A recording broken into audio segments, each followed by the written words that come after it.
Thank you. Welcome to the second hearing of Portfolio Committee Number 3 Education for the Inquiry into Budget Estimates 2025 to 2026. I acknowledge the Gadigal people of the Eora Nation, the traditional custodians of the lands on which we're meeting today. I pay my respects to Elders past and present and celebrate the diversity of Aboriginal peoples and their ongoing cultures and connections to the lands and waters of New South Wales. I also acknowledge and pay my respects to any Aboriginal and Torres Strait Islander people joining us today or watching us online.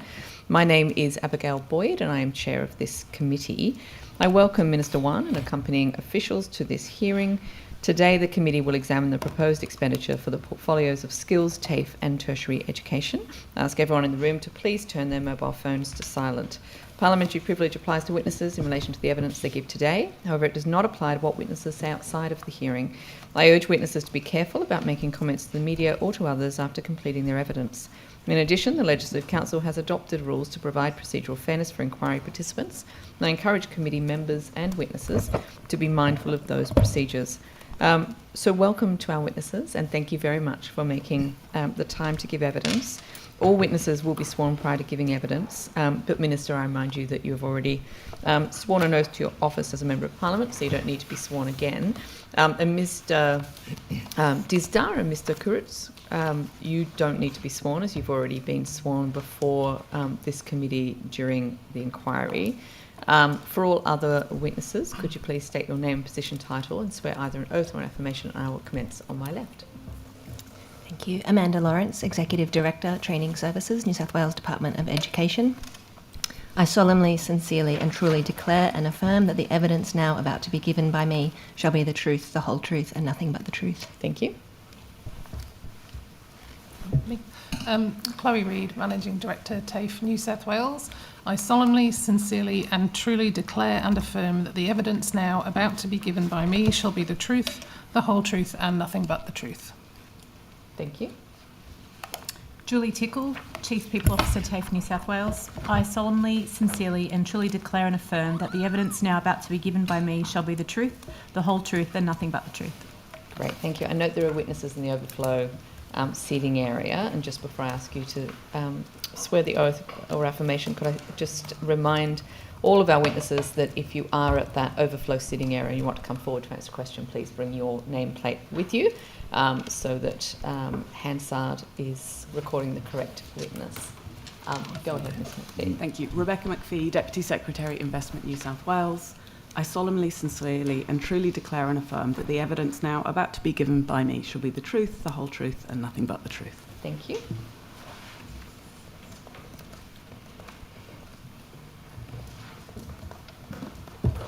Jason Darney, Chief Operating Officer, TAFE, New South Wales. I solemnly, sincerely and truly declare and affirm that the evidence now I'm about to be given by me shall be the truth, the whole truth and nothing but the truth. Thank you.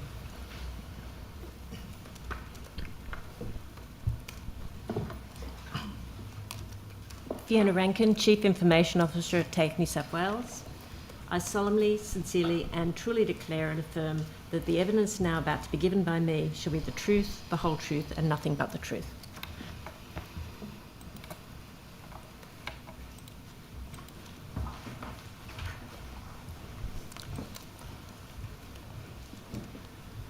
Karen Meredith Satiris, Chief Product and Quality Officer, TAFE, New South Wales.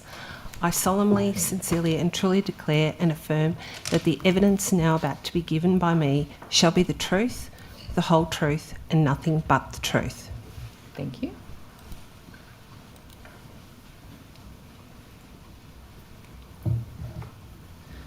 Mark Hawkins, Acting Chief Learning and Teaching Officer, TAFE, New South Wales.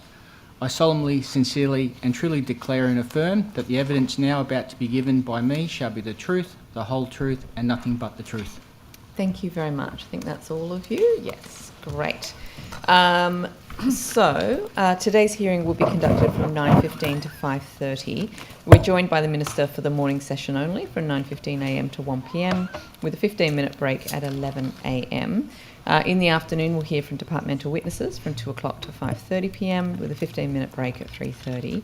During these sessions, there'll be questions from the opposition and crossbench members only, and then 15 minutes allocated for government questions at 10:45, 12:45 and 5:15. So, with all of that said, I think we throw immediately to questions from the crossbench, which is myself. So, if I could start, Minister, I think when we last spoke in estimates, we were talking about your responsibilities for universities. And at the time, you said, quote, obviously the university is established under state legislation, but their governance is up to the universities. They operate independently to state government. We don't have a role in running the universities per se or setting those standards. And then you go on to say, quote, we don't have a day-to-day involvement in telling universities what they should be doing in that space. I think I'm not alone in wanting you as Minister for Tertiary Education to take a more active role in holding those universities to account. And I was pleased to see an article from Wednesday saying New South Wales Government asked CUTS to call off suspending teacher training.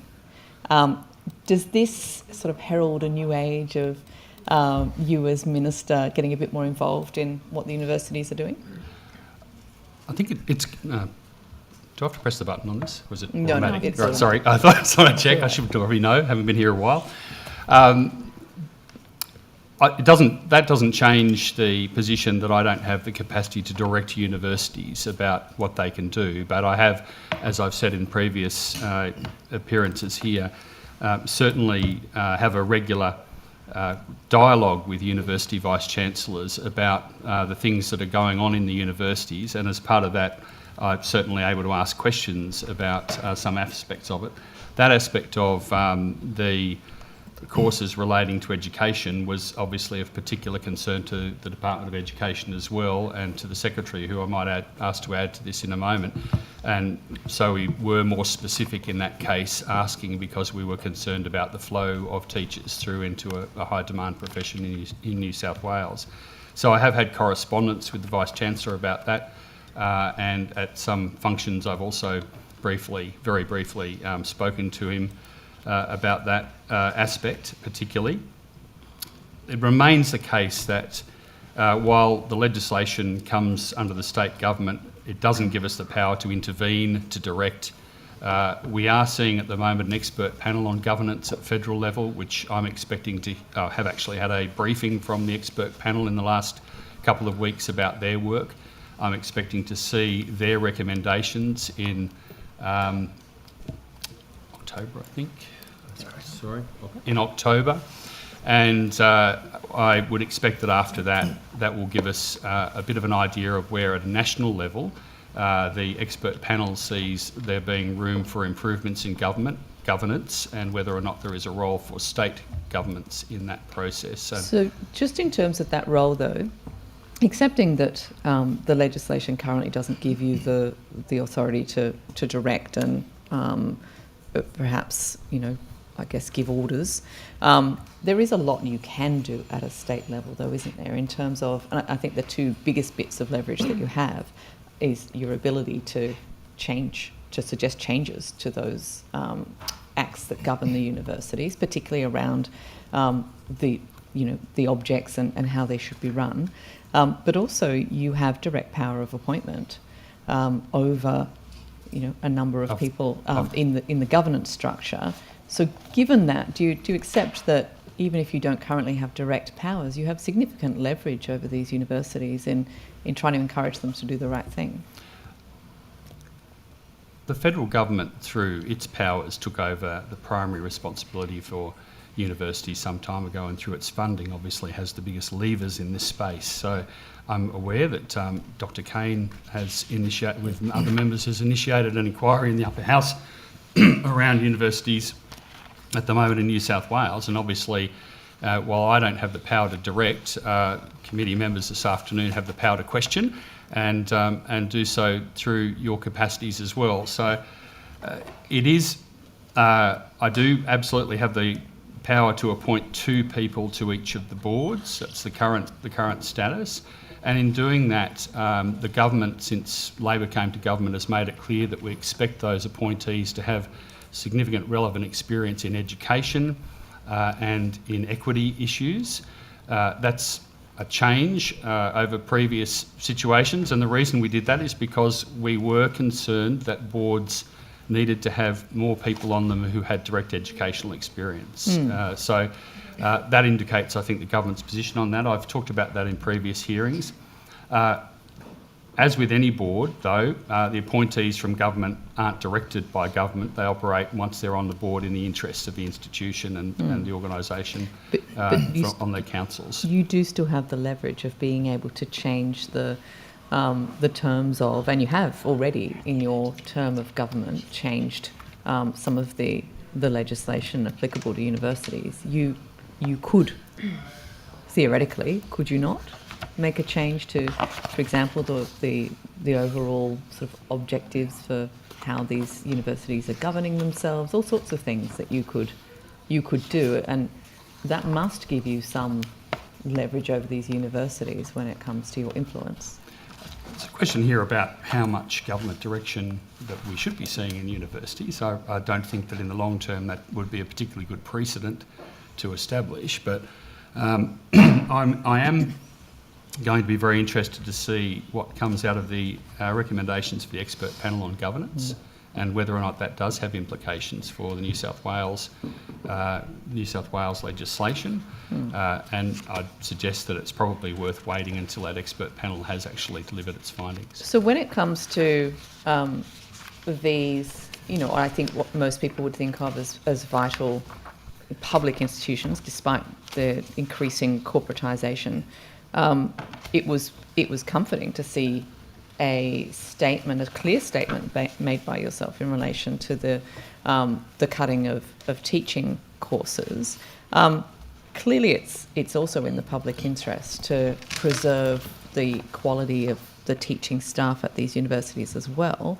Are you going to be making a similar statement or warning to the universities in relation to the 1,400 jobs that are under threat across the universities in New South Wales this year? I'm not going to be intervening in the day-to-day management of universities. It's not appropriate for me to do that. And I think we do need to recognise that right across all organisations, sometimes they do restructure. You would expect that they do that in a way which is consultative with their workforce and which provides good information. The New South Wales government in a number of areas is also undertaking similar programs, and it's difficult to say to any institution that you shouldn't be. I do want to note that this last series of annual reports, 6 out of 10 of our universities in New South Wales made losses. Some have made multi-year losses. We need to go back and look at the changes to the funding which were introduced by the Morrison government, which very clearly disadvantaged some courses, and universities are not quite a long time ago recouping. Now. But that's still the funding arrangements in place, and the reality of the way that our universities have operated in Australia for some time is that they cross-subsidise courses through overseas student income, and they cross-subsidise research as well through that income. So when that's had disruptions, that certainly upset the funding basis of universities. We've also seen, what we did see out of that Morrison government era reform was a situation where many degrees, particularly arts degrees, are not valued in the way that many of us think that they should be, and we've seen a number of universities unfortunately cutting courses in those areas as a result of that. Your party has been in the federal government now for, like, you've got, what are we in the 4th year? We can't really be sort of relying on the mistakes of the previous governments to excuse this one. I think we can all agree that there needs to be more funding provided by the federal government. Let's be clear that the Universities Accord process has highlighted a number of these issues which the federal government over time is looking to deal with. So it's certainly a topic of conversation with the federal minister when we have ministerial council meetings. We certainly talk about a number of these issues and expect to see over time and with the budget considerations that the Commonwealth Government has, we expect to see over time. I think all of us would expect to see the Commonwealth addressing those issues. Can you just explain, on the back of the comments you've just made about not getting involved in the day-to-day affairs of universities, This AFR article, I believe it was AFR article, it says New South Wales Government asks UTS to call off suspending teacher training. That's the headline. What is the difference between that and a headline that would say New South Wales Government asks UTS to call off suspending teachers?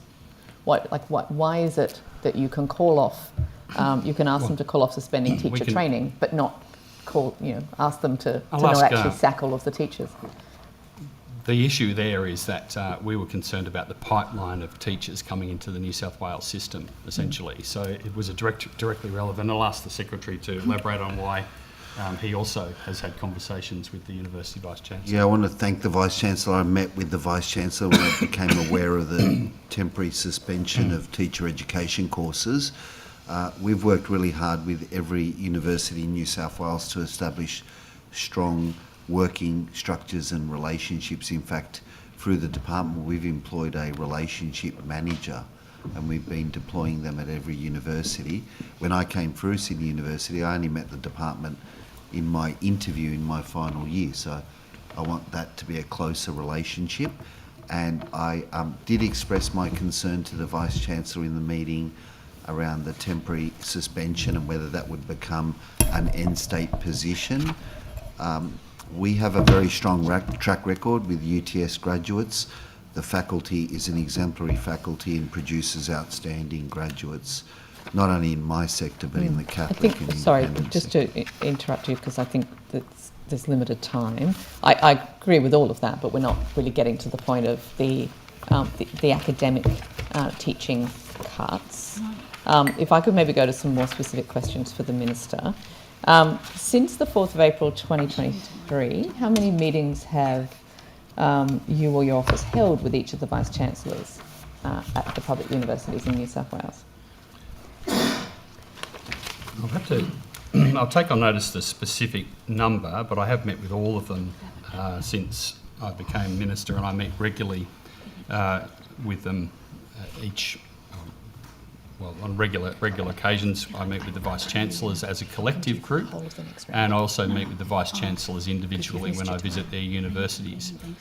So I'd have to take on notice the number of meetings, but I've certainly met with all at one stage or another. Sorry, can I just pause you for 1 second? Ms Malik, would you prefer to use the 8 minutes now or to come back for the next round? Yeah. Okay, good. Thank you. Thank you, yes, if you could come back on notice with that. And have you, since that time, had meetings or correspondence in relation to the restructures particularly? I have had correspondence with the Vice-Chancellors of several universities who've informed me about aspects of their restructures just by way of information.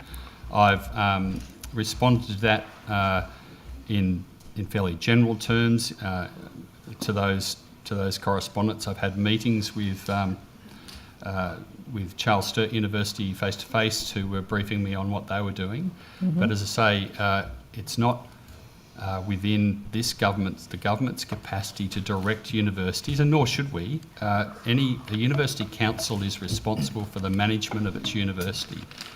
We need to leave that responsibility for the management of the university with the university council. Even if there is evidence that there's been mismanagement or poor decisions being made at universities that you've established. I think establishing a precedent which says that a government could direct universities would be a very dangerous thing to do. I'm not sure anyone is saying that there needs to be a direction.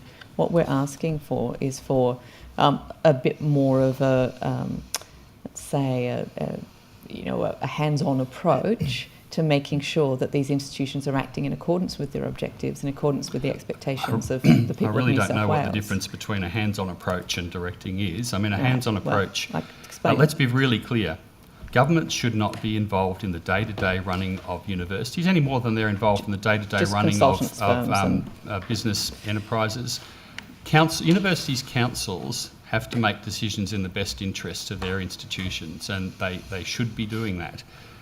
It's not, it's no different to any other organisation with a board around Australia, where you wouldn't expect to see direct engagement from government. And I think that you've just hit the nail on the head, haven't you? Because they're not this is not a corporation, this is a public institution.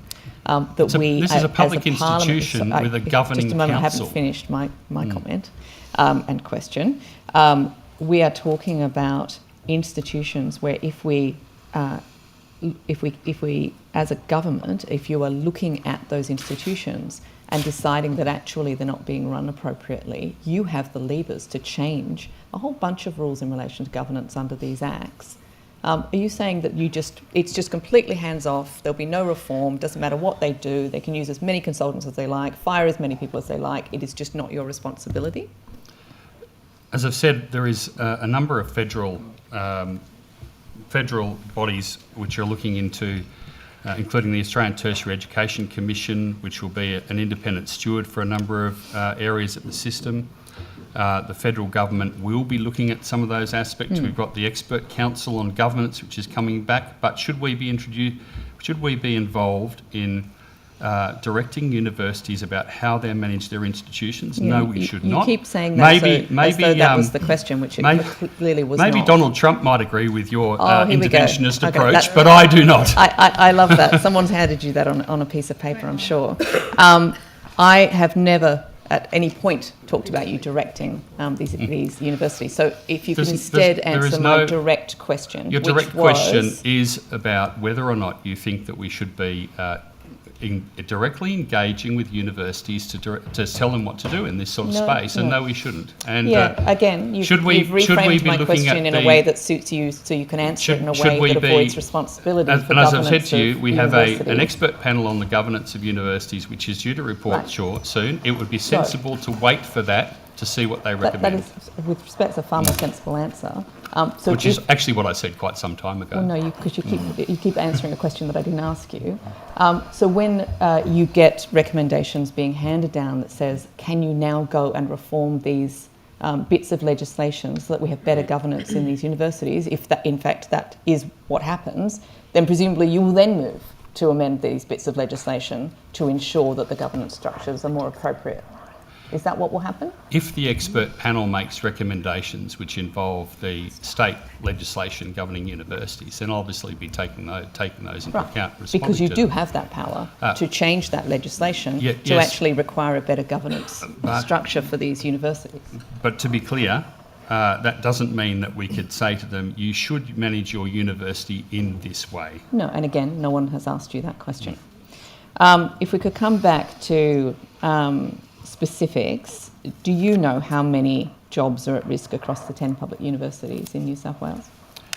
I have the total figure that I might have to ask Mr. Cruz. We'll take it on notice. Let's take the total figure on notice. I'm aware certainly of a number of the universities that have spoken to me about this. Wollongong University's just made some comments today about their total number of jobs that they are losing. It's around 1,400. I mean, these are 1,400 individuals. It's a bit concerning that you're not aware of that extent of I think you might find that Wollongong's has gone down today from their original estimate. By how much? It's now around 100, as I understand it. From? But I'll take on notice the actual numbers so that I'm not just plucking them out of my memory. And do you have a current estimate of how many courses, majors or degrees have been cut or proposed to be cut at New South Wales University since your government has been in power? No, not on the top of my head. I'll take that on notice as well. Thank you. But I'd also encourage you to ask the Vice-Chancellors this afternoon when you have them in front of you. We will. Has the department modelled the impacts of the restructures on regional communities in particular and regional economies where universities are major employers? So WSU, CSU, UOW, UON and SCU in particular? No, and I don't think that is a role for government to do that. No. So there's no management of the economy from the government of the day? Look, let's be very clear. University councils need to manage their universities. The government cannot be undertaking the day-to-day management of universities. Are you concerned, Minister, about the current state of the university sector in New South Wales? I am concerned about the viability of the sector in New South Wales. So I've expressed that concern a number of times in relation to the changes to overseas student income, to the fact that we have seen This year, 6 out of 10 universities making losses. The year before, 8 out of 10 universities making losses. So yes, I am concerned about that. It's almost like their governance structures aren't operating in the right way. Well, it could also be about the funding model that we have. It could be about the changes to overseas student income. There could be a range of issues. I've certainly heard a number of things canvassed. But again, the university councils should have the expertise on them to be making their governance decisions of their own institutions. And to be really clear, if you are running an organisation which is running a deficit, you would be a very irresponsible university council that didn't take action to actually rectify you that. probably wouldn't just cut all of your teachers though, would you? Anyway, have you developed, given that you are the Minister for Tertiary Education in New South Wales, have you developed or are you considering the development of an action plan or response regarding the crisis that is engulfing New South Wales's universities right now? I'm not considering the creation of an action plan by government, no. Opposition. Thank you, Chair. Morning, Minister. Thanks Morning. for being here and officials. Minister, I just want to start with some quite specific questions from the budget papers. Do you have a copy with you? It might be easier if you've got them there. I can access them. Okay. Well, I just want to take you to the agency financial statements for TAFE. Okay. Yep, ask a question. Sorry? Go ahead. Yep. The employee-related, the personnel, the expenses, they are down in 2025-26 compared to what the revised budget was for 24-25. Can you tell me why that's the case? So are you comparing budget to actual? No, so the budget last year was about 1.5 billion. The revised was about 1.622. But this year, the budget allocation is 1.609. So it's down a bit. And I just was curious as to why the budget this year is less than the revised budget that was obviously spent last year. We've actually, when you look at the budgeted amounts, we've actually seen a 23% increase in TAFE's recurrent budget from your last budget in 2022-23. But I'm just specifically asking about that figure in your own budget in terms of paper. employee numbers, which I think is quite important, we've seen an increase in employee numbers in TAFE since this government came in. Thank you, Minister. It's a very specific question to the budget paper. If you had it in front of you, it might be easier to see. The revised budget, which was the actual spend on employee-related expenses last year, as I said, was about 1.622 billion, and this year the budget allocated is 1.609. And I'm just curious about that difference, and I wondered if you could talk me through it. The TAFE budget is 2.4 for excluding capital is nearly 2.46. Yeah, but I'm asking about a specific line item within that, which is the employee-related expenses, and why you expect to spend a little bit less this year than you did last year, to put it in simple terms.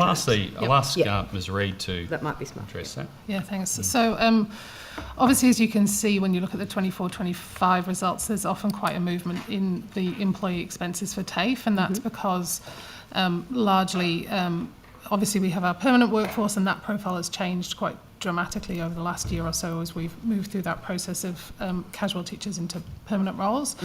As part of that, we then go through a process of educational delivery planning, and we need to make assumptions and projections about the types of delivery that we're doing, things like the adult migrant English program contract, the number of casuals we might need to employ to service demand, and those kinds of things. So the budget is up by quite a lot on the starting point for 24-25, and obviously it's slightly down on the landing point for 24-25, but that reflects a period of transition where we both incurred additional costs because we converted a whole bunch of people from being casual to permanent, but also still had a high base of casual teachers. So we're doing a lot of work to make sure that, for example, in our permanent teaching base, which is now, I think, around 85% of our staff, that they are fully utilised. Up from under 50% under the previous government.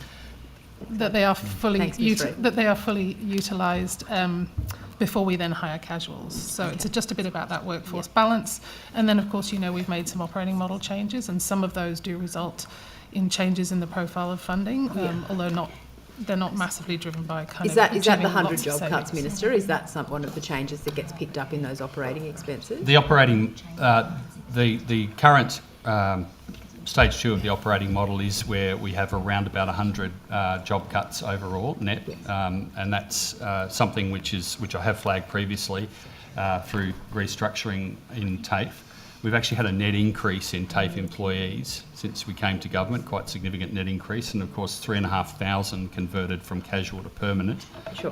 Which is a really significant increase for, which results in a significant increase in resources. And as part of that operating model changes, we will be able to utilise some of the non-teaching hours to do things like curriculum development. Okay, I might come to that a little and bit so later. on. I do have some questions Okay. about that. But just picking up on something you said, Ms. Reid, there were some sort of one-offs by the sound of it last year, which Yep. sort of accounts for that change in the actual budget versus revised, or the initial budget versus revised, I guess. Are you expecting any other similar sort of one-offs this year as well? I guess there's a few things that we might point to. So things like the Adult Migrant English Programme that I mentioned, that's a contract with the federal government that's currently in a tender process. And so obviously where that lands in terms of TAFE New South Wales' responsibility to deliver under that contract might change that profile of delivery and therefore some of the staffing. But I don't have anything particular in mind other than those types of things. I'll give you a few examples of those. Sure.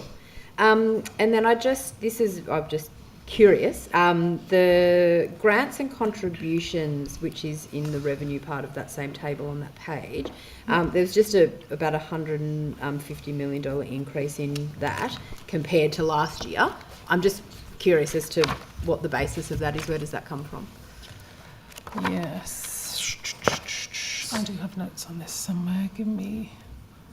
do you know what? I might take that on notice. I've got a suspicion, but That's but okay. until I find the We note, might I we might take it come on back to notice that if then. that's okay. Maybe. Yeah, of course, that's fine. And then again, sorry, this is very, very detailed, but I wanted to also ask about, it's on the next page, so 612 of those agency financial statements, the plant and equipment funding allocation.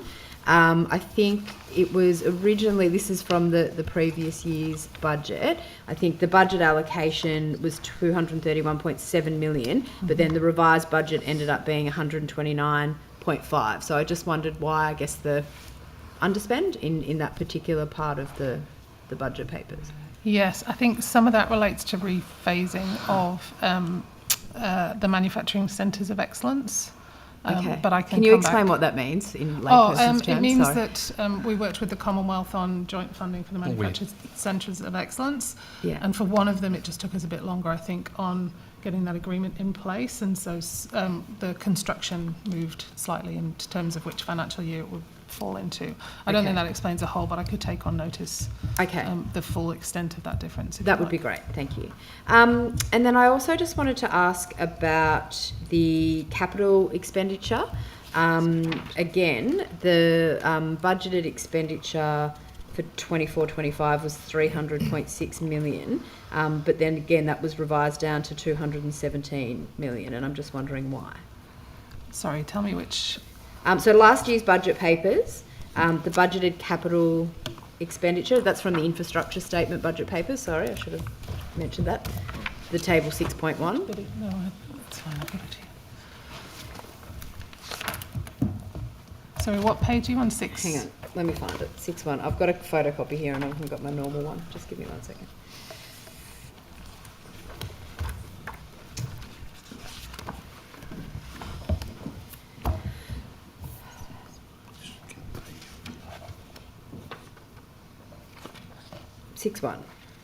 Yep. Sorry, I'm confused. The agency financial statements. I'm back to that one. 6.1. Sorry, I had a different bit handwritten here, so I should ignore my own handwriting. So 6.1, where it lists all the different agencies, obviously under education, and then under TAFE. The capital expenditure, the revised budget there says 217 million. But in last year's budget paper, the allocation for that amount was 300.6. And so it appears that there's sort of an $80 odd million I think we'll take on notice spend of as that. to I why. suspect that it's more about delivery timeframes for some of the projects. But Yeah. I'll just because a lot of Oh, projects. sorry, we're in the agency summary. I think Yeah. that's the same thing. a lot of I the- think that's the yeah. same difference that you can see in the detail of So ours that's, but in is the that roll-up. for the centres of excellence? Is that what you're In saying? part. Yeah. Let's take it on notice. As I probably said last year, a lot of the capital was about maintenance across a very large range of sites last year. So I suspect that we've got a few different little bits in Yeah. that, but we'll come Sure. back to you on that. Do you know then, Minister, I guess just generally speaking, in terms of any capital projects, and look, I appreciate sometimes things can take longer than you anticipate or weather or whatever, but any sort of capital projects that didn't proceed on No, they're schedule, all- that weren't Well, were apart delayed? from some of them pushing out across financial years from the sound of it, they're all happening. The Treasurer said, make sure you spend the money, and I'm making sure we spend the money. See, normally treasurers tell you not to spend money, so anyway. Yeah, okay. So, but there's none that you're particularly concerned about in terms of in fact, a lot of last year's, obviously the Manufacturing Centres of Excellence are reasonably big projects in conjunction with the Commonwealth. A lot of last year's were upgrade projects, maintenance projects. In this year's capital, we've got a couple of terrific upgrade projects which are reasonably large, but I'm confident they'll all be delivered. Okay. Can I ask about just a couple of sort of more specific ones? The Coffs Harbour optimisation project. Again, I think it had last year's budget papers. It had a completion date of 2025, and I think that's now been pushed out to 2027. Can you just talk me through why that is for that particular project? I'll ask TAFE to address that. I've been to Coffs Harbour. TAFE's seen some of the work that's been going on. There's some substantial work that's been happening there. I'll ask TAFE to elaborate on the completion date. Yeah. I have completed, for Coffs Harbour, I've completed new and refurbished facilities to relocate creative services, adult migrant English program and business courses from Glenray Street to Coffs Harbour. So it may be that there's a second phase, but certainly the expected delivery in FY 24-25 from my notes was completed. I might just take on notice. Yeah, it's because it's still it's listed as probably a in this phase year's thing. budget papers. It is a work in progress. Yeah. But it does say complete 2027, and last year that I did it turn a said sod complete on a new 2025, building there, so- and I haven't opened it yet, so that Well, might there mean. you go. Yeah, again, All right, let me just take that away, was thanks. curious if there was any particular delay. That would be good. And then in terms of, I guess, just sort of overall upgrades, there was a release that you put out, Minister, around the budget time where you said 121 million to repair TAFE campuses statewide, modernising learning, teaching spaces, etc., and upgrading 129 campuses across the state by providing new air conditioning, lights, smoke detectors, Wi-Fi upgrades. Do you can you tell me how those particular campuses were selected for that work?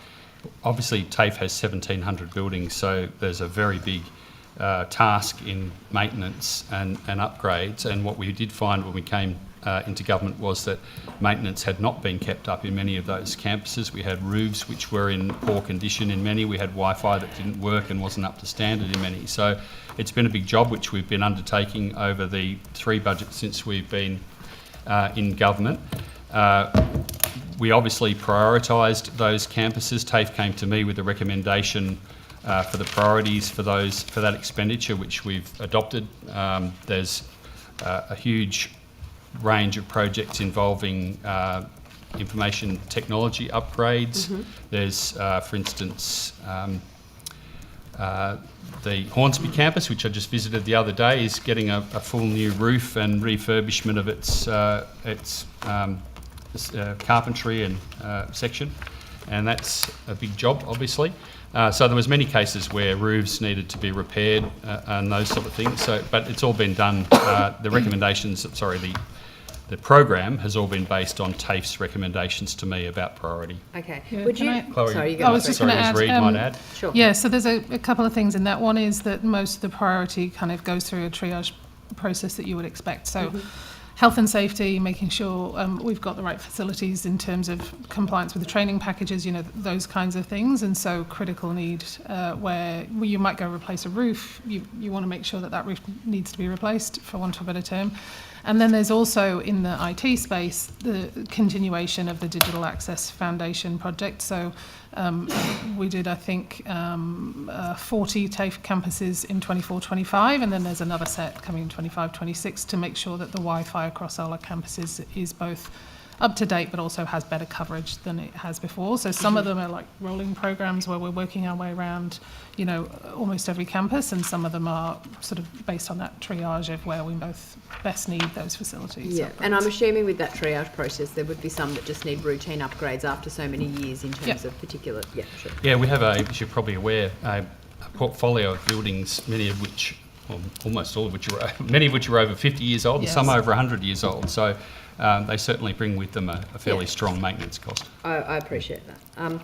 Is there, and I'm happy for you to take it on notice, but the 129 campuses that were called out in that media release, can you provide on notice a list of all the campuses that work is going to be undertaken on? Possibly? Yes. We'll take that on. There might just be some places where we might, some of it is maintenance that might crop up during the year. So we might just need to flag where. If you can provide what you can on notice, that would be great. Totally. Thank you. And then I just wanted to touch again, you just mentioned it before, but just some of the issues around, I guess, the sort of technology issues and upgrades in terms of IT and things. And I think, I don't know if it was yourself, Minister, but I think last time we talked about sort of a digital disadvantage for some of those campuses. Again, how many are you going to do the IT upgrades on this year? And I guess where are you at in terms of the cycle of making sure that as many campuses as possible have a decent standard of Wi-Fi, for example. Yes. Have what they need in terms of that digital capability, I guess. Yeah, look, we'll take on notice the full list for you, but obviously we've worked through a large range of campuses that didn't have decent Wi-Fi access. We've also been investing in new equipment in many areas, so laptops and so on for students and staff in many of the campuses as well. So there's been quite a strong investment in those areas. I was at the Wagga TAFE's primary industry section the other day, and when I first went there last year, their Wi-Fi system wasn't capable, for instance, of running they deliver training for all the tractor manufacturers, and they need to be able to access all of those manufacturers' diagnostic systems. Their system at the time wasn't capable of doing that, so we prioritised that campus. That's had an upgrade in that area. So we are trying to prioritise through. The job's not done yet, but we continue So do you have, to work and you through. might have said it before, but so for instance, in this financial year, how many campuses are slated to have a Wi-Fi? We'll I'll provide come you back that. on that, and there'll be two figures in that. One will be the Wi-Fi and the kind of network infrastructure piece, but then there's also, last year we replaced about 5,000 educational and staff devices, so computers either in computer labs or laptops that can be hired. Yeah. That's a kind of rolling thing, because obviously once you get to the end, the ones you rolled out 4 years ago will need to be replaced, but we'll give you a sense if we can on that too. Yeah, and is there I guess an end date for when you want all campus, particularly Wi-Fi, I'm sort of more interested in, to be, up to scratch? Sorry, do you want to? I think the program's due to sort of complete in the next 2 years, so 2 financial years. But I'll confirm that and come back to you if that's not correct. But I think that's probably right. It probably rolls around and starts again, like Painted Harbour Bridge. Yeah. I was more about Wi-Fi, because obviously I appreciate with devices and things you've got to upgrade as the need arises. I wanted to just talk a little bit now about staffing, and particularly, I know, Minister, you talked about sort of casual roles transitioning into permanent roles. But can you just talk me through a little bit more, I guess, the overall staffing profile, some of the challenges, I guess, around it? Are there any sort of net changes to delivery hours? What is that looking like in this financial year? Well, I guess the base for this is that we saw a very big decrease in TAFE teachers in the period of the last government, around just under 5,000 TAFE workforce dropped between 2012 and 2022. I'm very interested in this year's financial situation. Minister. Well, that's what we're here for. So, what's happening in terms of delivery hours? What we've been doing since we came to government, one of the core parts of that is the transfer of people from insecure or casual contracts to permanent. So we've gone from 49% permanent when we came to government in the teaching workforce to around 85%. That's all up staff around 3,500 staff. That means that they then have non-teaching hours, which they're being paid to deliver, which enables us to then talk about the use of those hours and how they can assist in the rest of the management of the business, as well as doing their preparation time and those sort of things. We've, as part of that, tried to make sure that we are then, of course, fully utilising those permanent staff first before bringing on casuals around the state. That's not always easy. We've gone through a process with the restructure of TAFE of ensuring that we have a system, a statewide system for each faculty, and that's enabled us to better coordinate the work. It's enabling us as part of phase 2 of the operating model to actually better coordinate the work on curriculum development, utilising the expertise that teachers and the experts in those areas have. That's quite a substantial change to the way that TAFE operates. So it's really moving from continuing, I suppose, or completing the move that started under the last government in terms of moving to the one TAFE system, but still leaving a whole lot of things regionally based, to having a faculty model which will focus in each of those faculties on better engaging with industry, but also better engaging with communities in local areas. And we've also embarked in the Education Department and in TAFE on a process of working with regional communities to identify their future skills needs and how we can better cater for those future skills needs rather than come back following to that when on. I have more time, Sure. Minister. The only thing I would add is under that faculty model, really looking at faculty workforce plans, and so under Pay to Learn, we might talk later about focusing that on industries of critical skills need. And since I think the middle of 2022, we've got about 400 additional teachers. So also really looking at the balance of staffing across TAFE and trying to make sure that we have teachers for critical skills where we need them, along with the support staff that help us deliver education across the state. Thank you. Thanks, Ms. Ms Mahalik. Thank you, Madam Chair. Good morning, Minister. I'm sure you know what I'm going to ask because... Wouldn't be about Bankstown, yes. Well, you need some MP to ask about it because the current member for Bankstown couldn't care less. All right, so I'm going to ask you if you can tell me how many times have you visited University of Western Sydney, the new premises that you're going to have TAFE at? Can I start off with your editorial comment there? And I've had many discussions with the member for Bankstown and the member for East Hills, Jihad Dibb and Kylie Wilkinson, about TAFE provision in the area. At University of Western Sydney? Have you been there on site? And I've been working very closely with them. Have you been there on site, to make Minister, sure- with them? Have you been there on site? I've been to the existing Bankstown TAFE Yes. campus on a number of occasions, and When's the last time you went to Bankstown TAFE at the current location then, if you want to answer? just a few weeks that? ago, actually. Right. Did you pop over to Western Sydney to have a look at where the new I've seen the location's tower, gonna be? and Ms Reid has actually Everyone can see inspected. the tower. It's very I high. was there on Monday. I'll hear the point of order. We've only just started with Ms Mihalik's question. As such, we haven't had the Minister had the chance to answer any of the questions that she's been peppered with. I'm sure they're completely legitimate, but if we could have them one at a time so the Minister could answer.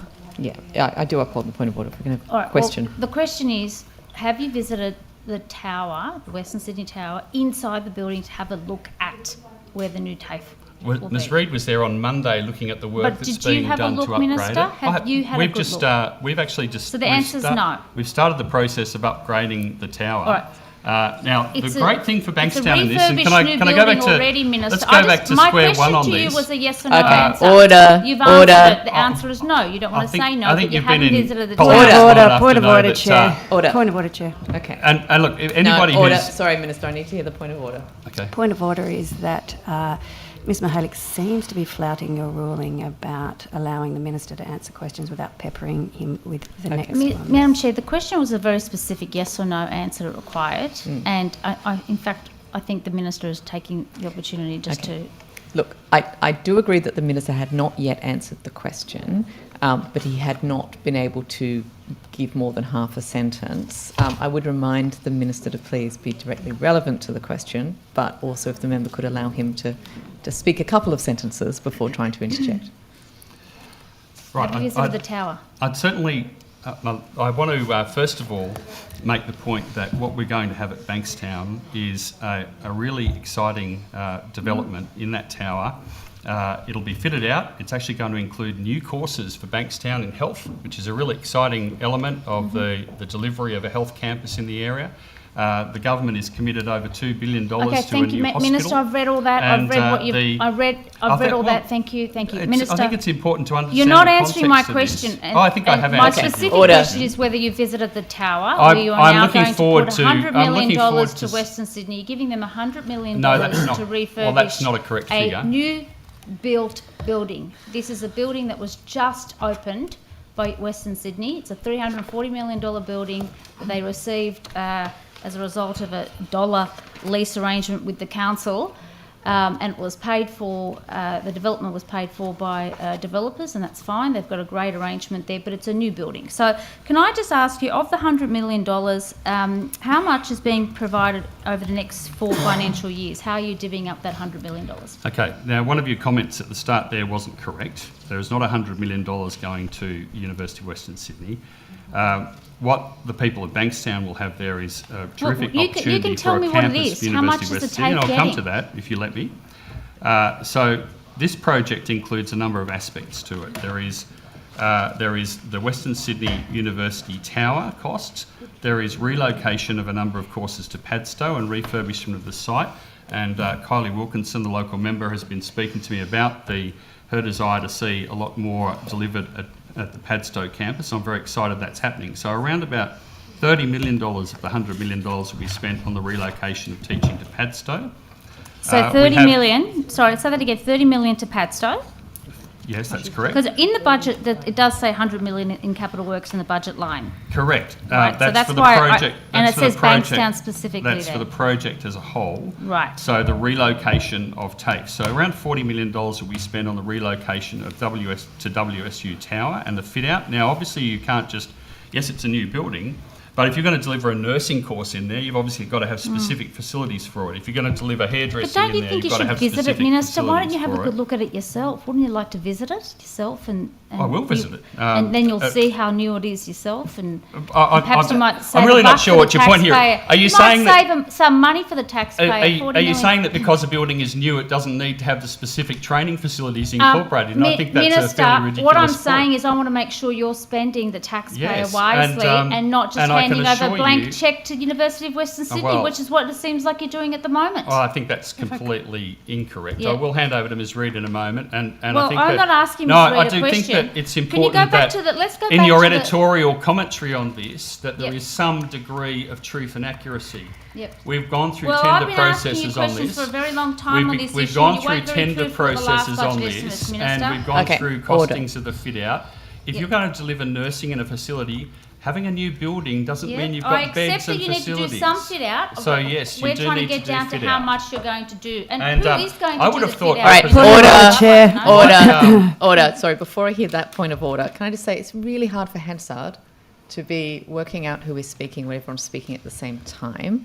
We need a little bit of backwards and forwards, which means we need to allow each other time to speak. Was that going to be the point of order? It was going to be the general tenor of it. Okay, then I uphold your point Thank of you, order. Madam Chair. Can I just complete Well, my are you- answer on this point? The process that we've gone through here has included going to market with tenders and going to market with tenders for the fit out. So we are confident we've got a competitive outcome financially for the taxpayers. So, Minister- And very importantly, we'll also have a state-of-the-art facility, including provision for delivery of courses which currently aren't being delivered in Bankstown. And that's a really important outcome.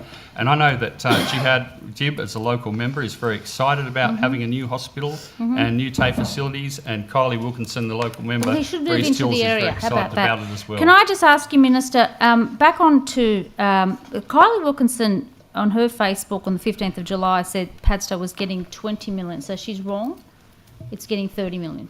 There is, in our planning at the moment, we have 30 million. Ms That's Reid right, could elaborate on that. That's a rounded up Yep, figure, so it rounded might up be. figure. Okay, And, so give you perhaps the you might want to specifics if you advise like. MPs to And she's got an extra well, 10 I'm million. in quite constant contact with Ms Wilkinson about this because she is such a strong advocate for Padstow TAFE. Give her the right advice. And it is a fabulous facility, and I'm really excited about the work that's being done to refurbish areas which were closed down previously and haven't been utilised appropriately for some time.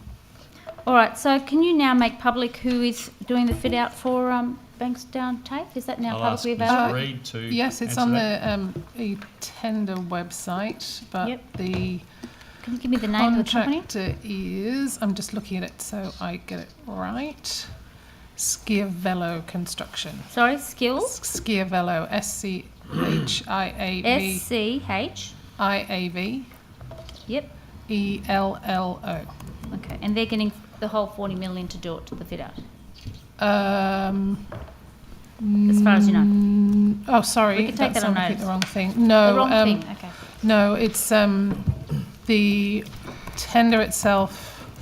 Notification says 28 million and a bit over 300,000. Oh, okay, so Minister, what's happening with the other 12 million that you mentioned earlier? I've said that the overall budget for the fit out, for the relocation, is $40 million, and then there'll be 25 million on rental costs over the period that we've got the agreement for. Over about 25 5 years. million in That's rent? about 5 years. Over 5 years. 25 million Correct. in rental costs And we went and to we a actually, university that doesn't pay any rent.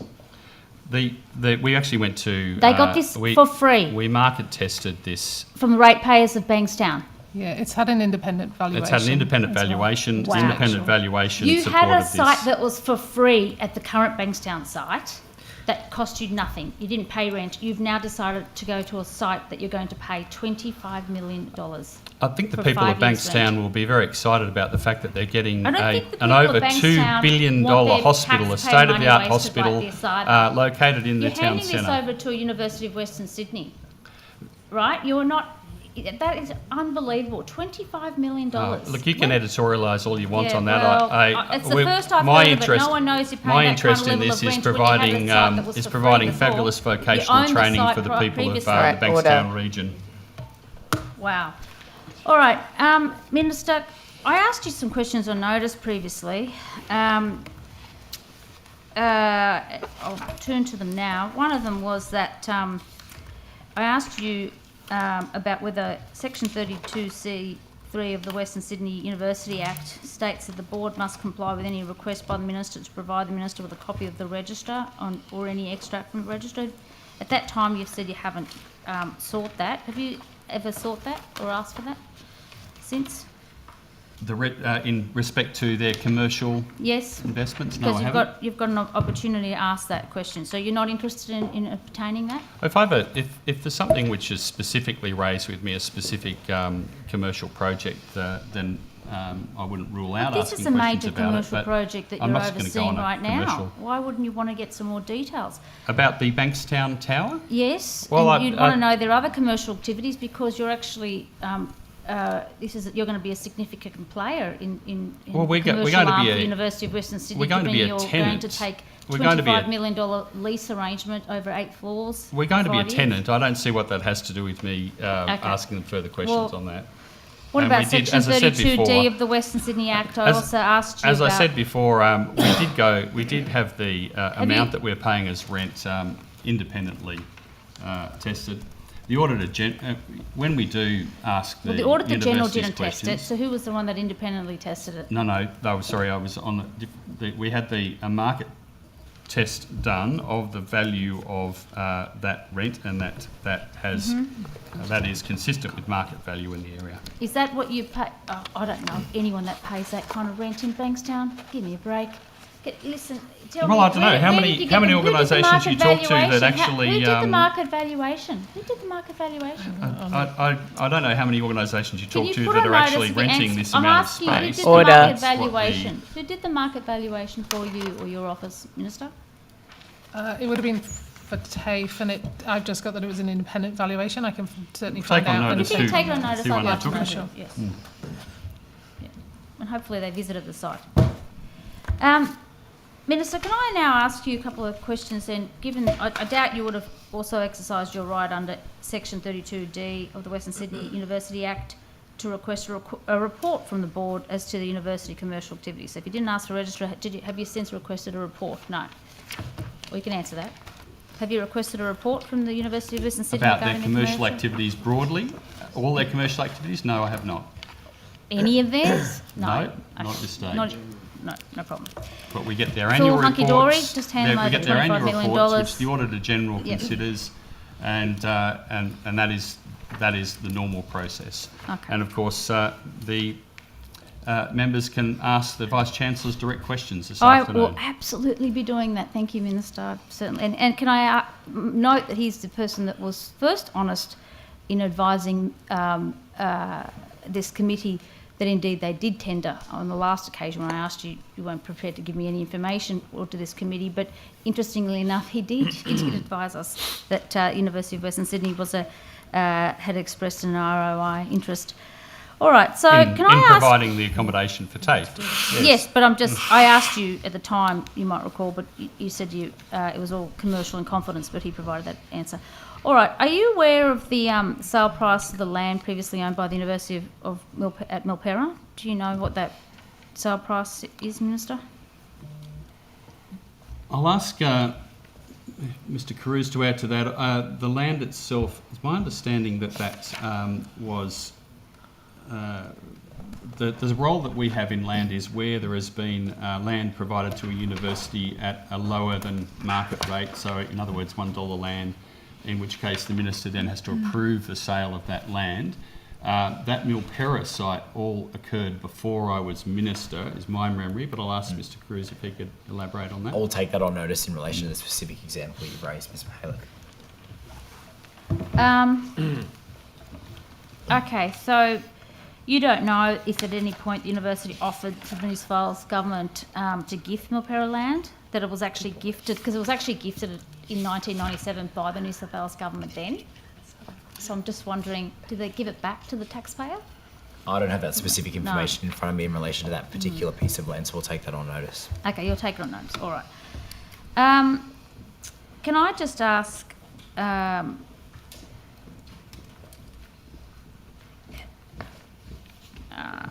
I just wanted to also ask, back on the tower issue, Minister, I do need to know, sorry, you said there was additional courses. So of the courses that are currently at Bankstown TAFE, I think all the animal husbandry related courses are going to Padstow, is that right? I think you mentioned that, perhaps Ms Reid, you'd mentioned that last time on this occasion. Yeah, so I'll just list animal studies, early childhood and some general purpose areas for some of the business courses will be going to Padstow. The additional courses that we'll be offering in the Bankstown Tower are around the health sector, so we're recognising the fact that it is going to be a really important health precinct, and we'll be offering courses which we don't currently offer at Bankstown in the nursing and allied health fields. So particularly nursing, noting that we've got to get a special type of accreditation to do that, so we'll have to work through that once the facilities are built, and then we'd be looking to offer nursing from Bankstown at the Western Sydney Tower.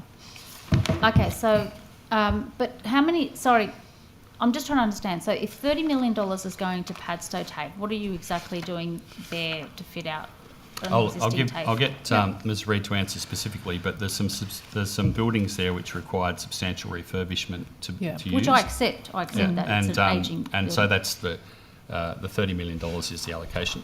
Things, I have to say, in the 25 years or so I've been around politics, the cost of capital has increased so substantially that it is a bit mind-blowing at times. But well, I understand why you might need to spend money on Padstow TAFE. I don't understand why you need to spend the degree that you're spending on a refurbished new Western Sydney Tower. But I have been to Padstow TAFE. I do understand that it's an ageing, dilapidated building and is in desperate need of an upgrade. How much of the 30 million, Minister, is specifically to fit out? Is that already gone out to tender?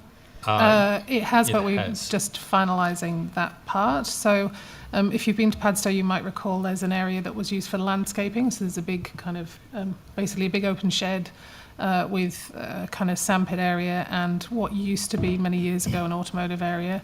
That's going to be refurbished into those specialist animal facilities, so simulated operating theatres, there'll be labs. Sorry, but it's already gone to tender. You can now publicly say if you can advise. We're just at the end of that process. In the process, so no, we haven't got it public. It'll be on Would that be then ready website. for 2026? Is that the plan Yeah. to pass the TAFE? Right. And then it's also got the places to put the animals and then pathology areas as well. And then in the early childhood space, you need specialist facilities to do that kind of simulated training environment. So play areas, child bathrooms, nappy changing areas. And there's some outdoor works associated with that too, because obviously the outdoor space element for early childhood is really important. And then if you might remember, I don't know if you were in the area where the library is. That's right, Ms. Reid. We There's a can lot talk of- about this in the afternoon. Can I just go back to the Minister? Minister, I'm more worried. I'm confident that you're going to put some courses and so forth at Padstow TAFE and at Bankstown. Let's hope we retain most of the courses there too. Minister, are you expecting that? What are the number of students currently at Bankstown TAFE? I'll have to ask Ms. Reid to answer the specific Enrolled number of enrolments at the moment. For 2024, hold on, that's Padstow. It's around 5,000 in 2024. Okay, and you expecting that will continue to next year, or? Yes, largely, noting, of course, early childhood, when that's at Padstow, animal studies at Padstow, those enrolments If would be they're there. ready by the start of 26. But then we would have additional enrolments when we offer nursing and the courses that we haven't previously offered there too. And I think Minister, are you still committed to finding a permanent That's it, both, location? yeah. Minister, are you still committed to finding a permanent location for Bankstown TAFE? we will be finding a permanent location in the Bankstown town centre. At this stage, I don't have information on what the process There isn't will be anyone for that. involved in the office still searching for a permanent site, or has that been parked temporarily? I'll ask Ms. Reid Yeah. to talk about the process there. Yeah, so obviously the process approaching government to fund the relocation. Now that that's underway, we're working on the separate business case that will give government options on where we will be in Bankstown beyond that 5-year period that we've got for the relocation. And so that development's underway. Okay. I'm not sure enough to start, but I might just ask you, Minister, the reason I keep asking about the commercial activities is because there are very specific arrangements between University of Western Sydney and Canterbury Bankstown so that they can retain this $1, this peppercorn rent that they pay to the council. There's a limit to how much of their use of their site that can be commercial. So are you across any of that type of detail or not? No, I'm not across any arrangements between Western Sydney University and the banks and the council. Rachel, you're the chair. Okay. Thank you very much. Am I? We're back to the opposition. Thank you, Sarah. Thank you, my colleague. I just want to go back, Minister, to the teaching staff issue I was asking about previously. So, sorry, did you say that there were 400 additional teachers? Is that the figure that you gave? I think I did, Ms. since Reid, yeah. mid-2022. Okay. So, Minister, what does that mean in terms of how many more hours of face-to-face teaching is now provided then, if you've got 400 In terms more teachers? you mean individually per teacher, or in terms of? I'll take whatever you can give me. Yeah. So individually, each teacher only has a set number of hours per week, 20 hours that they are able to deliver. However, some of those teachers might be part-time, so we might. I don't know that we would have that level of granularity. Yeah. I guess what I'm saying, Minister, and it's 20 hours a week. I think what you're saying you is, can say it's wonderful. There's are we 400 more offering teachers, but what does that mean in practice? Yes, Is there more? Yeah. And are we offering more? Yes. Yeah. What's the net increase in delivery hours? I guess is that's quite specific. I would have to take that on notice. Yeah, because it obviously depends on demand and where we've got people doing courses and those sort of things. There's quite a lot of different factors in that. Sure, but are there's more teaching at more delivery available or less? I think that you have to look at the whole profile. So in converting casual teachers to permanent, we also change the balance of hours that they can deliver. So you have more teachers, but you also have a different profile of hours. So our permanent teachers teach 20 hours a week and then have 15 of what's called related duties. Yeah. Casual teachers, different arrangements. I think 8 hours, up to 8 hours. 6 hours and 20 minutes of related duties. There you go. 6 and how hours many and 20 teaching minutes. hours? The casual teachers don't have a set number of teaching hours they can do. So the full-time teachers teach 20 hours and have 15 hours related duties. So it's a total of 35 hours. Yes.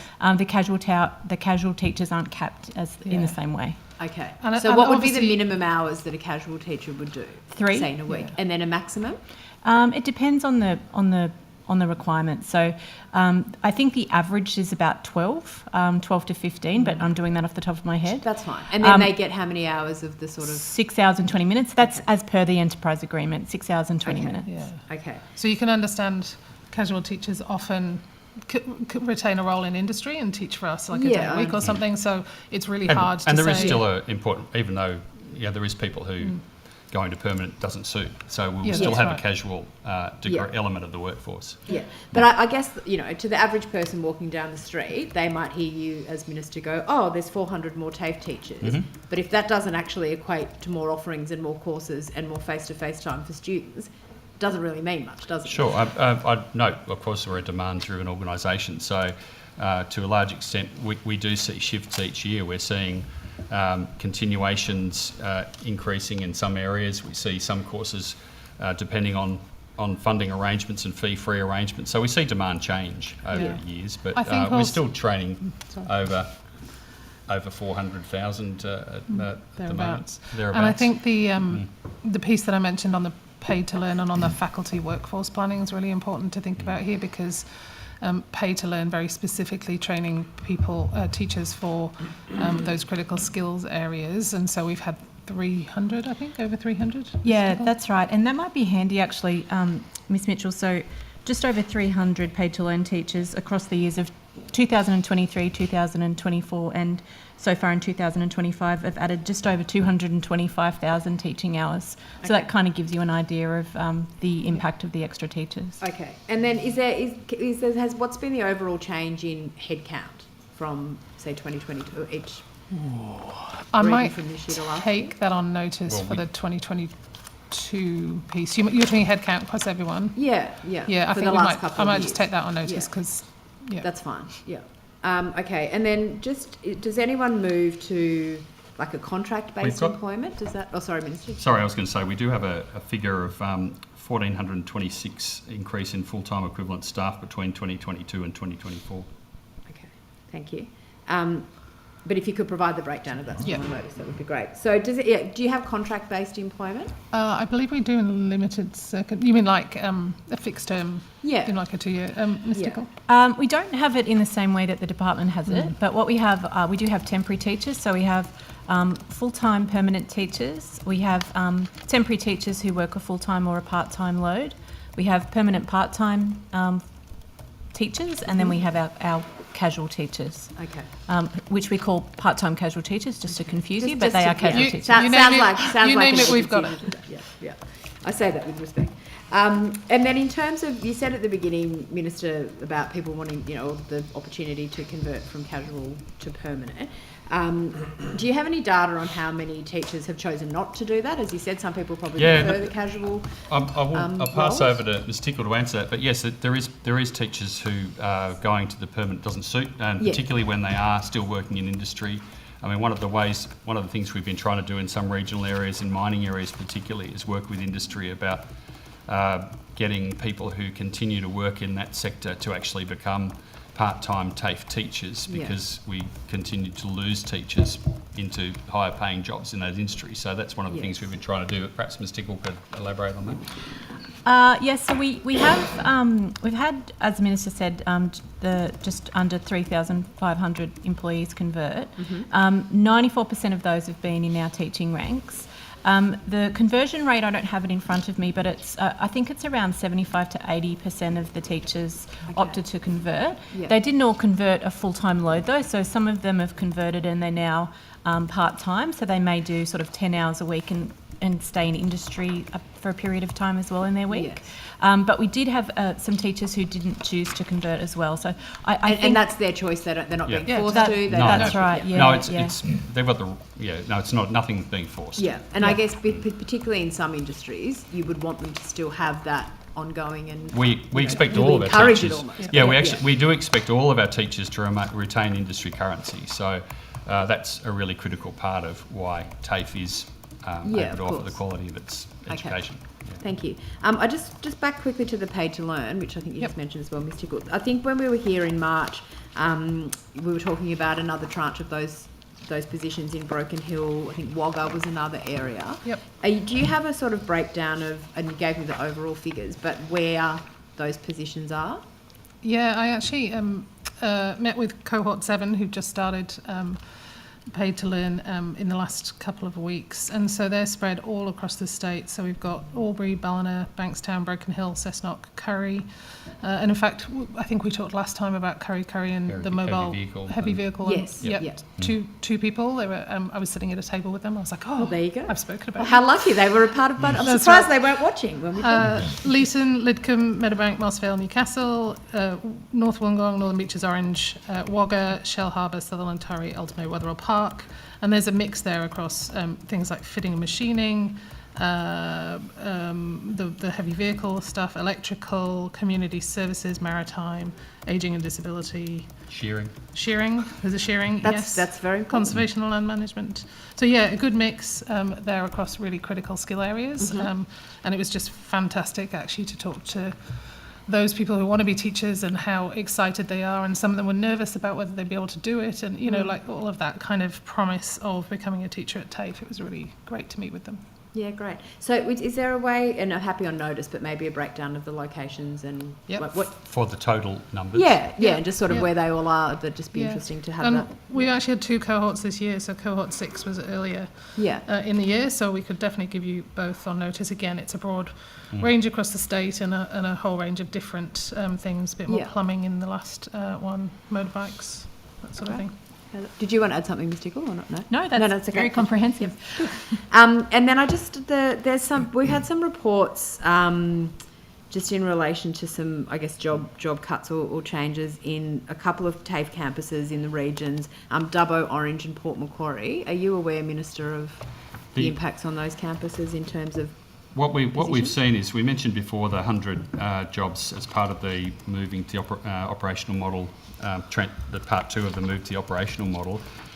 Those jobs that are being affected there are not campus specific, so they can be located anywhere in the state. My understanding from the positions there is that around about 40% of them currently work in regional areas, so potentially say around 40 or so of them may end up being in regional areas, but I would also expect that in each of those areas is a net increase. I guess it's always difficult when anybody's job is impacted by a restructure. That's something which is regrettable, but the change in the operating model, and the majority of those jobs were in the product and quality section, and what we're doing there is moving a lot of the curriculum development over to fit in with the faculties and have the teachers who are delivering it having more input into the curriculum development. So that's been an important part of the transition in the operating model. Obviously that means that some jobs are negatively affected by that, and that's regrettable, but it's overall I think is going to be a real positive for the operation of TAFE. Can I Ms. Reid can add to that? Just to add 2 things. One is none of those jobs are teachers.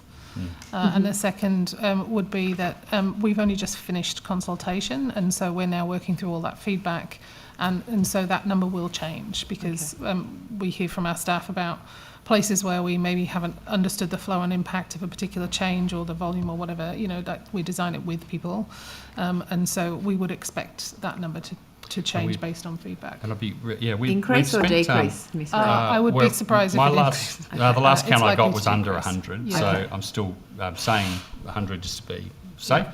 We'll be transparent, Minister. There's nothing wrong. And the other aspect of that is that we have been talking about these changes now for a considerable length of time, and I think my impression is that there's quite a good understanding within TAFE of the reasoning for these changes, why we want to change the structure in this way, and how it will help us to better deliver product in the longer term. Can I ask, just specifically, just back to Dubbo, Orange and Port Macquarie, have there been any teaching positions sort of cut from those campuses that you're aware of? Not that I'm aware of, but I will ask Ms. Tickle if she could answer that. No, there's no teaching positions at all proposed to be reduced through these changes. Okay. There may be, but outside of those 100, because I appreciate they're non-teaching, but I'm just wondering at those 3 campuses of your teaching. I sometimes get correspondence from people who say, I haven't been given my course that I taught last year to teach Yeah. again, and that's usually related to demand Related for the to what? course. Sorry, demand. Demand, or it might be that we're trying to better utilise one of those permanent teachers that we've got in. So I wouldn't rule out that there is some individuals who might have had their loads changed because of those issues, but I'm not aware of any specifics in that case. Yeah, and I'm happy to, if you want to give me any information Sure. to follow up on it.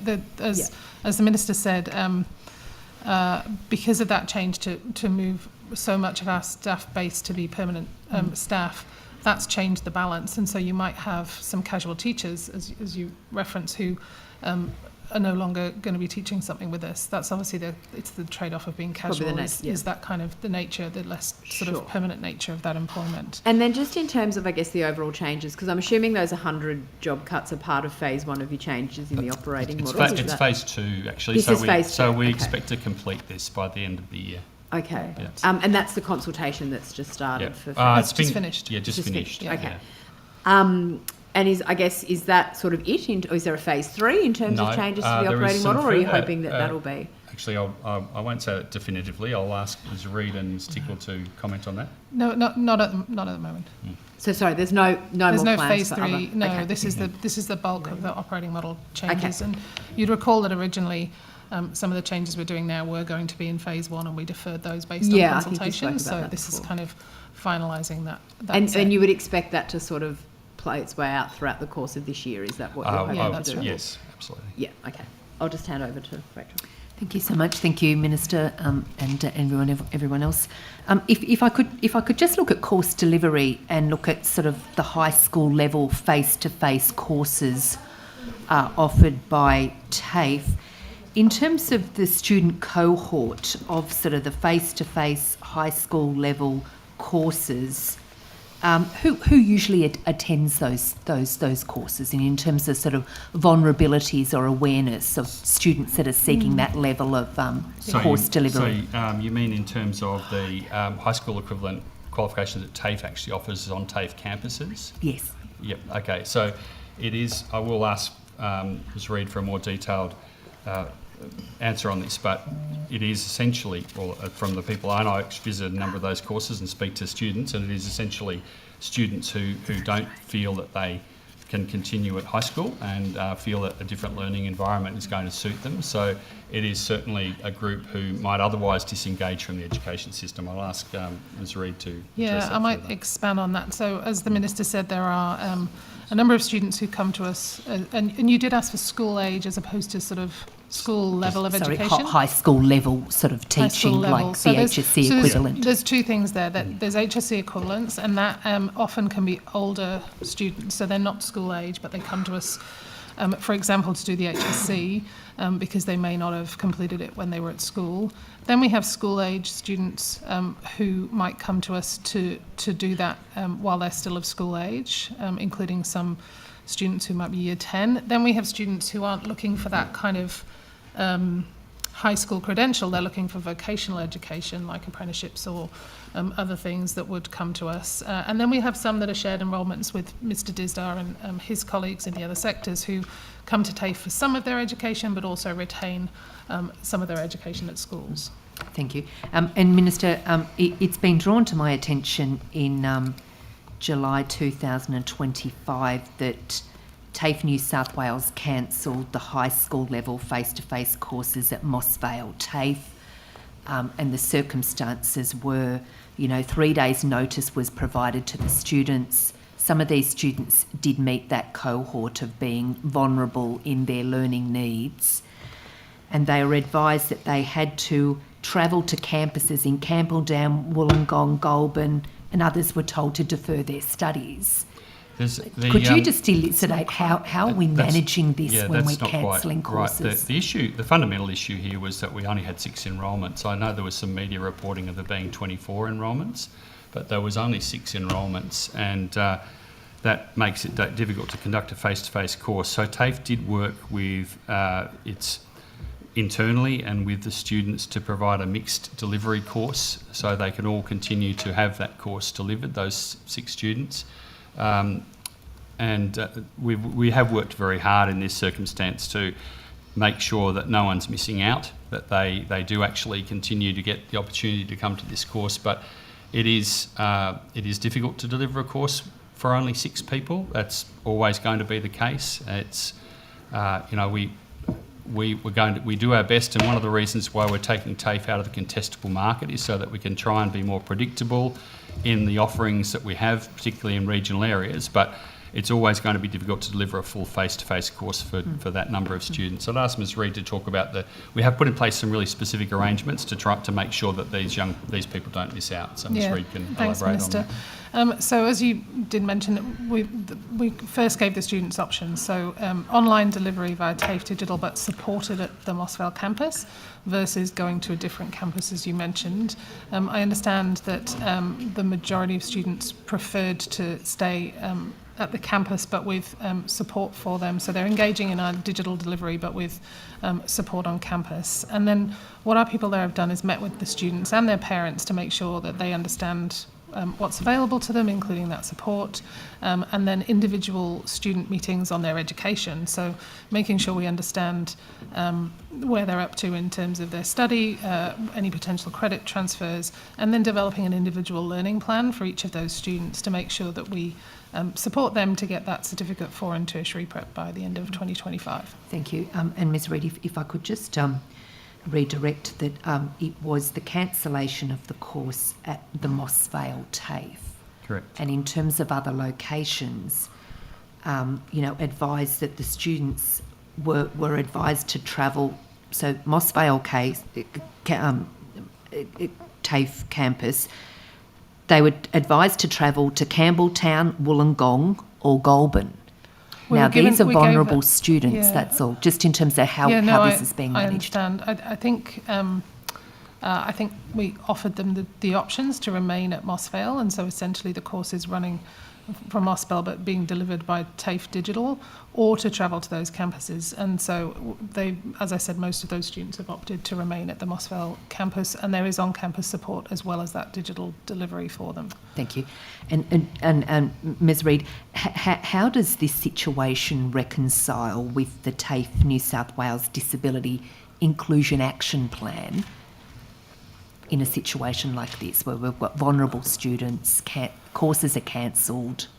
I'm not sure that I can comment on the particular students and whether they were students with disability. I don't. I'm not sure. I mean, I think your point is that those students, because of their young age, if nothing else, would need support, and that's why we sat and met with their families as well as those students. That's why those individual learning plans are really important, to make sure that we understand how they're progressing. That's why, while they're doing the TAFE digital offering, being on campus and having on-campus support also really important. So thank you. I do think we've responded to that sense that cohort needs additional support. Thank you. And Minister, are there other campuses where HSC level face-to-face courses have been changed or cancelled?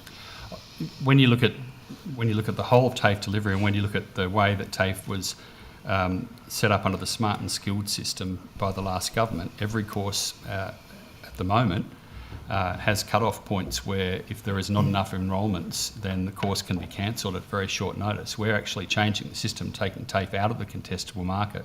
It doesn't mean we'll be able to deliver courses face-to-face for 6 people, but it does mean that, because they still have to be viable, but it does give us more flexibility to, in the longer term, once we've done this change, a very significant change for TAFE, it gives us the flexibility to, for instance, work with regional communities about the provisions of courses and give them predictability that they won't be cancelled at short notice. So it's not just about the tertiary preparation courses or the high school equivalent courses. It's actually a system which is applied right across TAFE because of the contestable market which was put in place by the previous government. But as I say, and saying that, we still have to have viable courses.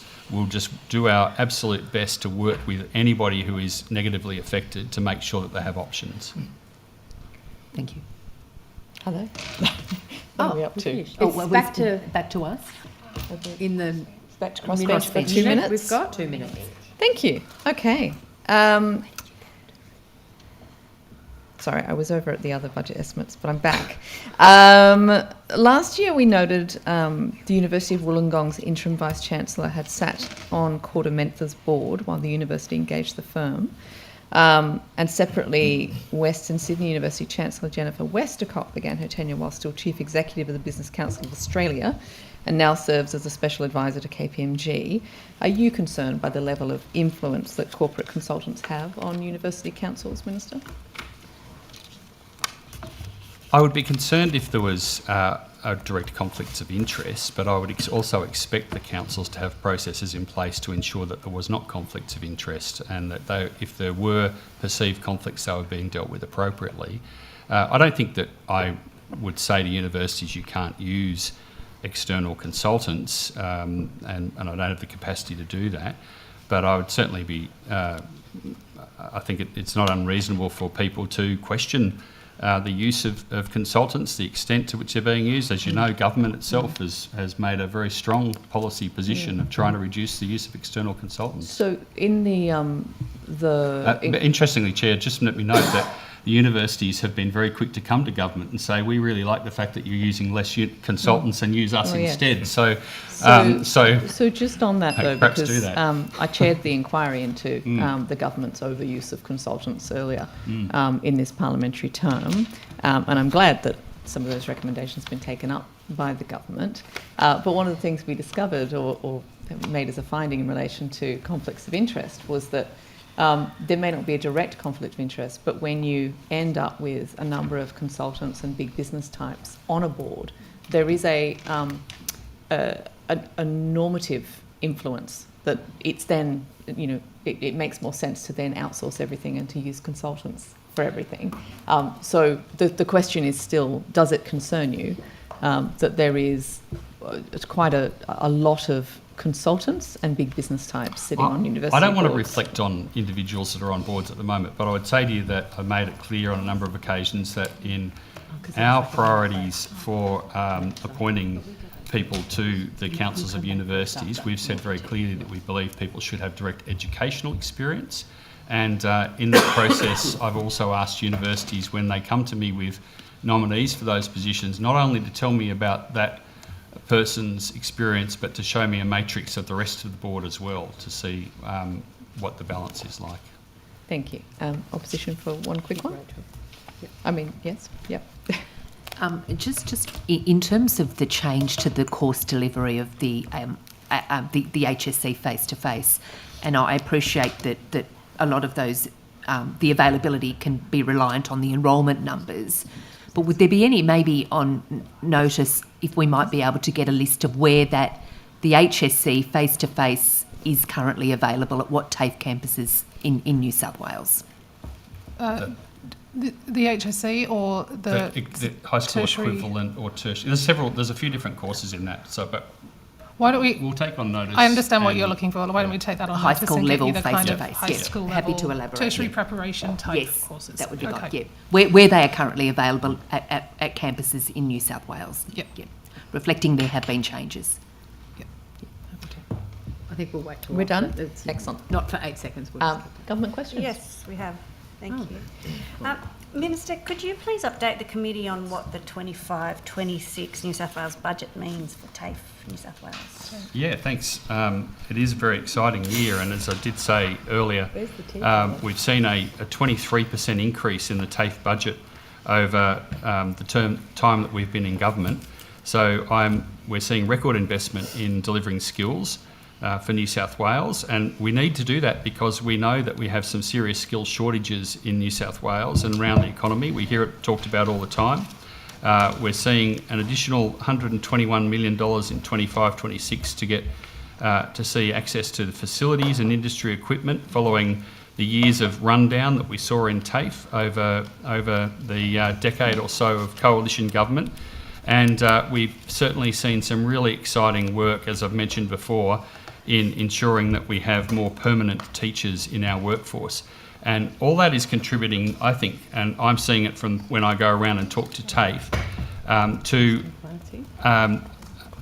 TAFE feeling more confident about its future. And And I think that's really important because it's the cornerstone of vocational training in New South Wales, and it's very important that the TAFE organisation and the teachers and the staff there feel confident that government is working with them to make sure that we are able to deliver through the vocational system in New South Wales. So I'm really excited about the prospects over the years ahead with the new operating model, with the investment that we're making in facilities, but I think much more importantly, the recurrent investment that we're making in ensuring that we've got the people there to deliver the skills for New South Wales and to recruit the teachers.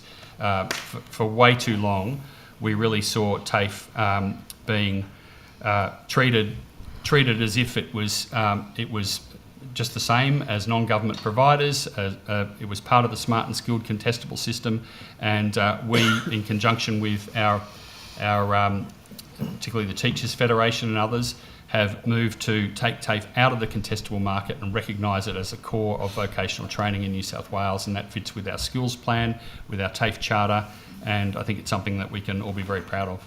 Thanks, Minister. And I know you've been doing a lot of work with the federal government on fee-free places, and I wondered if you could talk a little bit about how those places will help TAFE grow the skilled workforce in the state. Yeah, again, terrific to actually be working with the federal Labor government, who is so committed to vocational training and who has signed with us a 5-year agreement on a national skills agreement. And as part of that, and we saw at the last federal election, an allocation of funding for fee-free TAFE. We'll be delivering 147,400 fee-free places across the sector. And that's something which helps us to target, and we're very deliberately targeting those fee-free places in those skill areas of need in New South Wales. In some of the previous fee-free allocations, we've seen a bit of a broad splash go out, which didn't target to the high skills needs areas. So that is something which we've focused very deliberately on, and that includes things like pre-apprenticeship courses in construction, community services, youth work. The biggest area actually of the Commonwealth-funded fee-free places in New South Wales, take up in New South Wales is going into areas that help with things like NDIS and aged care, and from state-funded fee-free into things like apprenticeships and traineeships. And so it's a really important basis for addressing those skills needs that we've identified in the skills plan. Thanks. So speaking about the sort of skills needs and where we need to build up skills, construction and housing is what we're all talking about. So I wondered if you could expand a bit more on the government's plan to invest in the skills that we need to tackle the housing crisis. Yeah, again, working very closely with the federal government on this, and there's a number of aspects to this, and it's important to note, I think, that when someone comes in and does an apprenticeship, that's an uncapped section. So we'll teach everybody who wants to come in as an apprentice to construction in New South Wales. We're doing a lot of work to build TAFE's capacity in this, and the programs that we've got to recruit teachers are a part of that. Improvements to facilities, and also working with industry and community. I'll come back to this about actually promoting people coming in. We're also looking at areas like recognition of prior learning, working with the Commonwealth to see how we can do that better, how we can help people who want to do mid-career transitions. Pathways are really important too, and just this week the Secretary and I announced that we'd made the Education Pathways program permanent, that had been going on year-to-year basis. The Education Pathways program's in 183 schools, 4 schools. Correct. 183. 3 schools across New South Wales. And that links students with industry to give them a taste and the opportunity to then come in and do things like school-based apprenticeships. And we're seeing some really fantastic results out of that program. We were talking to some of the young people who'd come through that program just this week as we announced the funding, and the results have been really outstanding in getting kids who aren't from families that have traditionally got trade backgrounds, which is often, when you talk to apprentices, it's often dad, mum or an uncle or whatever who's actually got them into it. But these sort of programs are helping us to access families and kids who aren't traditionally coming into trades, and that's really important because we have seen apprentice numbers perhaps not increasing enough to actually meet the demand that we've got out there in the construction sector and for the transition to net zero in New South Wales. And we need to be doing a lot more to actually be talking to not only the young people but schools and parents about those opportunities. Thanks so much, Minister. Appreciate that. Thank you. Thank you, Chair. Thank you. That brings us to our morning tea break. We will return at 11:15. Thank you, Chair.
Thank you. Welcome back. We now recommence with questions from the crossbench.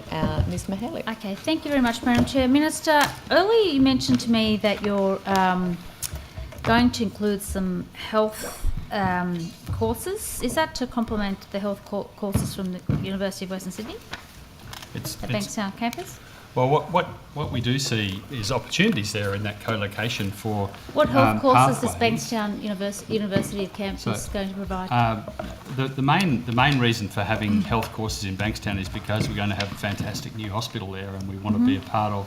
We actually want to be working with the hospital specifically on. But my question this specifically, process. Minister, and I respect what you're saying. Yeah, I'll ask Ms Reid to talk about this, but we have, one of the. Is it to complement the courses that the university will provide in health?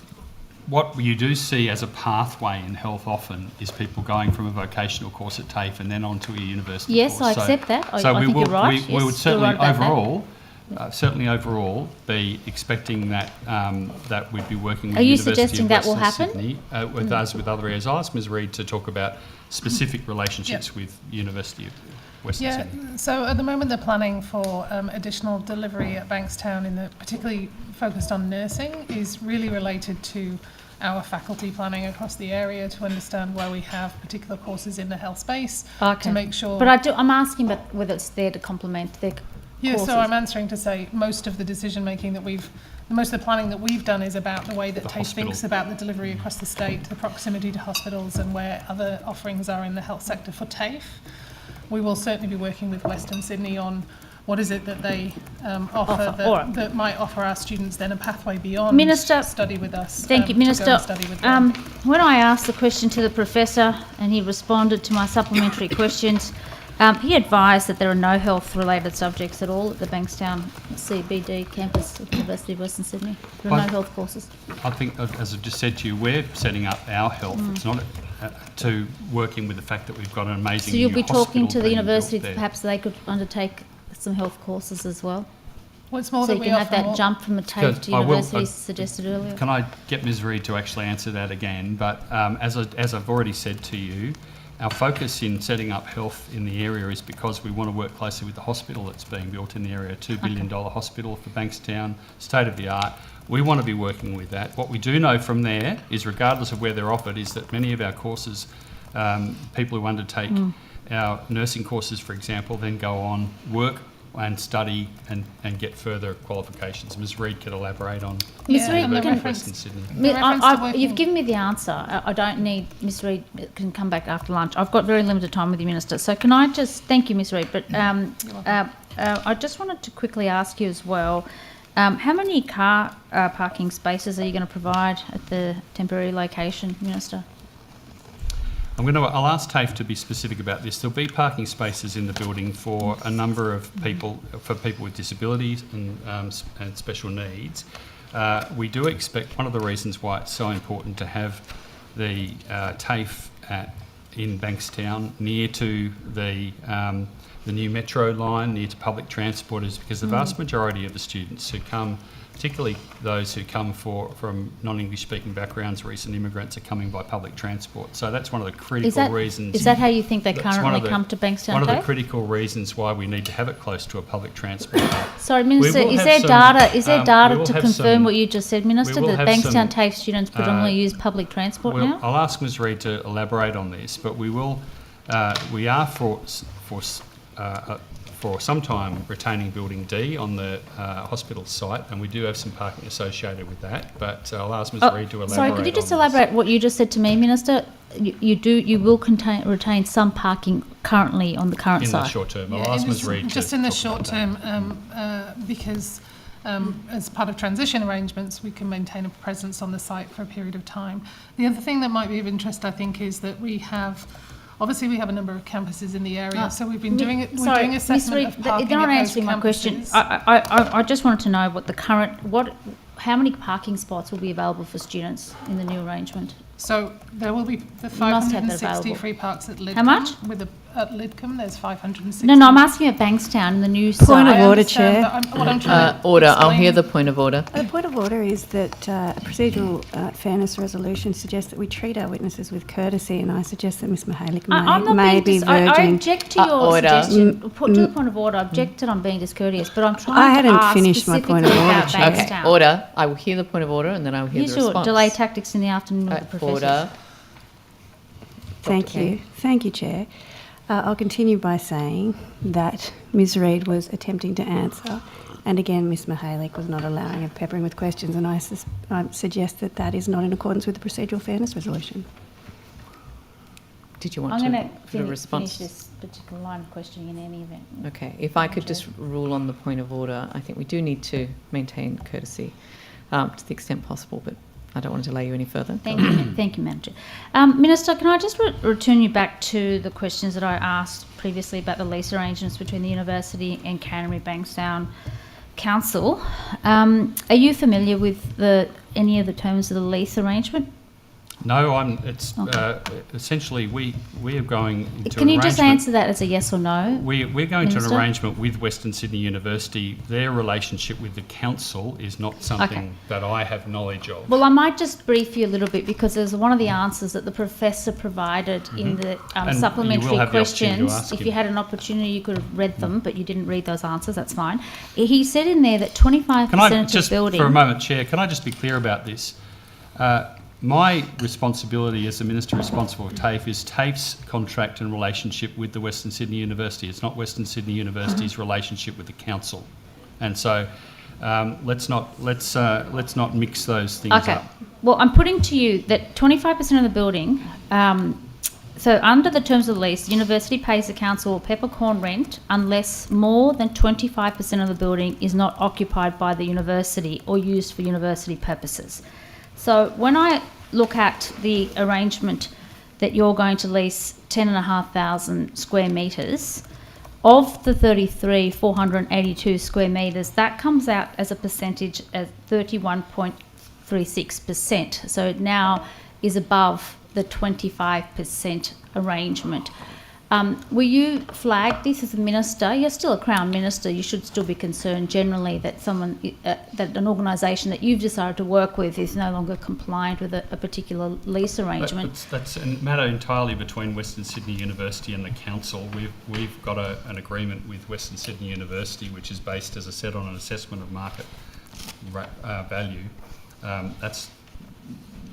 Well, you're not up to us leasing to now be- 31.36% of the university campus. That's a question for the university or the council. It's not a question for me.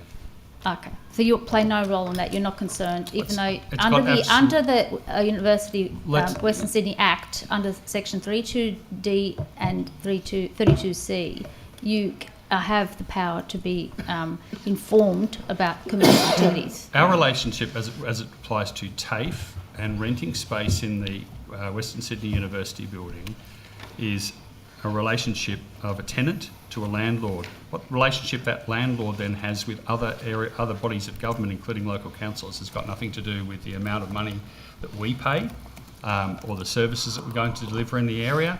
I think it's really important for the people of Bankstown that they get a TAFE courses which suit their area, which are available in their town centre.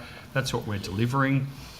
We're excited that we're able to expand the number of courses for the local area. Ms. Mihalik, if you'd like to come and talk to me, other than just asking questions and estimates, if you'd like to get a briefing from TAFE, very happy to organise that. I just want to make sure that the people of Bankstown get value for money.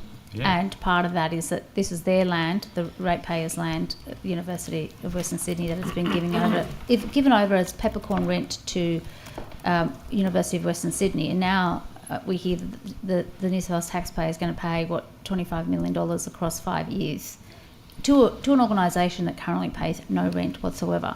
So I Sounds would to me have thought like you'd be that's concerned. a question for you to ask the It certainly council. is. Not but the council, not. I'm just reminding we're you the that tenant. you have some power under the Act. We to are the also tenant in this situation, inform yourself speaking as the TAFE and to minister. take some concern about the arrangement. But as I said, very happy to talk to you for you to ask for a meeting to talk about this or a briefing, so that you can go through the whole thing with TAFE. So you're committing that you won't take a role or any interest whatsoever in if you think that the university has a... if I understand your point correctly, you're saying that the ratepayers of the Canterbury, of the council area, you don't think are getting full value because now the state government is coming in and renting. That was council land. It was public land. It's been leased at Peppercorn Rent to University of Western Sydney on the arrangement that the bulk of the site should be used for university purposes. And now we know it's not because the New South Wales government agency. I haven't got anything to add to that. It's an issue for your council, I think, not for TAFE. Ms Higginson. Thank you, Chair. Minister, good morning. Morning. Will the New South Wales Government rule out supporting Gillian Segal's report's recommendation for government funding to be withheld from universities programs or individuals within universities? We don't. My portfolio doesn't actually provide funding to universities directly at this stage, so I don't actually have any funding to be subject to that report. That report is one that needs to be considered by the federal government as the primary funding agency for that, and I would expect them to respond to it.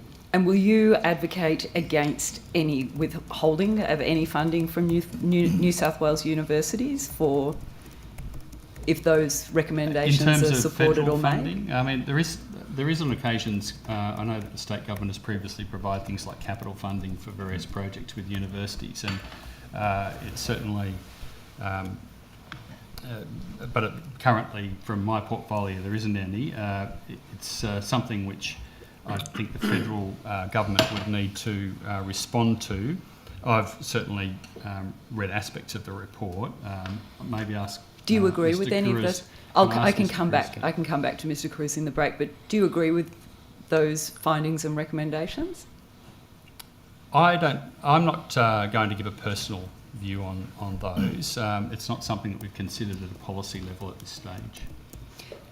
Will you advocate against any withholding any funding from New South Wales universities for disagreeing with the International Holocaust Remembrance Alliance definition of anti-Semitism?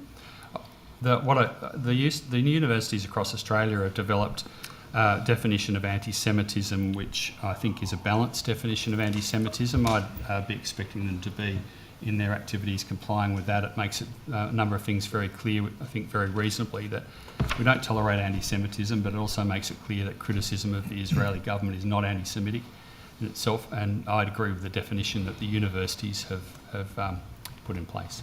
Do you agree that the IHRA's definition conflates anti-Zionism with anti-Semitism? That's not something that I have a position on at the moment as Minister. And has the New South Wales Government got any position on this, and is there any consideration of forming a position on this? And I'm not asking for your personal opinion. Reasonable question. It's not something that has come to me to consider at the moment. It's not something that's been raised with me as being likely to be considered at the Education Ministers' meeting coming up. If it is, then I would obviously be getting advice on that. And so you're aware, though, that the federal court judgment has found that a university's adoption of that definition contravenes the definition that you mentioned rather than the definition that they... Yeah. I'm not aware of the specifics of that case. Perhaps I'm not sure if Mr. Cruz can add to that. No, to add, yes. Julian Segal in her report claimed that we are on a dangerous trajectory where young people raised on a diet of disinformation and misinformation about Jews today risk becoming fully fledged anti-Semitics tomorrow.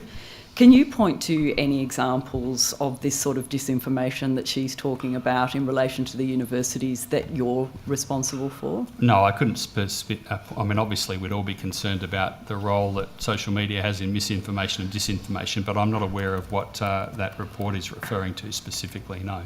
And you're aware of any examples in universities that you're responsible for? Of things that specifically being referred to in that report? No, I'm not. Obviously, the issues around people's right to feel safe on a campus is something which has been subject of quite a lot of discussion, but with regard specifically to that report, I'm not aware of examples that might be referring to. And is it your intention to protect the rights of students and staff at the universities for which you're responsible for to be able to express their freedom of political communication, including their criticism of the genocide that's taking place, Israel's genocide that's taking place in Gaza? Can I be clear that I don't control what happens on university campuses? It's not a role that I have as a state minister.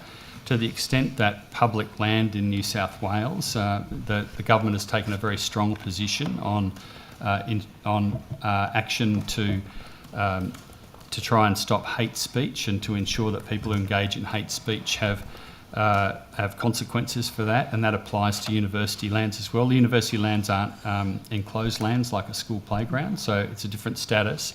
And the New South Wales government's strong stance that it's taken on antisemitism, on Islamophobia, on hate speech is something that applies equally across all parts of New South Wales, and so it's in many senses any public actions around that rest more with other portfolios. Is there anything that Secretary or Mr. Cruz would like to add on that? I mean, if you're interested in what we've done in the school side, we can unpack that for you. No, I'm more concerned at this point with the threat of reports like Gillian Segal's and the chilling effect that may be having on students, staff of universities in New South Wales right now. And largely, I'm more interested in what you as Minister are inclined to do to continue to protect the rights of free speech, including criticism of Israel and Israel's genocide in Gaza of the Palestinian people. My position would be the same as the position the Premier's put and the government's put about the right to free speech, but also the right to undertake that without engaging in any sort of hate speech. Or with respect, Minister, the Premier's views on this matter have been under the scope and are really people are very critical of those views. And this is why I'm asking you in particular, because there are people who don't necessarily trust the Premier right now, particularly given on the 6th of May he received a letter stating very clearly in a frame that he's a good friend of Israel, and so is the New South Wales government. So I'm asking you particularly, and specifically on behalf of those students right now who are feeling genuinely concerned about the impacts that reports like the Segal report and other sentiments, that their freedom of political communication about a matter that is so significant right now, they want to know that it's being protected, and particularly by you as the Minister. I have to go back to the role that I actually have in this. Universities are administratively autonomous. I don't direct them in this area.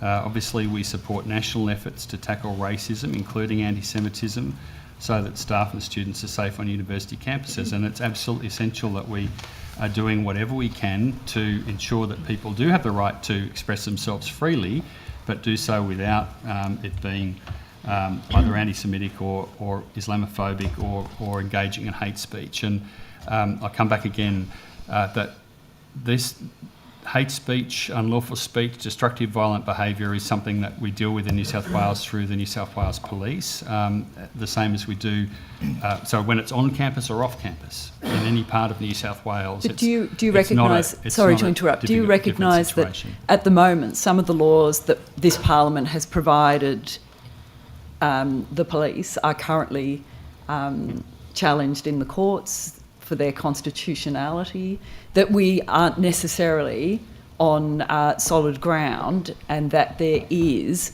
potential for... It's not up to me to speculate on what courts might decide. I'm a member of the government and cabinet in New South Wales, and I support the positions that the government is taking.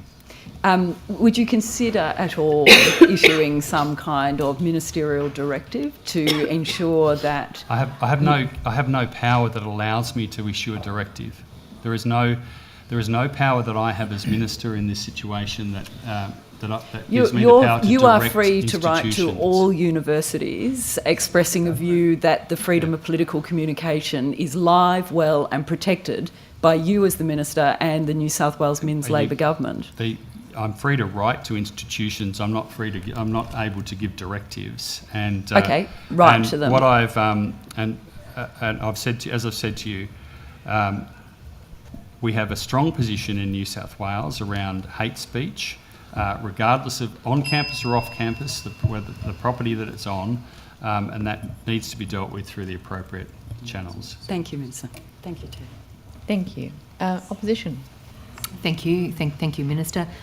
Minister, if I could refer you to budget paper number 3, which was referred to earlier, and 4.32 under TAFE Commission Major Works, New Works. I see one line under New Works. The second line I see under New Works, TAFE New South Wales Bankstown Campus Relocation 100 million. Mm-hmm. Minister, in recognition of the population growth in the southwest of Sydney, what has been allocated in terms of new works to the Miller campus in the city of Liverpool, or the Liverpool campus itself in Liverpool? There's obviously that 100 million as a specific line item there. We've actually got quite a long list of campuses that are getting upgrades or maintenance work being undertaken. We can delve into that a little bit more. There's been quite a bit of discussion around Liverpool, is my understanding to this, and it's. But the reference was new money, new works in this budget. Yeah. I see Bankstown listed. Within line items in the budget, there's quite a long list of capital works that are going on in campuses across New South Wales, building on what we did last year and the budget before. Perhaps Ms Reid could elaborate on that. Yeah, I think I'll need to take on notice the specifics, and I think we already took on notice to come back with the list of campuses and works that we would be planning to do on them. So just for those specific campuses in Miller and Liverpool, I'm happy to come back on notice on that. So in terms of the City of Campbelltown campus, Macquarie Fields or Campbelltown itself, do we know anything there? New money, new works? Yes, so we big population growth. There is. Yeah, we certainly have, I think, an expansion of electrotechnology at Campbelltown is one of the projects on the cards, but I think it'd be better for me to come back with all of those together, if that's... Would be anything at the scale of the level of new money for Bankstown, and I appreciate the circumstances there. No, because the Bankstown one is, as you say, circumstances of relocating the whole TAFE, so that is a substantial investment being undertaken there. I might also say, just on those campuses particularly, they are big campuses. They have strong enrolments, as you've called out, and obviously they're areas of population growth. There are also campuses where we do have often underutilised space, and so that's one of the reasons for the Padstow, campus moves as part of the Bankstown relocation. And so we may not need that kind of significant building level investment in those campuses to be able to more fully utilise them. We might need smaller investments to make sure there's Wi-Fi, to make sure facilities are upgraded, to make sure there's additional access to particular types of facilities. So really happy to come back on those on notice. Thank you. And Minister, at our earlier estimate session with your education colleague, we were looking at school infrastructure specific to the growth of the housing targets. Mm-hmm. And we were examining areas such as the Hills, where we've got 50 demountable classrooms at the local high school. We've got a huge influx of new residents, new units, and the issue was in terms of identifying future campuses, sites for new schools, meeting the educational needs of this booming population. What's in place for TAFE and training in terms of the southwest?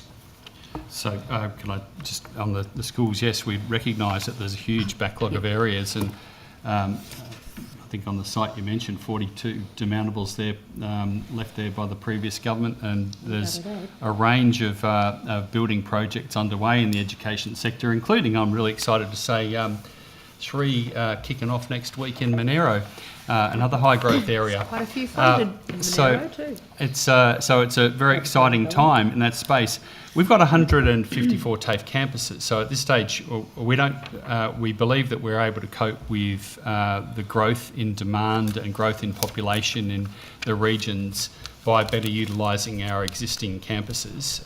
That's our focus at the moment. We don't have any areas where at this stage we're seeing justification. We are working closely with, one of the things we are doing is working closely with the education on better relationships sharing when that's possible, so making sure that we're integrating vocational education into some of those schools, and where possible looking at shared facilities. So, and perhaps just on those growth areas, I'll ask Ms Reid to elaborate. Yeah, so the kind of Southwest Sydney focus of the question, I think important to know that we're part of some of those planning activities with those councils. So the Campbelltown Health and Education Precinct, we work really closely with not only the council but the universities and others on planning for the region and understanding what it is that we can offer or already do offer that might be of use.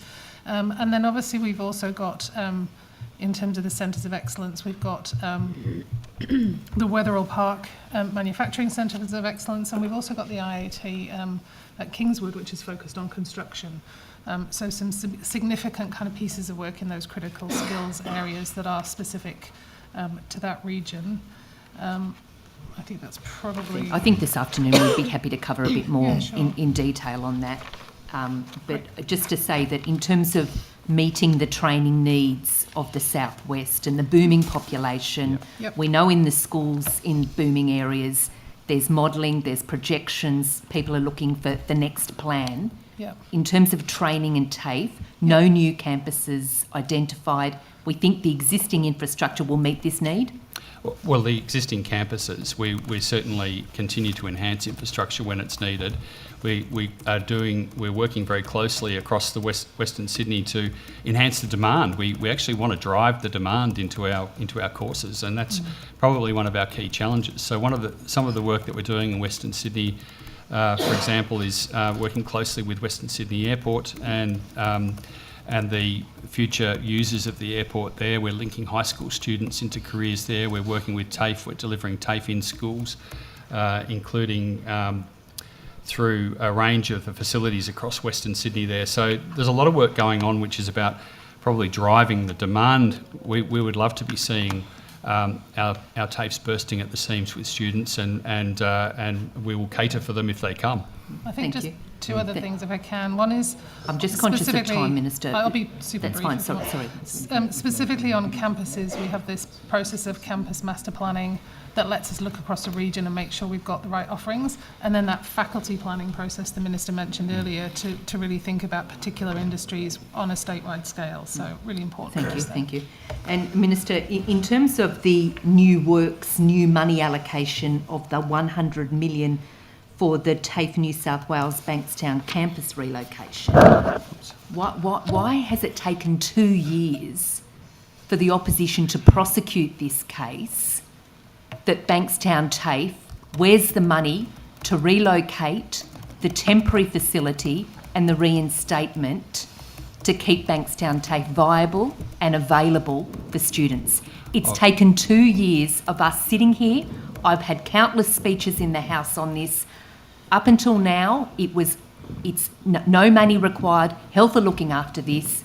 Now we see a budget line here of 100 million. That's not really... Why 2 years, Minister? Not really a good characterisation of it, but let's go through the history of this. The former government announced that they were going to build a Bankstown hospital. They didn't have a site which was suitable. They allocated a funding allocation which turned out to be around $700 million too little. So what this government has come in is to come in and once again take an announcement that the coalition made with no basis, with no proper planning, and turned it into reality. So we've now got an allocation that's over $2 billion for the hospital project. Out of that same allocation comes the $100 million that's coming to TAFE, and as I said to the committee previously, it was all being considered as part of the same process in the government's budget consideration, and that's why at last time I spoke about this at estimates, we did not know the final cost of the hospital. It had gone well over the $2 billion. They're going to get a fantastic hospital in Bankstown and also a great TAFE. Once again, it's this government which has actually taken a poorly considered announcement from the previous coalition government and turned it into something which is going to be a huge benefit for the Bankstown region. Minister, in this same room, over these estimate sessions, you have told me on many occasions there was no need for the relocation money. It's all up to health. It's all coming from health. I didn't say that at all. I could quote unquote you on this. No, well, you're misquoting, because what I've said to you... So we're pleased to see the money, but just a few more details about the money. You're misquoting, because what I've said to you was that the funding was being considered as a part of the process of health, making the proposal to government for an allocation to build the hospital, and as part of the hospital project to relocate TAFE. So given that that wasn't finalised last time I was before estimates, I wasn't able to tell you that the cost would be $100 million. Minister, in terms of the relocation plan, we've spoken here earlier about relocating the early childhood education would be relocated to Padstow. I note that there's some significant infrastructure in place at the current Bankstown campus for that facility, including children's toilets, playground facilities. Have we got a costing on what the relocation of that infrastructure is in terms of the $100 million? Yeah, as I mentioned earlier in the session today, the allocation for the relocation of 3 areas of courses to Padstow TAFE is approximately $30 million of the $100 million that's been allocated. So that will include the childhood facilities. The fact that the Padstow TAFE is a ground level facility makes it really very suitable for this, because you can have those outdoor play areas which the Bankstown existing campus didn't have. Can I just point out as well, though, that we also have a childcare centre on the site at Bankstown. That's not relocating to Padstow. That will stay in the Bankstown CBD area. Thank you. And Minister, I've also noted on the New South Wales Government's website there's lots of big colourful photos of yourself, many ministers, government members, big colourful posters, plans, lots of energy, the new hospital, the dream, the vision. The one thing, Minister, that the Bankstown TAFE currently offers is the hairdressing course. And students are asking me, I've been there myself, I've visited them, it's an outstanding course. What happens to the hairdressing course at Bankstown TAFE? That'll continue, and it will go into the tower, Western Sydney University Tower. There's a transition. We're keeping, as I said, Building D for a little while, but the Bankstown Tower is being fitted out to deliver the hairdressing and the beauty.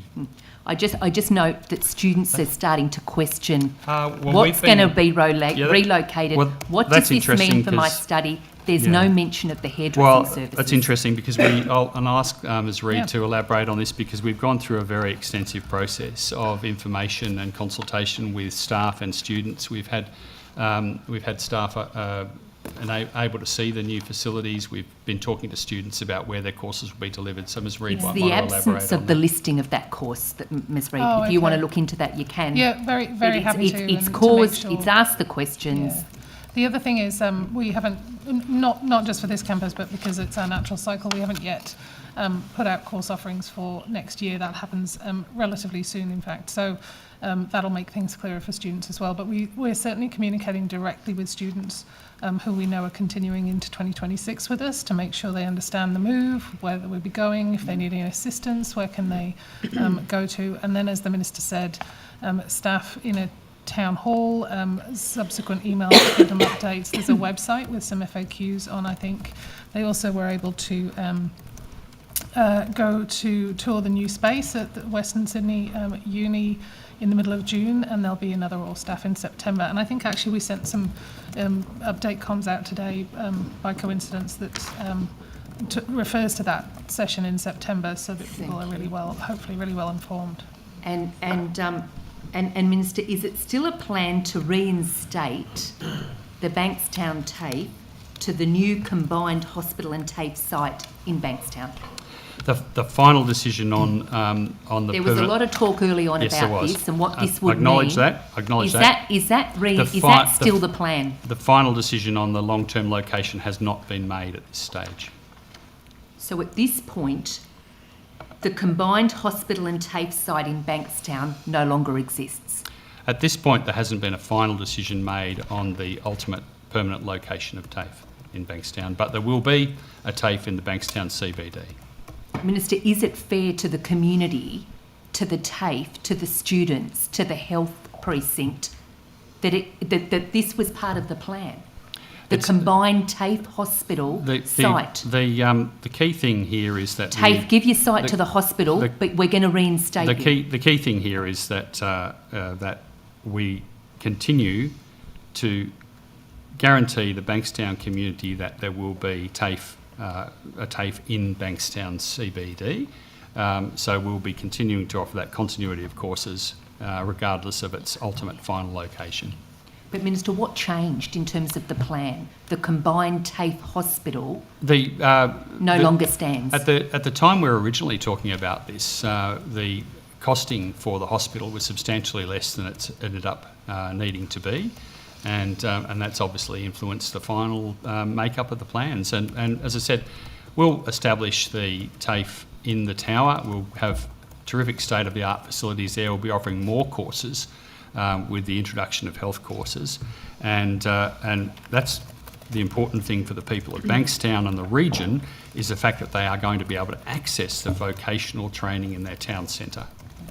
So, Minister, can you rule out to TAFE students and, aspiring TAFE students that there won't be another move of Bankstown TAFE? Because we've got interim arrangements now. We now know we're no longer part of the hospital combined site. As I've said to you, there hasn't been a final decision made on the permanent location for the TAFE beyond the 5-year agreement we have with Western Sydney University. So that's all I can say about it at the moment. Thank you. If I could maybe just have a look at the just back on TAFE campuses. If I could look at the Northern Beaches campus and some of the changes that are taking place there, Minister, do we know what percentage of the buildings at that campus are being used in terms of occupancy, utilisation? Firstly, can I say that I was due to visit the Northern Beaches campus a week or so ago, but unfortunately the local member was ill and wasn't able to come, so I postponed that. But I'm looking forward to visiting the Northern Beaches campus and hearing from staff there.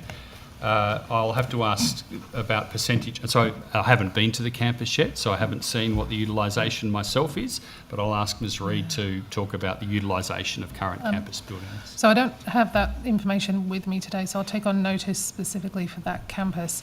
I would say it's difficult for us often to give a utilisation figure because it obviously depends on the profile of students.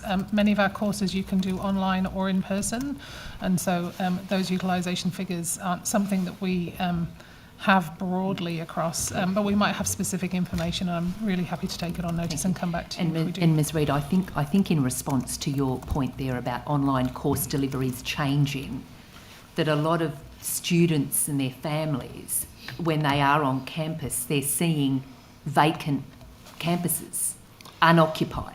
It's an interesting point. The question then comes to value to money. Yeah, it's an interesting point because I get that feedback as well from campuses around the state, and often the profile of who's there at what times has changed over the years with some of the different delivery methods. But often when I interrogate when I say, well, what's this being used for? There is users of all these spaces. It's just that people may not be there at a time when everyone's there. And I use my local campus, Queanbeyan, as an example. I used to drive by and go, why is there no one in the car park? In fact, I've been in every building and seen that they are being very actively used, but just not probably at the times when everybody sees it at once. I think the other thing I'd say is that campus master planning process is giving us an opportunity to make sure that we're thinking carefully about that. We're thinking carefully about where we might have other opportunities on those sites. So, for example, I was at Macquarie Fields the other day. We've now got a suburban study hub in that location. We've got our normal delivery, and then there's things like a Service New South Wales centre on that campus. So there's ways for TAFE to think about this differently into the future, but we just want to make sure that we really understand first the needs of students. When we did a lot of face-to-face delivery, Monday to Friday, 9 to 5, we had a lot of feedback that people need different delivery mechanisms to be able to access that, particularly if they're already in the workforce. And I think at an earlier estimate session, Minister, we had the discussion about whether the RTOs were wanting to utilise these facilities. I just put to you, if they're unoccupied, if they're vacant, does it not make sense to bring another training provider in to utilise this? Yeah, and one of the outcomes in the longer term of moving TAFE out of the contestable market is that they will be able to develop some policies which enable that better use of facilities and potentially some sharing of facilities without undercutting. In a competitive market, it's not surprising that that you might see some resistance to that sort of utilisation that you're talking about. And TAFE as the core of the system, and as government as a steward of the system, in the longer term, we would want to see full utilisation of our facilities to the extent it's possible. Thank you. Minister, I understand it's been reported that TAFE New South Wales is proposing to cut 100 non-teaching jobs across the state. Why has that been thought needed? We've gone through an operating model change, which has, we're in the second stage of the operating model change, and the jobs that are being talked about at the moment are from a couple of divisions of TAFE, but one, the biggest one of those is the product and quality section. We've been talking to TAFE staff about this for quite some time, about the structure. Moving to the faculty-based model gives us the opportunity to engage the faculties themselves more directly in the development of the curriculum, and also then engage the teachers with the direct industry experience and so on. So as part of that change, we are seeing some of the responsibilities move. We've had a net increase in staff in TAFE, a quite substantial net increase in staff in TAFE, but as part of any restructure and moving to the faculty model, you're unfortunately going to have some people whose jobs are negatively affected in that process. Can I just clarify though? So for those of us who don't speak TAFE roles as fluently, when you're talking about the ones that are being cut, I understand that some of those are basically people who are currently full-time doing curriculum development.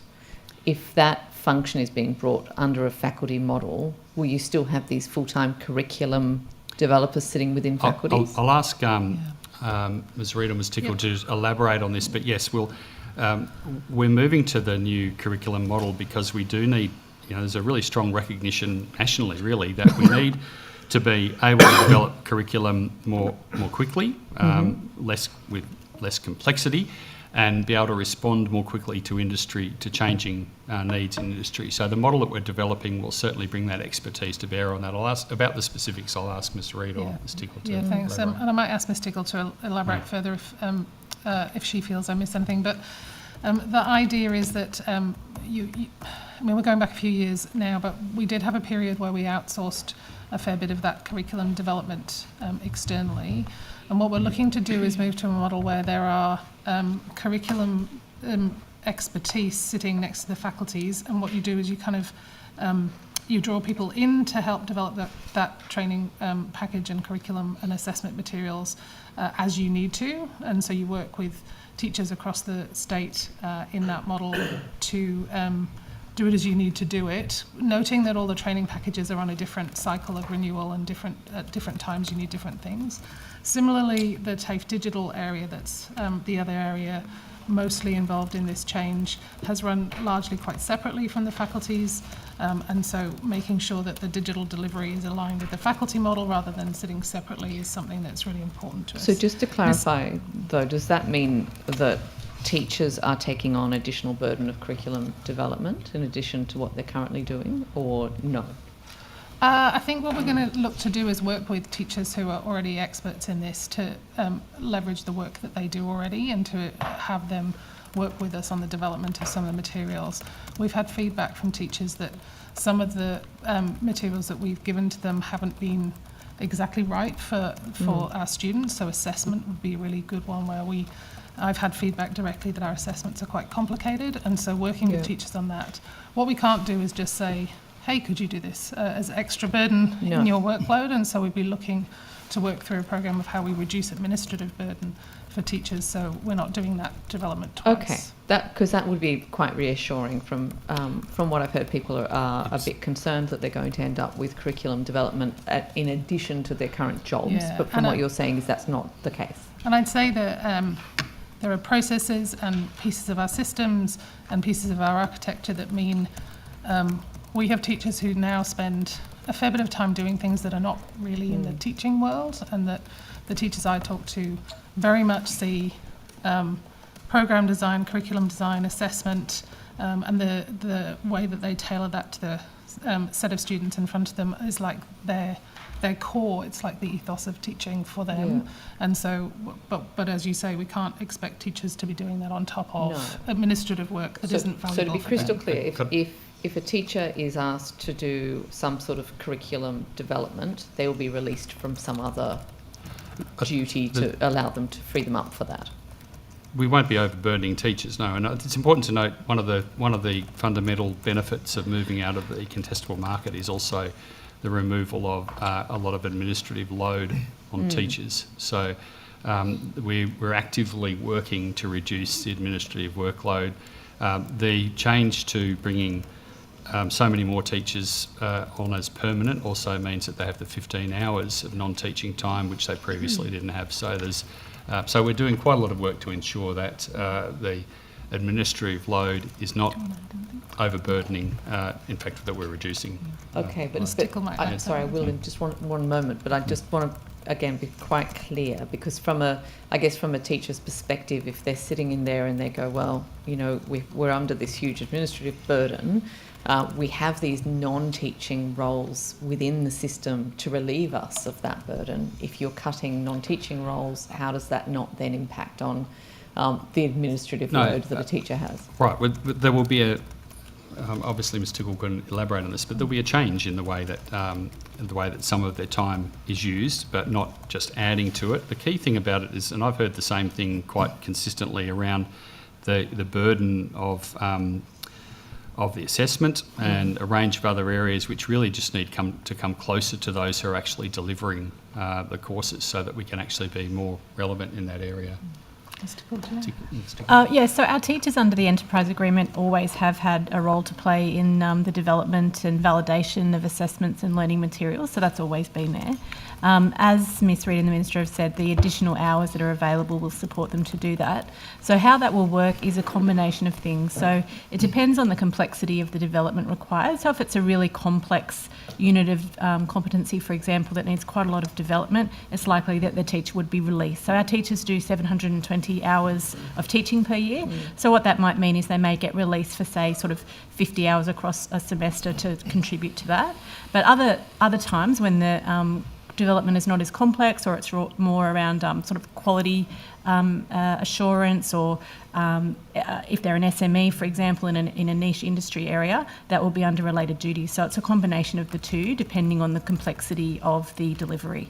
But I guess, you know, it's to be clear, related duties is outlined in the Enterprise Agreement, and the support for curriculum development, assessment design it's always been in there.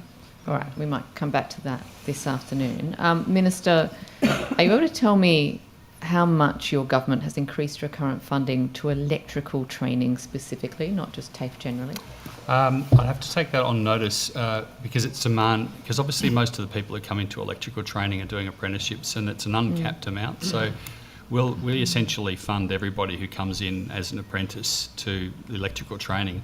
We like more. There's been some recent reports about some recent incorrect reports around availability of electrical training, particularly in this semester. There was 25 TAFE campuses offering enrolments in electrotechnology for second semester this year, which was some media reports just had wrong. We don't have waiting lists in the area. So as I say, our restrictions are often about the number of teachers that we have, and that's why we've been actively working in that area to increase the number of teachers. But I'll ask Ms Reid to elaborate on that. Yeah, what we could do if you're looking for kind of specific budget increase pieces would be to give you information on where we've upgraded facilities, where we've trained teachers through pay to learn or other mechanisms, and then the department would be able to say, the funding that's come through either apprenticeships and traineeships or other qualifications, specifically for things in that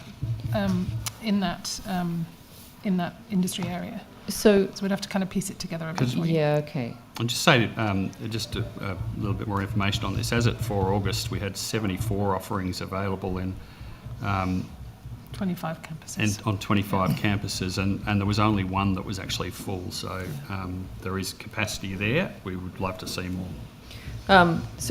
This may be what you are going to correct me on then, because my understanding was that there were 5 campuses that were unable to take a single apprentice electrician in 2025. Are you saying that's not correct? I think the media report was talking about second semester 2025. But we had 25 locations where the course was being offered and had places across the state. The specific of that question?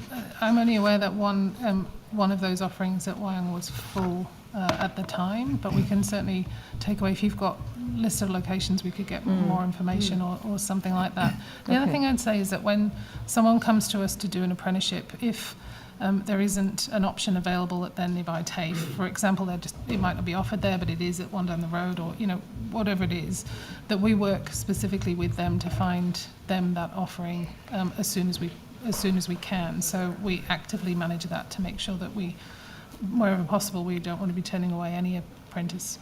Can you tell me how many TAFEs in each of the renewable energy zones currently have renewable energy units in scope for electrical apprenticeships? We might take that on notice. Okay, Ms Reid, yeah. Unless you...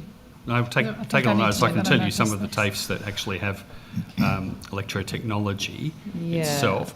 And one of the things which we're doing out of the centres of excellence, and particularly the one in the Hunter, is to ensure that we are offering courses which are not just offering apprenticeships in that area, but also offering micro skills and short qualifications for people to upskill, and they're being offered not just on that campus location, but with a number of mobile options as well around the state. We have also been working across portfolios on workforce planning for the renewable energy zones. It's obviously something which really hadn't had a lot of work done in it, but we've been working actively with Minister Sharp's portfolio and other relevant portfolios in doing workforce planning to try and make sure that we are, in our regional planning models, attempting to address that area. There's a few challenges in the reses around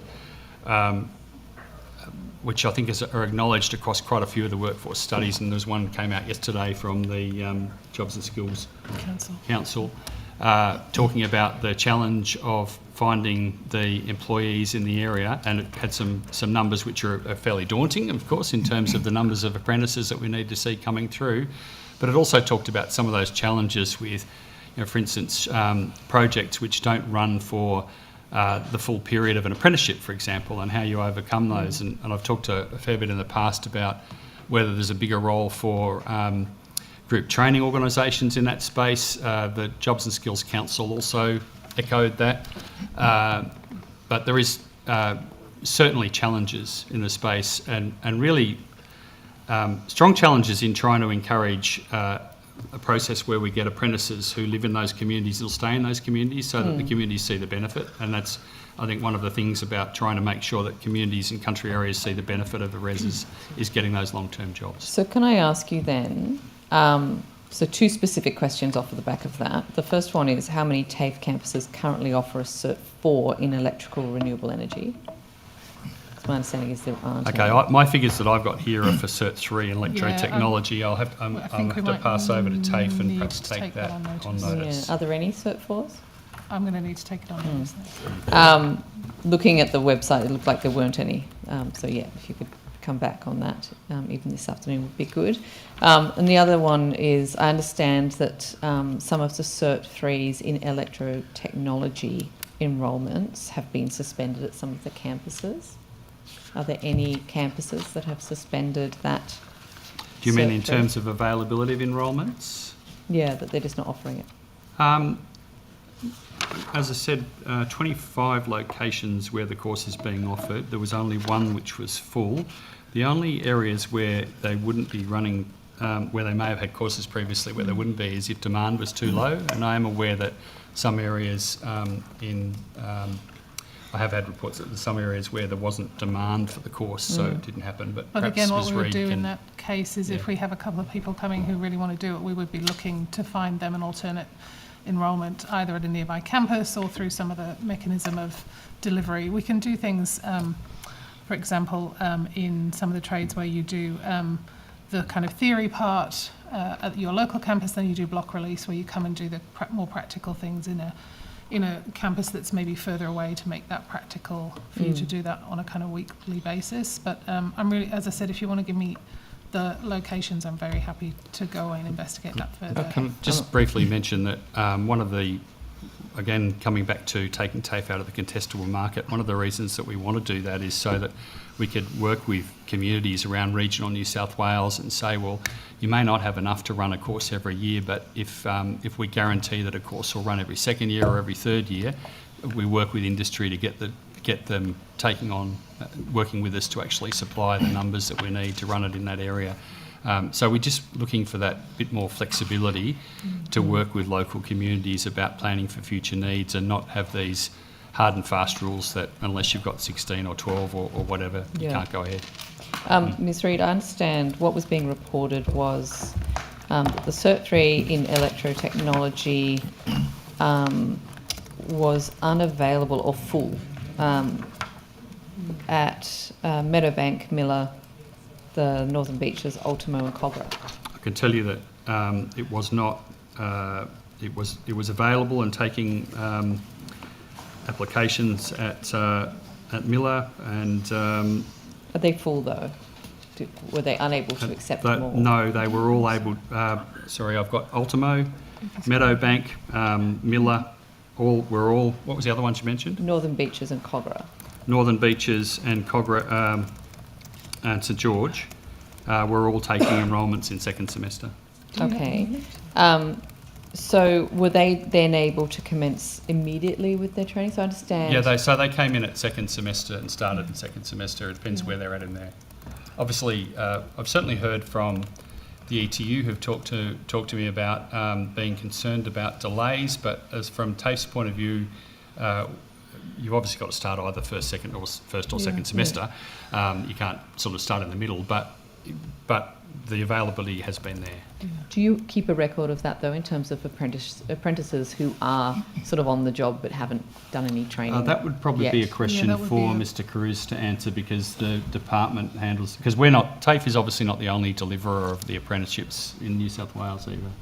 I don't have any specific information with me at the moment. Miss Lawrence might add to it. We might be able to find that information for you and take it on notice. That would be good. If you could come back this afternoon, if at all possible. I mean, I'm interested in, I guess, what percentage of electrical apprentices have to wait 6 months or 12 months or longer due to capacity constraints.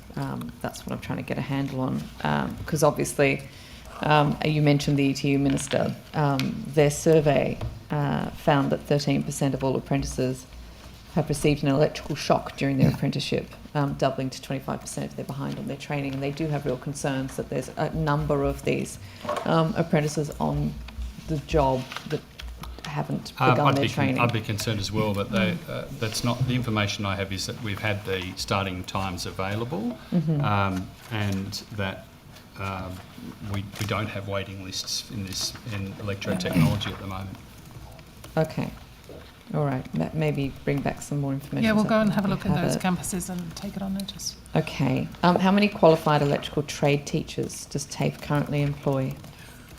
I'll ask Ms Reid to answer that or take it on notice. We don't have that. No, we'll take that on notice too. Thank you. If you could provide a comparison with 5 and 10 years ago, that would be. Sorry, could you repeat that? I didn't. If you could provide a comparison of what is how many there are now compared to say 5 years ago or 10 years ago, some sort of analysis, that would be great. I feel like intuitively 5 years ago, yes, 10 years ago, I'll come back to you on whether we have that information. Fair I would enough. just say that pay to learn piece we were talking about earlier, a third of the current cohort are electrotech teachers, so 9 of 27, I think. Correct. Yeah. Okay. The decision to cut the 100 non-teaching staff that we were talking about before, will that have any impact specifically on this electrical training? Is there anything? No. No. No. No. And look, No. I might just, the 100 roles is a number that is from the beginning of consultation, and so I just want to flag that we're working through consultation feedback now, and so that number will change, and I just want to make sure that's clear as we kind of use the number as a shorthand.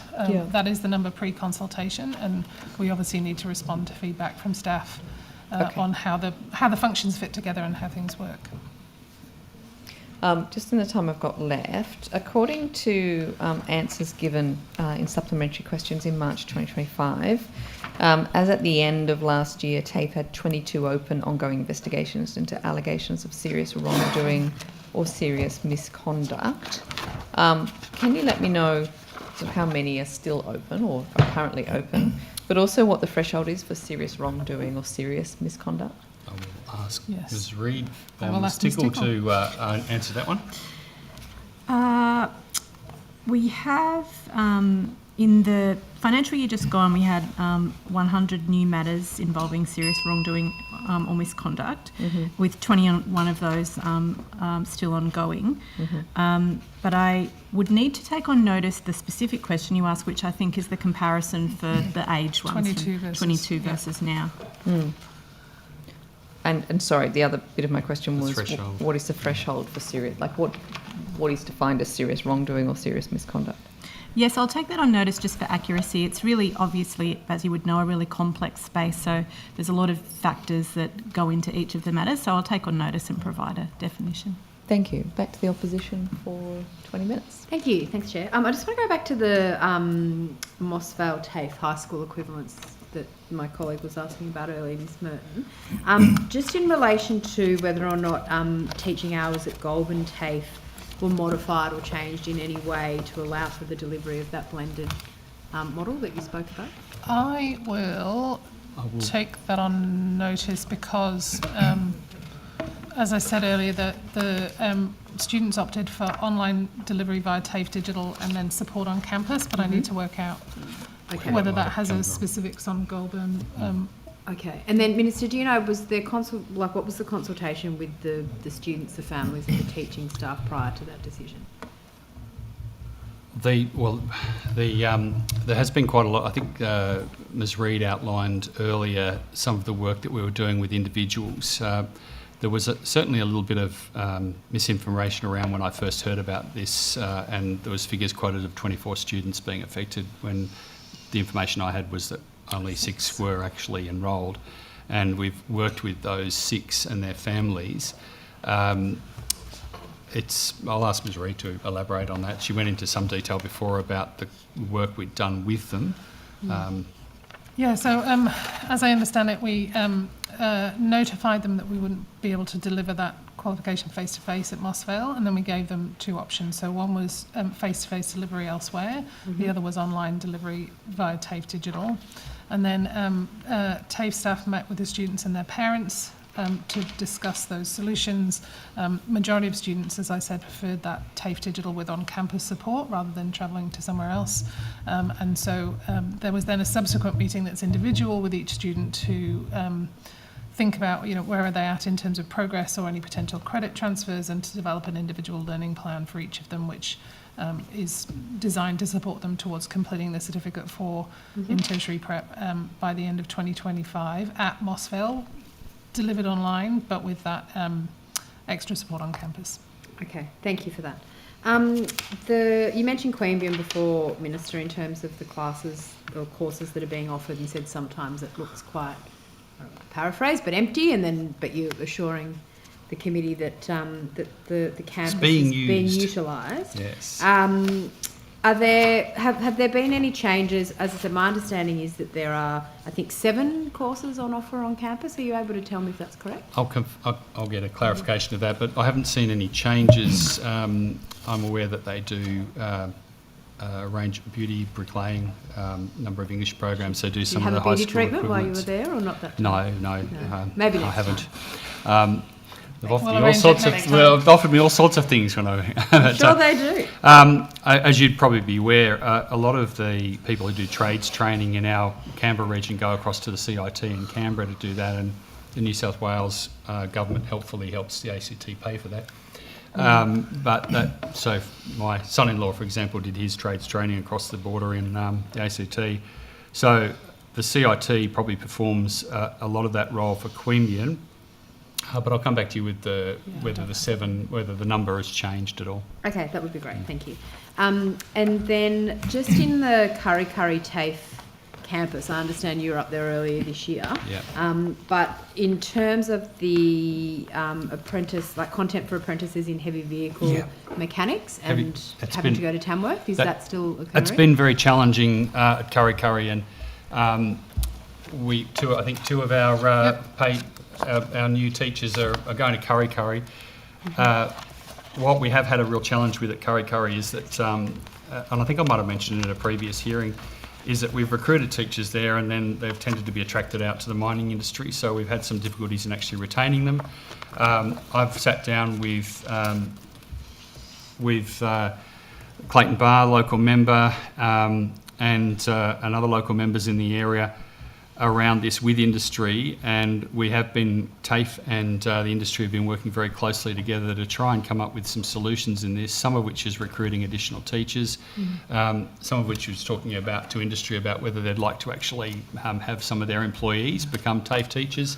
And interestingly, not Kurri Kurri, but in Broken Hill, we've actually had some success in that with a mining company nominating someone to do the training and then work a day or so a week in TAFE.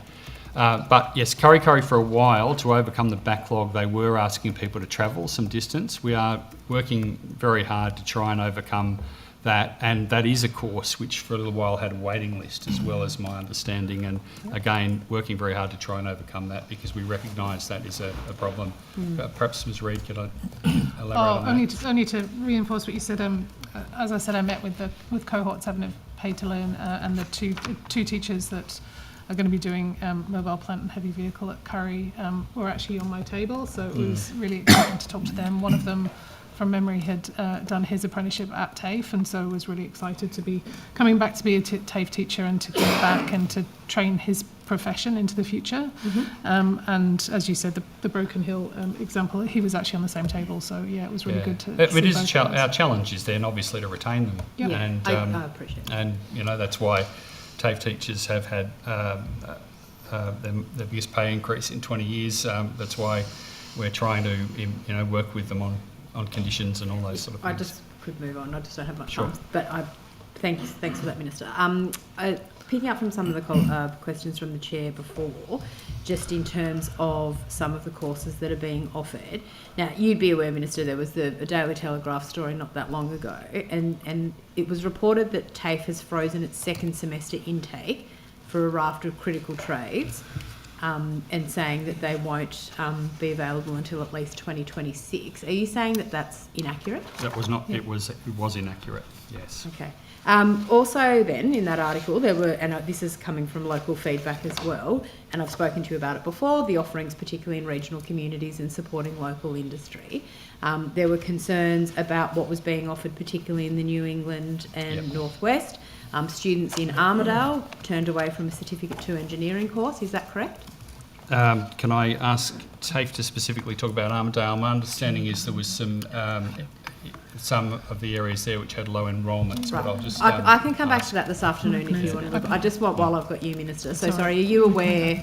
I saw those reports, and I did ask questions about those, and I'm also aware that we just recently invested in a fairly substantial upgrade in machinery and equipment at Tamworth TAFE in engineering, and that is providing a really high quality facilities there as well. Well, just on that, Minister, local businesses, and I'll give an example of one in Tamworth, which is Obico Industries, and acknowledge the work of Kevin Anderson, the member for Tamworth there as well.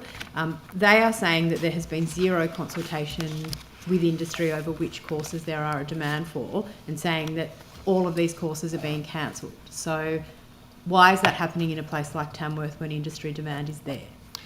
We need to, in fact, I think I've met with that business, and I've invited them to actually be talking to TAFE about the demand. One of the things which we're trying to do at the moment out of the skills plan is move to a regional planning model for demand for skills across the whole sector, not just TAFE. We actually had we had a session of planning for that in Wagga just recently. We need industry to talk to us and tell us what they see their demand as being, so that we can actually allocate. The difficulty we sometimes have is when we're not seeing the demand, and then people just say, oh, well, it's not available, so we won't take someone on. So my understanding is that there were engineering courses up there advertised in the New England area, but then the courses were cancelled.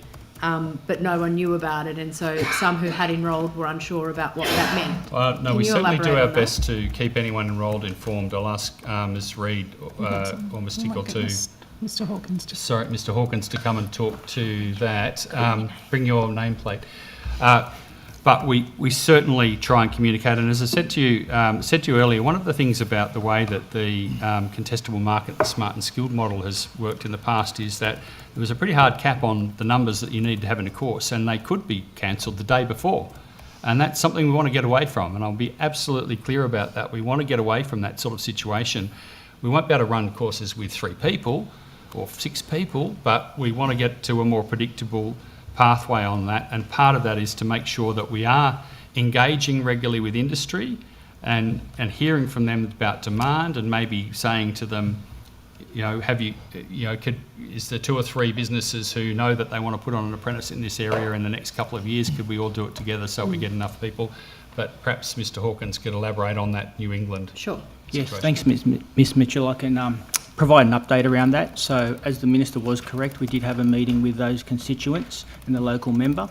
And as an update, Executive Director of the relevant faculty met with Obico last week in regards to, I think there was 2 qualifications. You're correct, one was in the Cert 2 engineering, the other one was Cert 4 in engineering. After those discussions with them, we're looking at generating a cohort, and to the Minister's point, working with industry to get the numbers we need.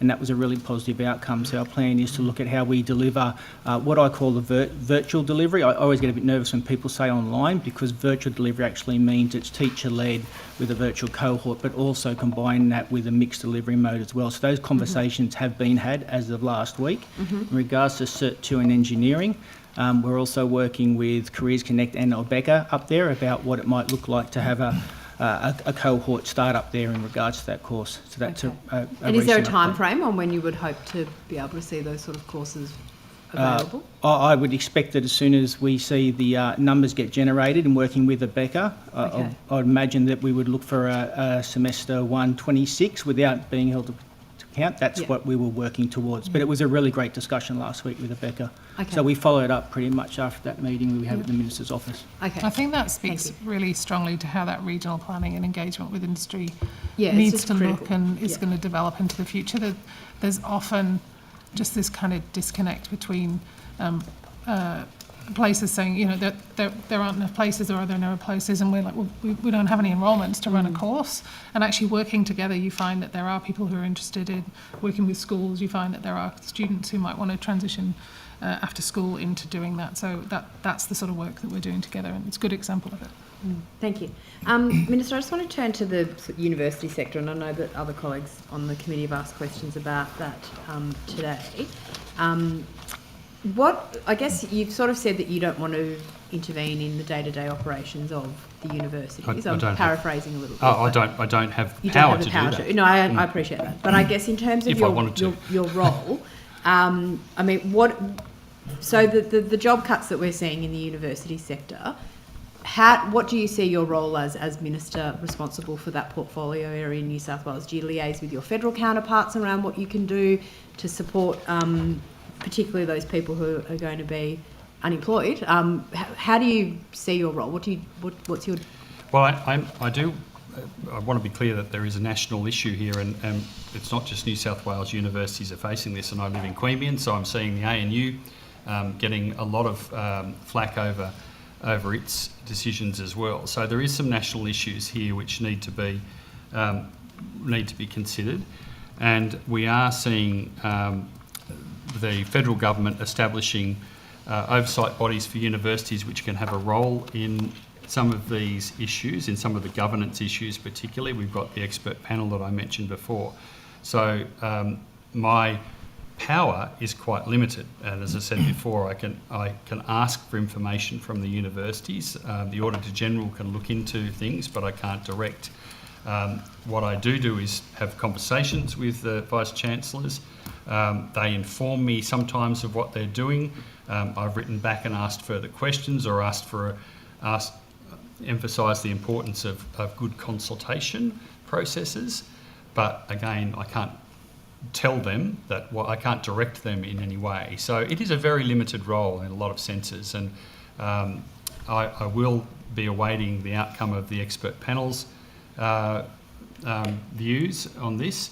But we do also participate at a national level in ministerial councils discussing a number of issues around the universities accord and the reforms that have been undertaken at the federal level to get to deal with governance, deal with setting up a national ombudsman, a range of those sort of things. So just in terms of your, so you met with the Vice Chancellors, in terms of, I guess, accountability or asking questions about the decisions that they're making, ensuring governance is appropriate.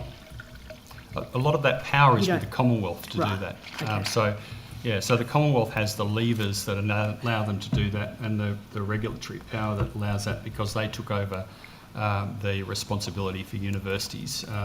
Perhaps. And also, if it's helpful, Ms Mitchell, the Commonwealth has set up ATEC, the Australian Tertiary Education Commission. Mm-hmm. It got it going this year with interim arrangements, but long term, that's the overarching body to drive across the country action on some of these issues. I might come back to that this afternoon, just while I've got the Minister. Yeah, so it is. So there is a number of national initiatives underway, which are dealing with some of the issues that have been raised over the last few years, and there has been a number of issues raised. Whether that we saw a strong focus on campus safety for a while. We've seen a focus on the quality of educational products in some areas. We've seen the focus on the viability of universities, and to be fair, the Commonwealth has been working through a lot of those things through the Accord process. We've been involved in that, but not directing, and So the powers are limited. Yeah, but so I'll take you to, I guess, another area, consultants' fees, and just to pick one example, last year Macquarie University, I'm told, spent over $64 million on consultants' fees. Do you have any oversight in terms of what they're spending that money on? Do they report to you in relation to that? Do you provide feedback? We get their annual reports, which the auditor can look into. I can ask for specific information on commercial activities. Do you? Have you for Macquarie no, University? I haven't. I haven't had anything specifically raised that would make me want to feel that I needed to do that. The issues around consultancies, I would philosophically support the view that they should look at in-house services as we are doing in TAFE and reducing the consultancy spend on curriculum But have you development. communicated that to Vice-Chancellors? We do discuss a range of these issues when we talk, but again, I don't have the power to direct. And fundamentally, I do want to emphasise again that the regulatory power on universities sits with the Commonwealth because of the way that they took over this space using corporations' powers. But we need to acknowledge that university councils are the governing bodies, and like any governing body, they need to make the decisions around how their institution works and not be subject to outside direct direction in that process. So in terms of the casualisation of the workforce in universities, and noting your early comments about, concerns that a casual role can be difficult for people, and I appreciate that was in a TAFE context. Again, there's lots of different examples of staff who will be losing their jobs at UTS, at Macquarie and other areas. Do you speak to the Vice-Chancellors or require them to provide information to you about what they're doing with their teaching positions? Not on casualisation, but I have asked for them to report to me previously around rectification of underpayments, and I've had reports from them about that.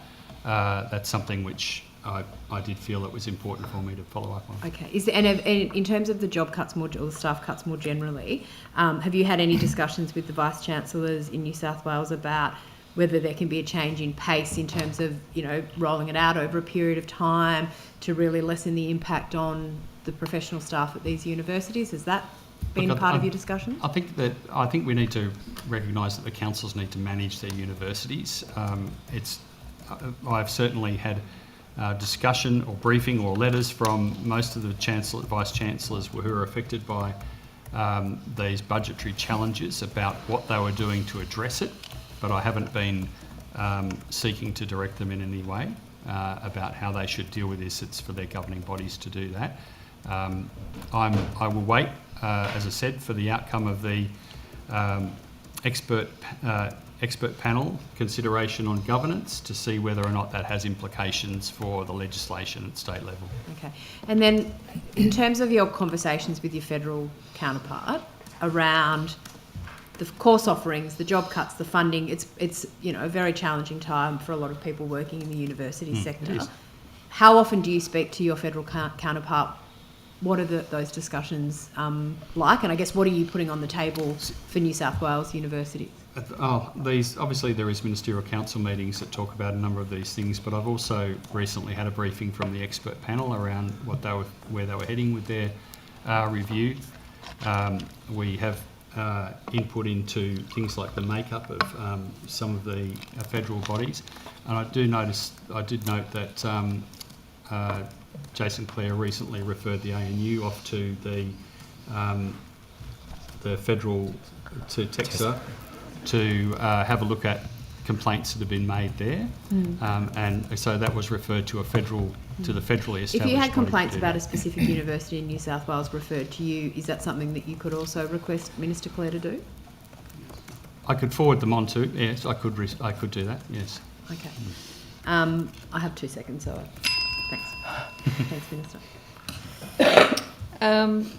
Can I ask, within TAFE, how many public interest disclosure investigations are currently underway? I will ask Ms. Reid or Ms. Tickle. Ms. Tickle, because I think she's on the page. Yes. So in the financial year 25, 48 public interest disclosures reports were received and classified as PIDs. 29 additional reports were received but not classified as PIDs. That's in the financial year 25. So from then till now, I'd have to take on notice what the current open number is. What's the process between deciding what should just be a performance management procedure versus what should be a PID investigation? So we have a unit since July 2023. We've had a unit called the Integrity Unit, and that unit looks after both fraud and corruption and performance and conduct. So we have some investigators in that unit that make a determination under the PID regulations around what is classified as a PID, because it's a very narrow definition, and that is how they classify them. So sometimes a matter might come in that in the beginning doesn't necessarily look like a PID and then becomes a PID as they look into it. So it just depends on the complexity of the matter, how many people are involved in the matter, that kind of thing. And are PID investigations more costly than a performance management? It really depends on the nature of the matter again. So sometimes a PID disclosure can be quite simple and straightforward, and performance and conduct matter can be more complex. It really depends on the matter. Okay. I might come back to some of those this afternoon. When I was asking before about availability of courses, I think, Minister, you said there was 25 who offered...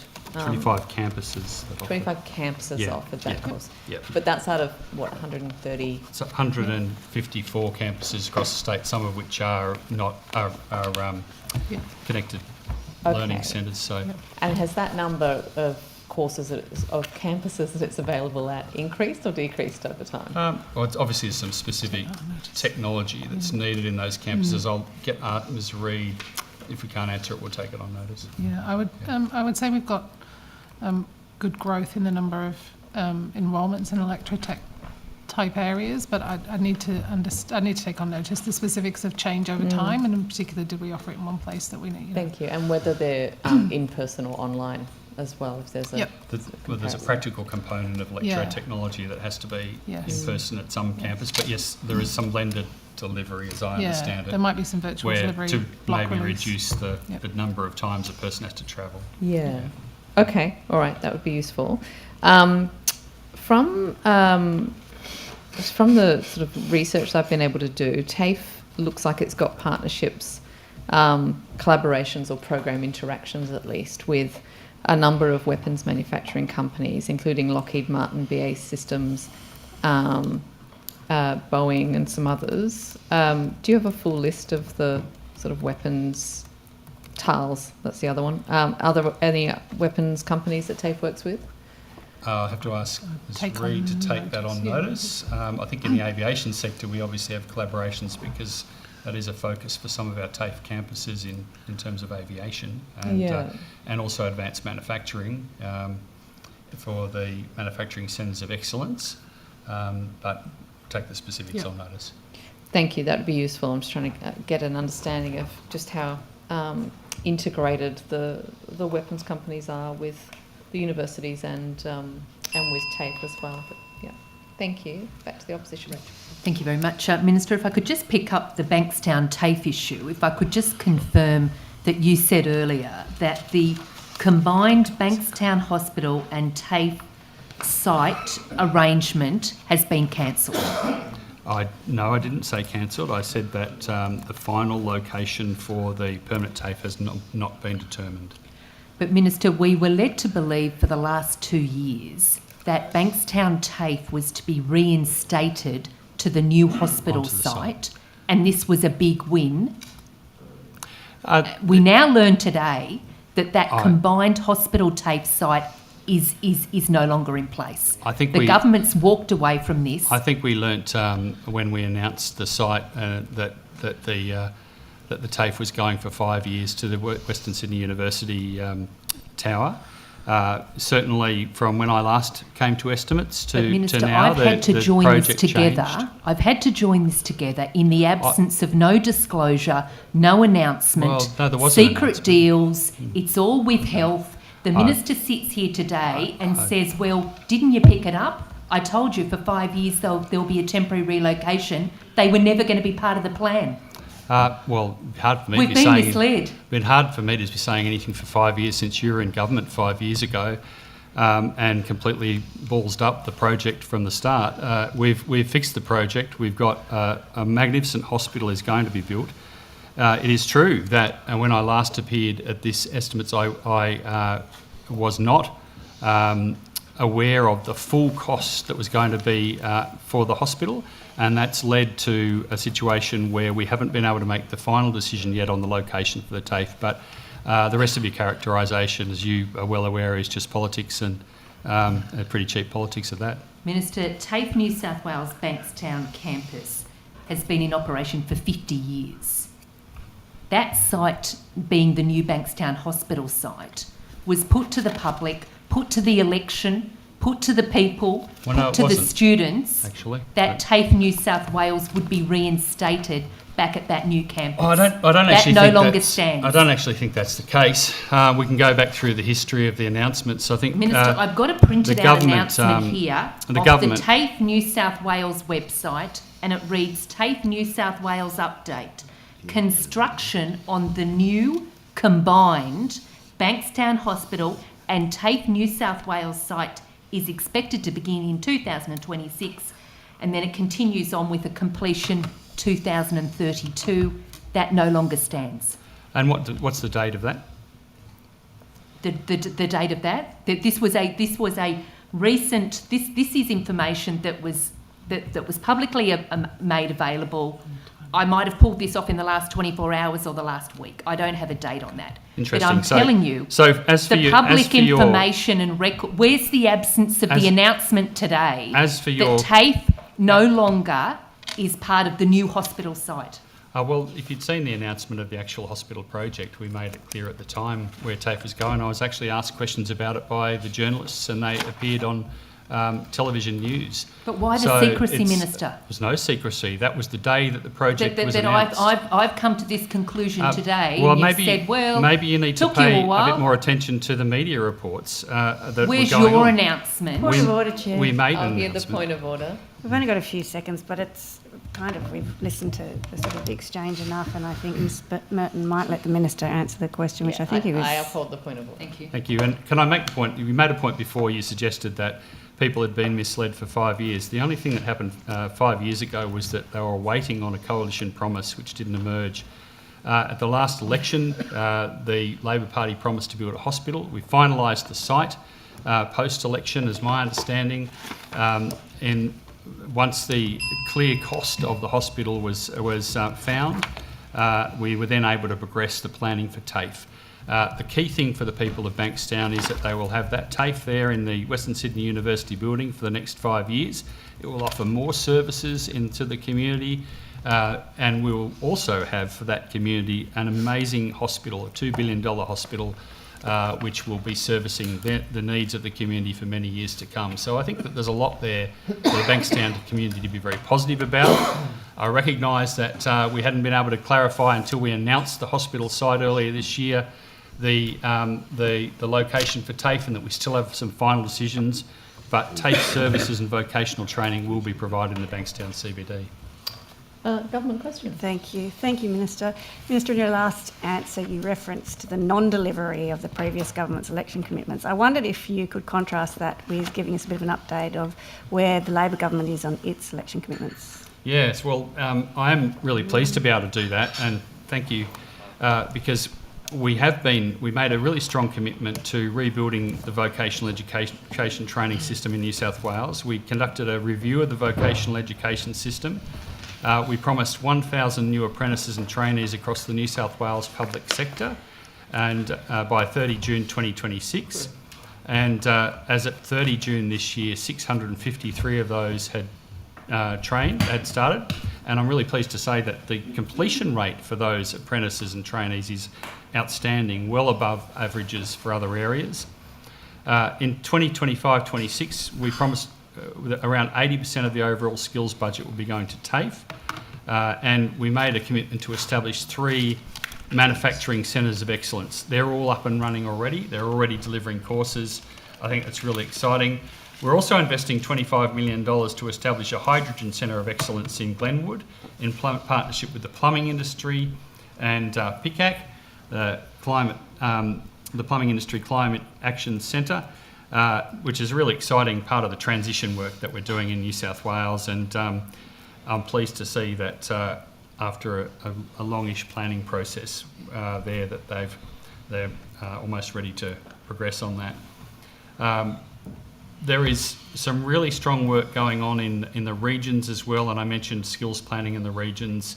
That's been quite something that I, as a regional member of Parliament, think is really important, because I'm very well aware that in parts of New South Wales, different parts of New South Wales, they see their future as being differently focused in terms of the industries they'll have. So in the areas around the Riverina, agriculture and manufacturing are very important, among others. In some parts of New South Wales, the reses and mining remain important. So it's important for us to be able to tailor that planning for delivery of educational services, and I'm really pleased we're making progress on that.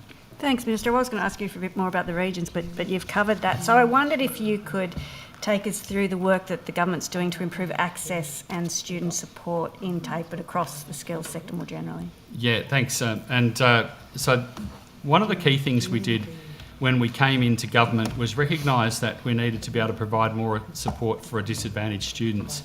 And we did that with what sounds like a really simple change, allowing students to get more than one loading if they had multiple disabilities. And so that meant that they could actually access additional funds rather than being limited to a single area of support. That helps students with disabilities, Aboriginal and Torres Strait Islander students, or long-term unemployed students. We had, as at 27 May 2025, over 10,000 smart and skilled commencements by students with a disability. And that's, I think, reflects the fact that we are trying to ensure that we don't leave anybody behind. In talking about an economy with massive workforce skills, we just can't afford to have people who just don't get access to the appropriate wraparound support that they need to actually engage in training and then become a member of the workforce, and we know how important that is. We've got some really exciting programs like the Elsa Dixon Aboriginal Employment Grants, which for Aboriginal people, Opportunity Hubs supporting Aboriginal young people, the Barangira program with support for Aboriginal and Torres Strait Islander learners through culturally appropriate mentoring. And obviously disability services are really important right throughout our system, including at TAFE, where we have 93 New South Wales disability teacher consultants. And I just want to highlight one, I think, really exciting program that we're doing with the information, the digital sector.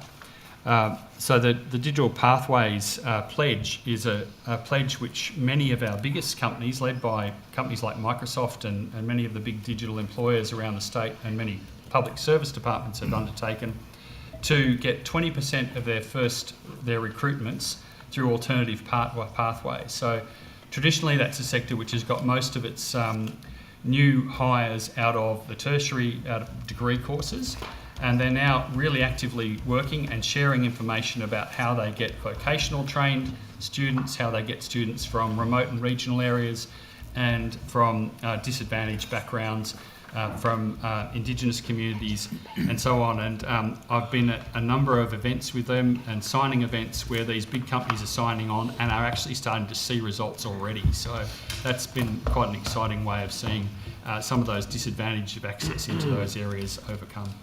Thanks so much, Minister. Appreciate it. Pleasure. Thank you. Well, that does conclude our time with you then, Minister. Thank you very much for your attendance. We will be taking a lunch break and we will be back at 2 o'clock.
if I could start, if I could have a look at the Northern Beaches TAFE campus, and Ms. Reid, I know we spoke about this a little bit earlier, but Ms. Reid, wondering if you might be able to elaborate in terms of the services or the staff at that campus. I have reports in terms of the move to centralised services within TAFE, that some of these campuses now have an absence of marketing people, there's an absence of student coordinators on the campus. I was wondering if you might be able to elaborate on that.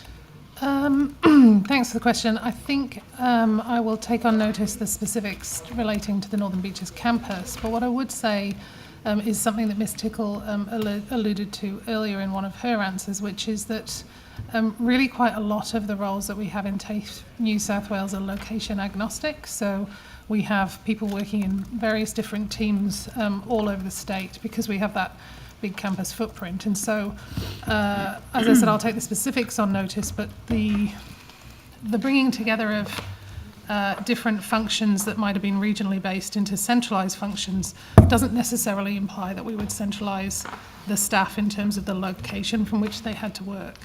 Ms Tickle, do you have anything else you want to say about that? No, that's right. I mean, I look after the people group, so, traditional HR functions, and we've got people across the state. So you can really do those sort of corporate support roles from anywhere.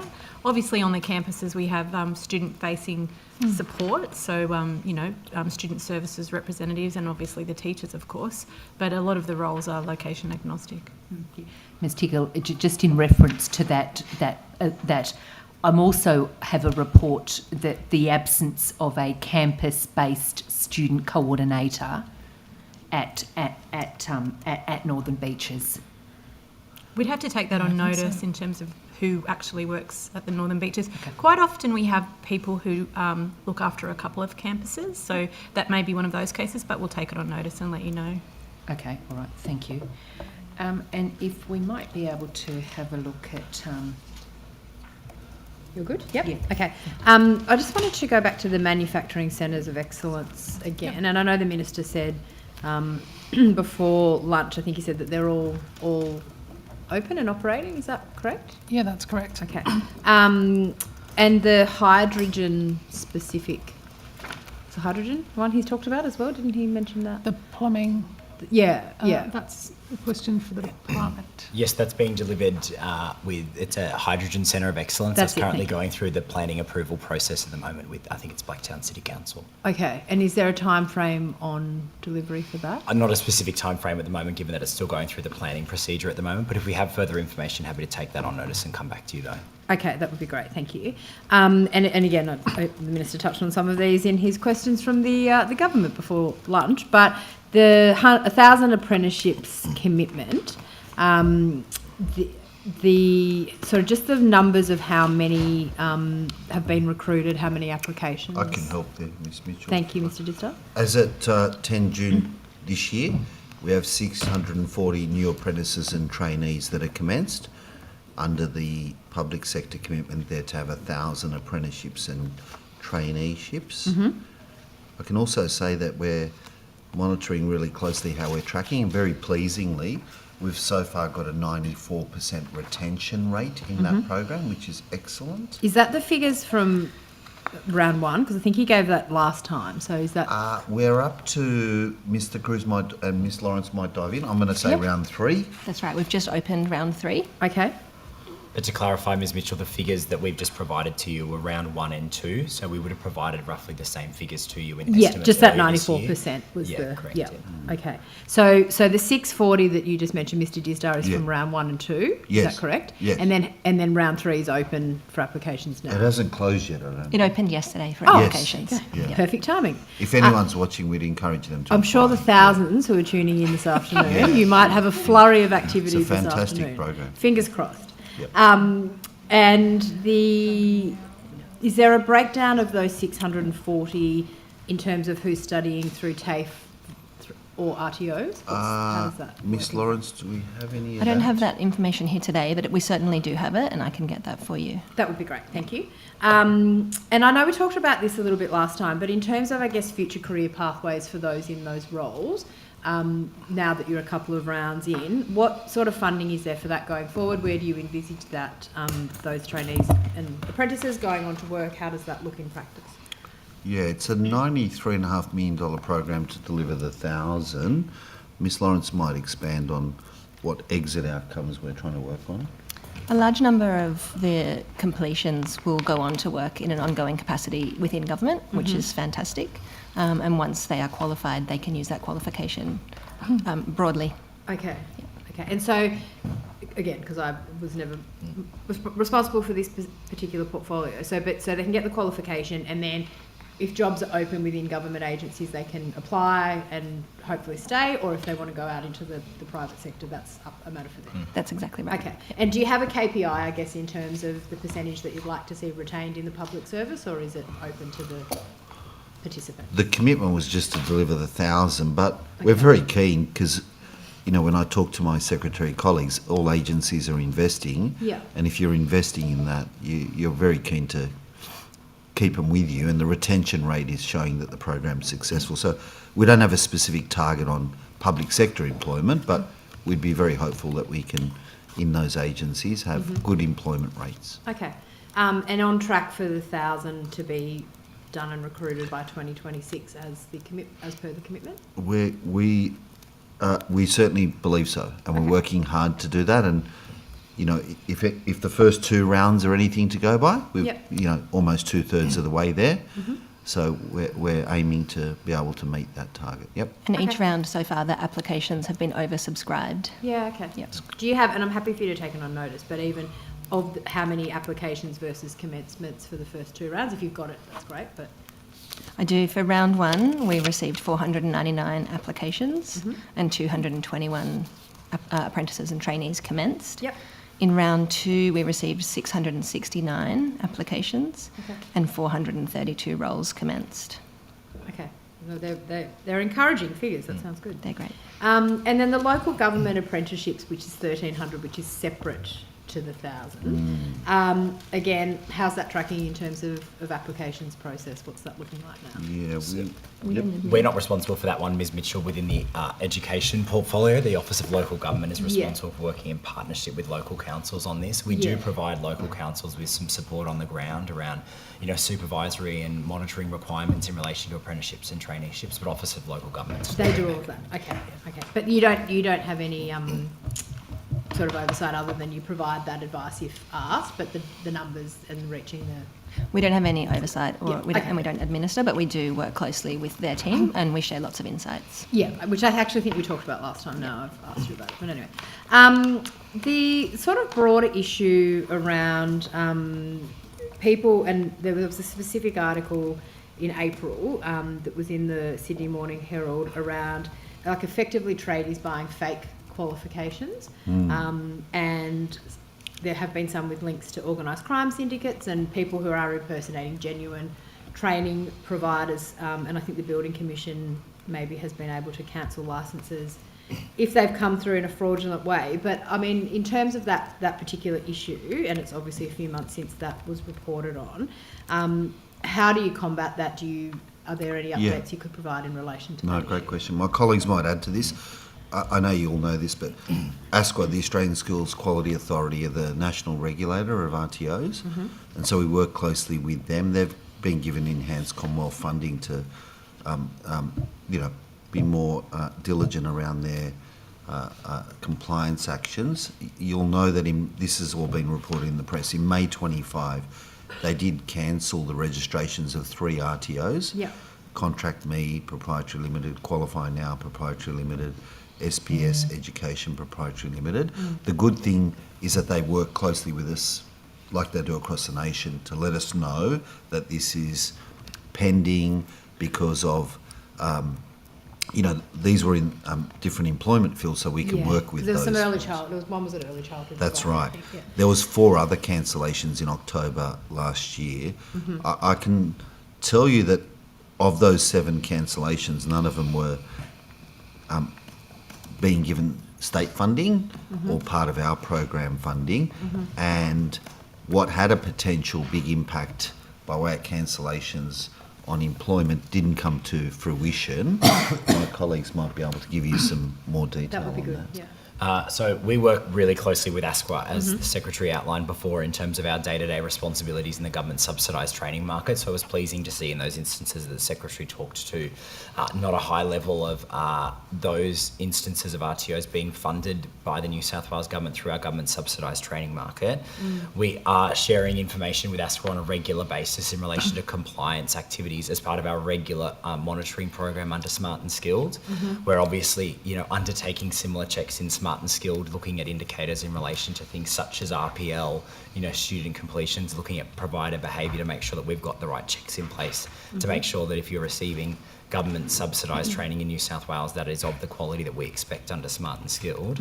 But more broadly, we're working with ASQA about overall integrity of the vet sector and making sure that people are confident when they're doing vet in New South Wales that it's of high quality and they're getting the skills and capabilities that they need from it. And in terms of that sort of compliance work and the checks and things, so how often is that occurring? What does that look like? Do people go, random inspections? Do they go to those services? Can you just talk us through that? So Ms Lawrence might be able to share some great. further information with you, but what I would say is that we've got two kind of really important pieces for this in New South Wales for us in the subsidised training system. The first is the Smart and Skilled contract, and the other is the New South Wales Quality Framework. So there are two kind of foundational documents for people that want to undertake government subsidised training in New South Wales as an RTO. So they're really important, and Ms Lawrence can probably give you some details about what it looks like on the ground on a day-to-day basis. Thank you. Yes, so as Jeremy and the Secretary have touched on, for our Smart and Skilled RTOs, it's essential they have a valid ASQA registration to be a Smart and Skilled provider. So if ASQA makes a cancellation of any of those RTOs, we also cancel their Smart and Skilled contract. In terms of on-the-ground monitoring, as the regulator of apprentices and trainees, we have a role in monitoring learners in workplaces. We do regular visits to learners. We sit with and work with both students and their employers as well as RTOs. And we know from lots of years of monitoring visits that those in-person visits increase completion rates by around 10 or 11%, so they're really worthwhile. In the last 18 months, we've been really focusing on increasing our visits to learners, with the number increasing from over 22,000 in 2023 to over 31,000 last year. And then so far this year, we've completed over 14,000 monitoring visits to apprentices and trainees in workplaces. Okay. If it's also helpful, Ms Mitchell, I can let you know that we've removed, since Smart and Skill began, 117 funded RTOs that didn't meet standard. Okay. Aside from ASQA. Sure. So in terms of that, and I mean, I guess I'm curious about probably two areas, one being early childhood and the other one being sort of building construction trades. Say if someone has received their qualification through one of these organisations that you then find to be not up to scratch and you cancel them, or they're fraudulent, like I mentioned earlier, what happens in practice to that person who has that, qualification, piece of paper, whatever? Yeah. How do you then weed out the people who've maybe been qualified even though they might not have met the benchmarks? Top question. Does that make sense? Yeah, it's a great question. I asked the same thing when we were walking through this process. And it is painstaking. That's why you've got to work closely with ASQA and then in, 6,400 services here in New South Wales. Yeah. My colleagues will talk to it, but pleasingly what I was briefed on was the vast majority were not employed anyway, weren't out there, which was great. And the writing instructions we gave is if someone was employed thinking they've got a valid qualification, what support could we wrap around them? Because it may not have been their fault. Yeah.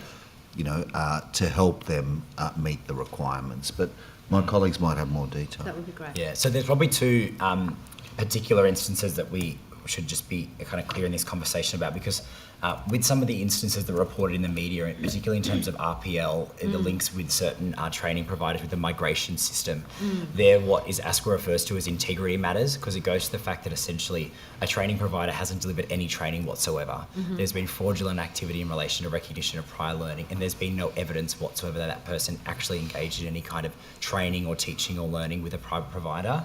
So we have that type of challenge, which the Secretary spoke to before, where a majority of those people weren't actually actually working in the industry, because you would have found that actually they didn't have the skills and experience and expertise to actually operate in that industry because they never actually had any kind of training delivered to them by a provider. Yeah. They're the providers that aren't funded by Smart and Skilled, which we referenced before. The 117 figure that the Secretary referenced earlier goes to some of the work that we do and ASQA does that is more about the fact that training is occurring, training is happening, but people might not necessarily be meeting some of the requirements. So, for instance, they may not be delivering all the units of competency that they're required to. They may not be completing all the assessment tasks they're required to. There may be questions in relation to the way that the RTO itself is owned and managed, but there is still some evidence of training activity actually happening. Yeah. So when we look at what support we're going to put around people that are affected by it, we have more of an opportunity to work with TAFE and with other providers to funnel people into essentially catch up or make up courses or training where training evidence has happened before.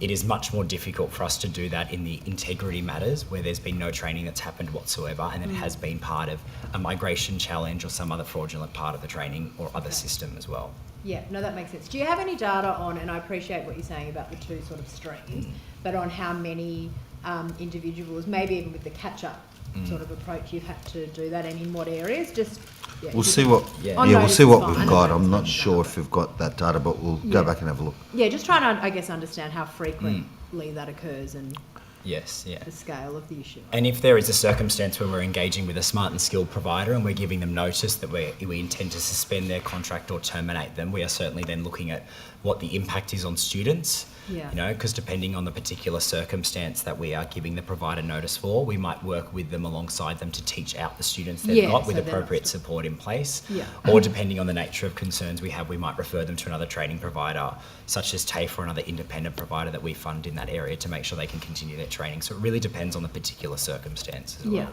Okay, thank you. I'll hand over to Rachel. Thank you.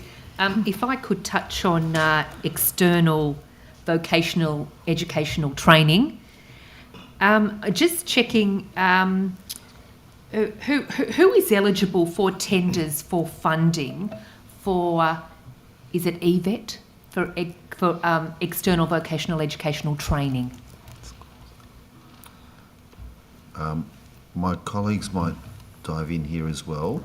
There's VET that's offered in schools. Yes. That's run by our own qualified teachers. They're run in high schools and central schools. The Minister referenced the Education Pathways program earlier this morning, which is in 183 secondary schools. That's our workforce. There's Miss Reed's fantastic workforce that we partner with that provides qualifications and training. We do run TVET with Miss Reed's workforce and on her campuses. Some of her staff work in some of our settings to deliver that. And EVET is also an opportunity to partner with TAFE and other providers. Thank you. So I think in terms of who's eligible, so TAFE and training providers. Yes. Yes. Yeah, thank you. I would just add, sorry, Ms. Merton, it is subject to a procurement process. That process is currently closed at the moment, but it is subject to a procurement process where TAFE and other providers can put in an application to participate to deliver that. Thank you. Yeah. And just in terms of the procurement process on EVET, how does that run in terms of the time frame?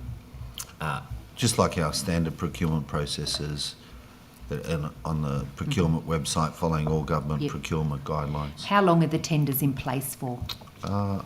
We'll have to take that on notice because it does vary and differ depending on the type of courses, the regions, what student demand and the profile of demand in the future might look like. So there's a range of factors that might influence how long that procurement process might take and when it might open as well.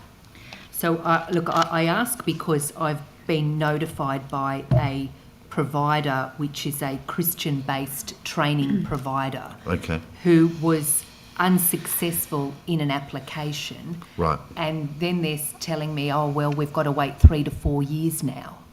Right. So I guess just my question would be that time period. Oh, with what regularity do we go out to the market? What is the time frame that that's usually followed? Yeah, normally we go out and there's, we're looking for providers to provide for a few years.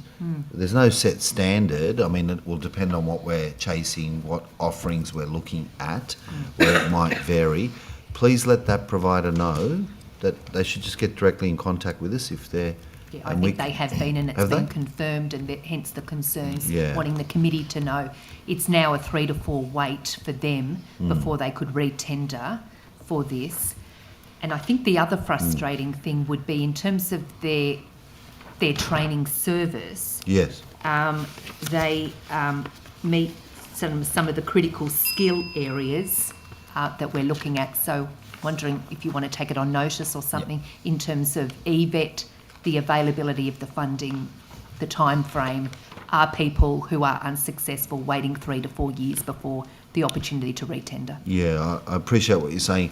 I mean, the good news here is very competitive market. You want to make sure you get good providers coming through and good quality, so that's a good position to be in. But maybe you can give us the specifics outside of this, and we're happy to follow up with them. But we can come back to you on notice about our general operation guidelines around it. Yeah, thank you. Thank you. Can I just come back to the issues we were discussing earlier around TAFE and Cert 3 in electrotechnology? I know that some of that was taken on notice, but I believe from what the Minister was saying, the impression I got was that it was felt that it was a fabricated claim, that there was sort of no issue with campuses being unable to accept for semester 2. I've gone back and had a look, and my information is that Cert 3 in electrotechnology was unable to accept for semester 2 at Meadowbank, Miller, St George, Ultimo, Wollongong, Northern Beaches, Mount Druitt and Hornsby.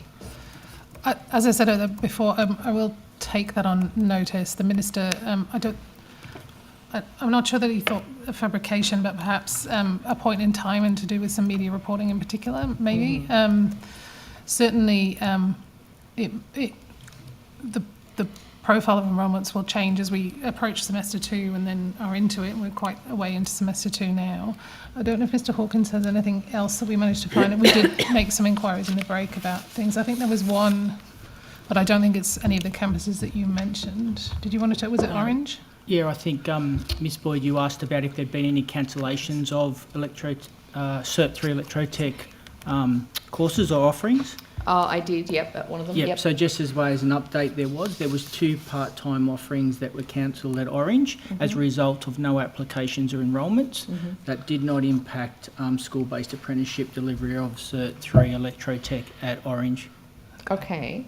And then now that list you gave me was slightly bigger, wasn't it? But yes, yeah. It'll come through as a question on notice, and we'll go and find specifically for those campuses. That would be really what are we offering? useful. How many students? And can we still accept enrolments now? Noting that after a certain point in time, you do need to move to the next term or the next semester, so that because you've missed delivery, right? Yeah, sort of looking before when semester 2 was still open. Yep. My understanding is that they were the ones. Okay.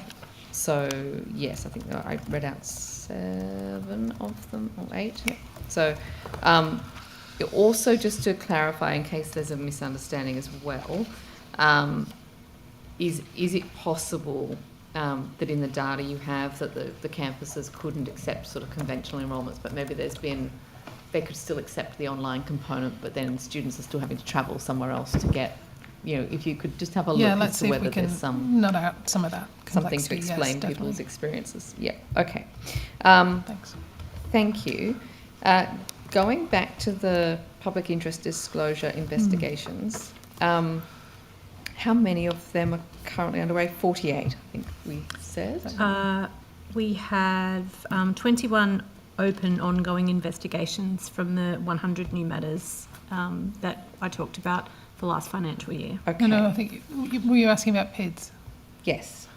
So that's everything together. So before the break, I said 48 reports were received and classified as PIDs, and 29 additional were received but not classified as PIDs. And that was in the last financial year, so that's as at the end of June. Yes. We would need to take on notice any update between then and now. Correct. Okay. Is internal information used to investigate employees under PIDs as opposed to using standard performance management processes? Is it? I mean, we use a combination of things to investigate the matters. So obviously internal information where it's required is used. And we do have a performance management framework, and we use that as well. I'm not sure if that's a question you're asking. I think that is helpful. When we were talking before, and we were talking about sort of how the decision gets made as to whether to do a standard sort of performance management process or to use a PID, there was, I think your evidence was that there's a team or a group of people who make that decision. I understand there are certain types of investigation that can fall within PID, but if something could be dealt with either by PID or a standard performance management process, is there discretion to not use a PID? No, if it falls in the parameters of a PID, it's a PID. Okay, all right, thank and you. It's the Ombudsman's guidelines that are Correct. they're quite clear on the types of activity. And so if it falls in the definition of a PID, it needs to be treated as one. Okay. Thank you. I will just move on.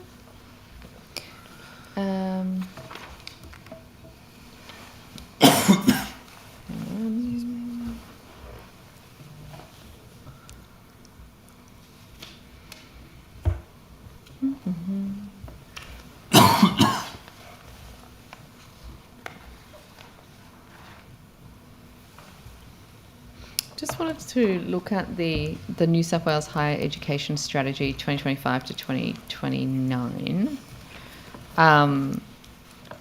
Do you have any, I guess, do you have any more details around that strategy? So what budget has been allocated, sort of who in the department is accountable for different outcome streams? Any other information you can give me about that strategy? Have you got a copy of the strategy? I do. You do? Okay, right. So I believe I do. I think that one I can find. If you don't, we can get you one. I was just asking if you...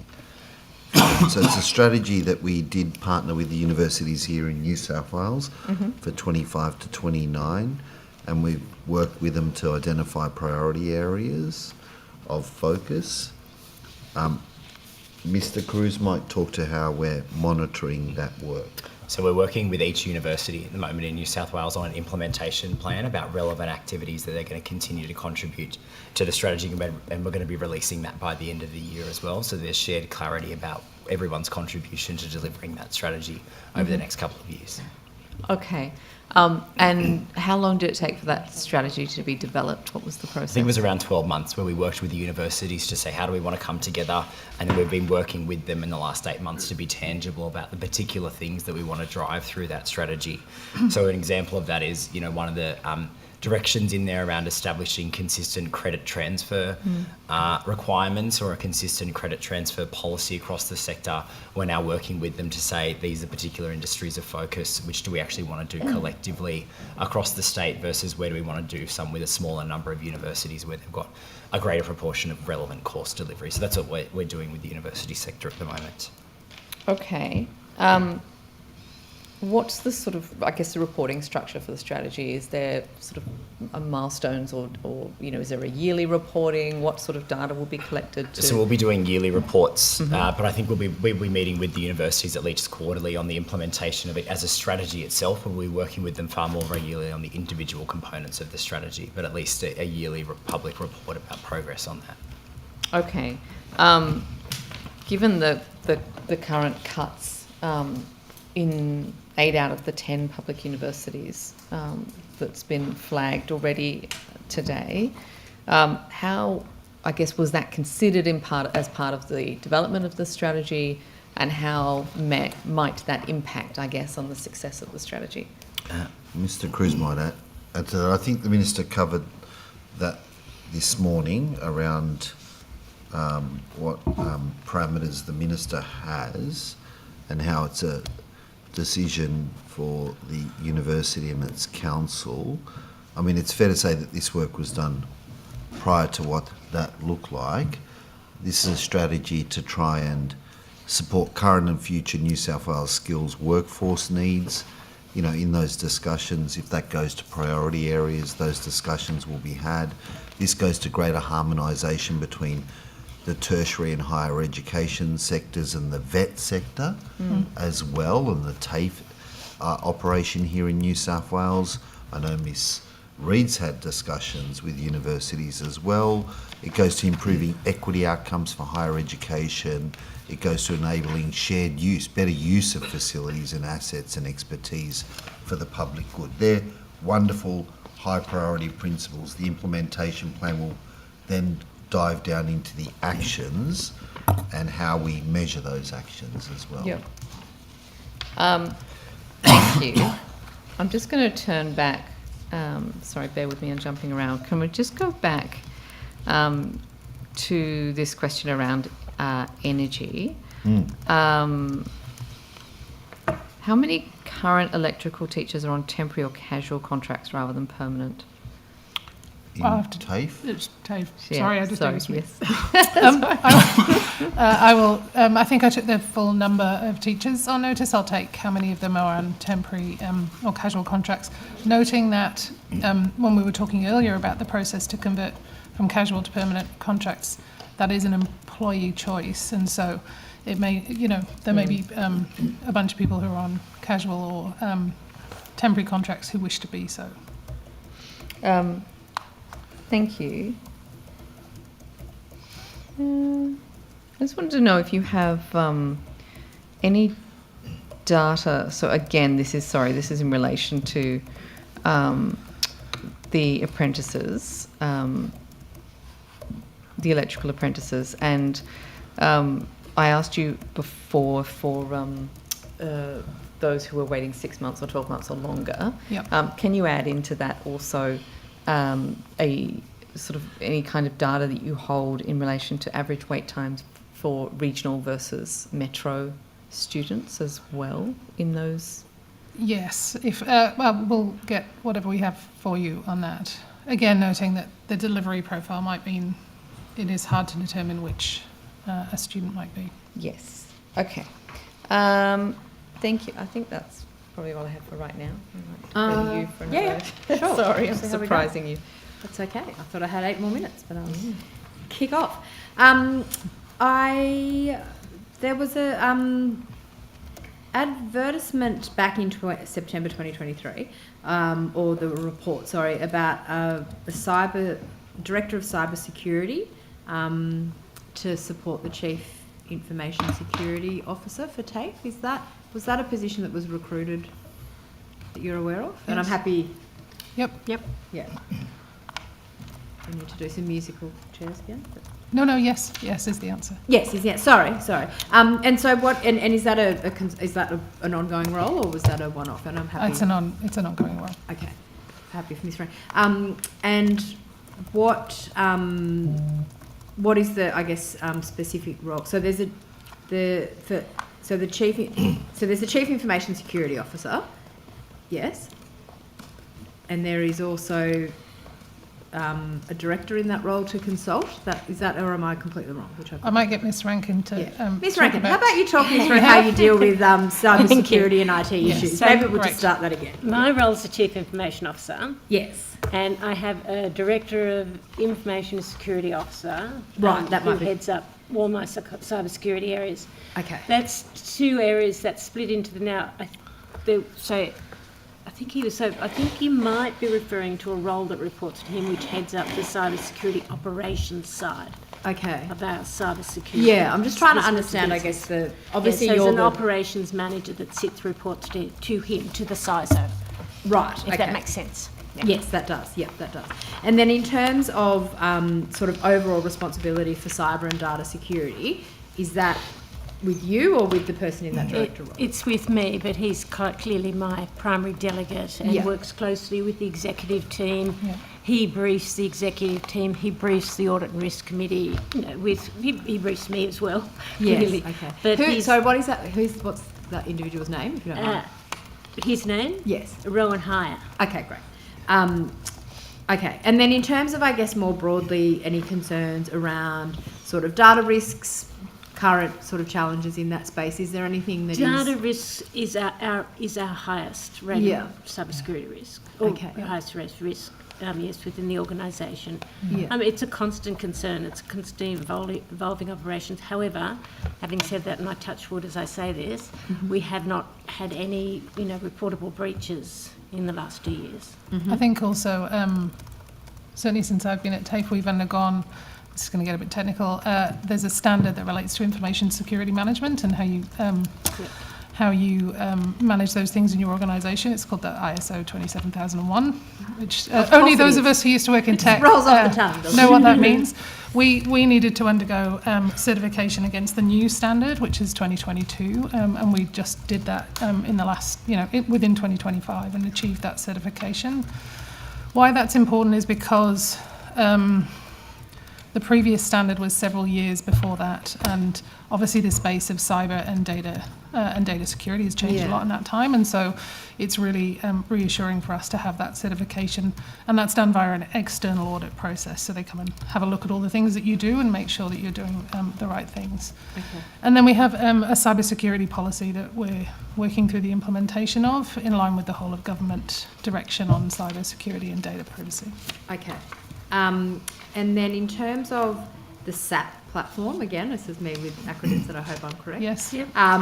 Is there an investment to look to do some transitioning on that particular portal that I think was reported on? Can you provide any updates on that? And I'm happy whether it's Ms. Reid or Ms. Rankin. I'll have a crack, and then Ms. Rankin can tell me. Look, I probably won't know if you don't cover it all, to be honest. So yeah, the SAP system, which is part of the architecture that manages things to do with employees and actually things like payroll. TAFE's instance of that is relatively old and on-premise, and so what we're doing is upgrading to the later version, but also moving that into a managed environment in the cloud, which just is, it's essentially the modern version of how you run those systems. Yes. And so we've got funding to do that, and the project is underway. Okay.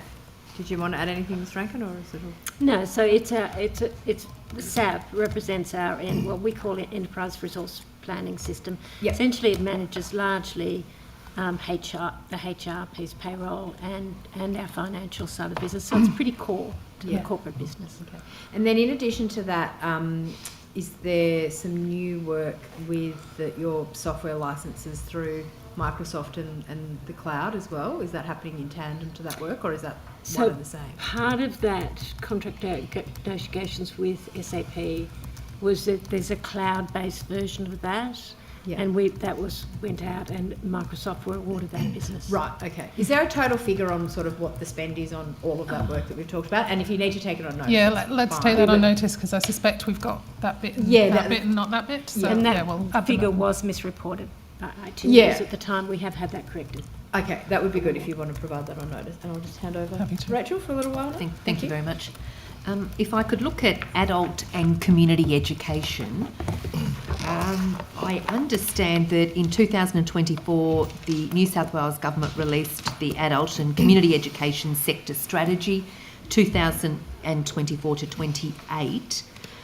I'm just checking what are the current year priority projects under that strategy? Sure, Ms. Merton.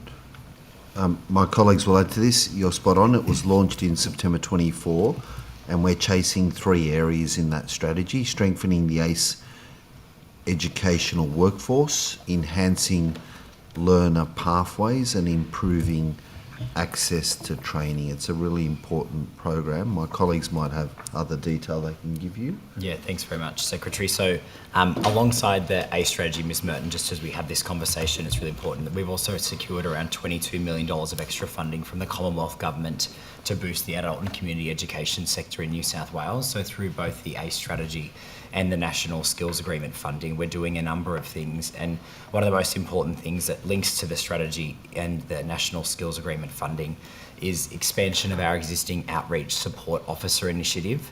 So this is essentially expanding on outreach support staff who are engaged to go out and improve training and access for people who need adult and community education training, because one of the problems that we do have in New South Wales is actually getting people who do need literacy and numeracy support actually into adult and community education in the first place to undertake that training.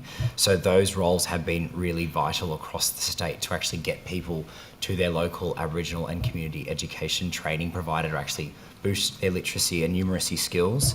So the new round of that program commenced on 1 July this year, and it includes around 43 staff, 9 full-time and 34 part-time staff across the country. We're also then working with the sector in relation to things such as additional workforce support. So how do we upskill the existing adult and community education workforce so they can deliver more relevant and more specialist and targeted training to support increases in literacy and numeracy. And then the other thing that we've done is we've also expanded funding as a result of our partnership with the Commonwealth Government so that more students are eligible to undertake adult and community education foundational courses as well. Thank you. And in terms of next year's priority projects, have they been identified? I'd have to take that on notice. I don't have that information in front of me at the moment. Mm-hmm.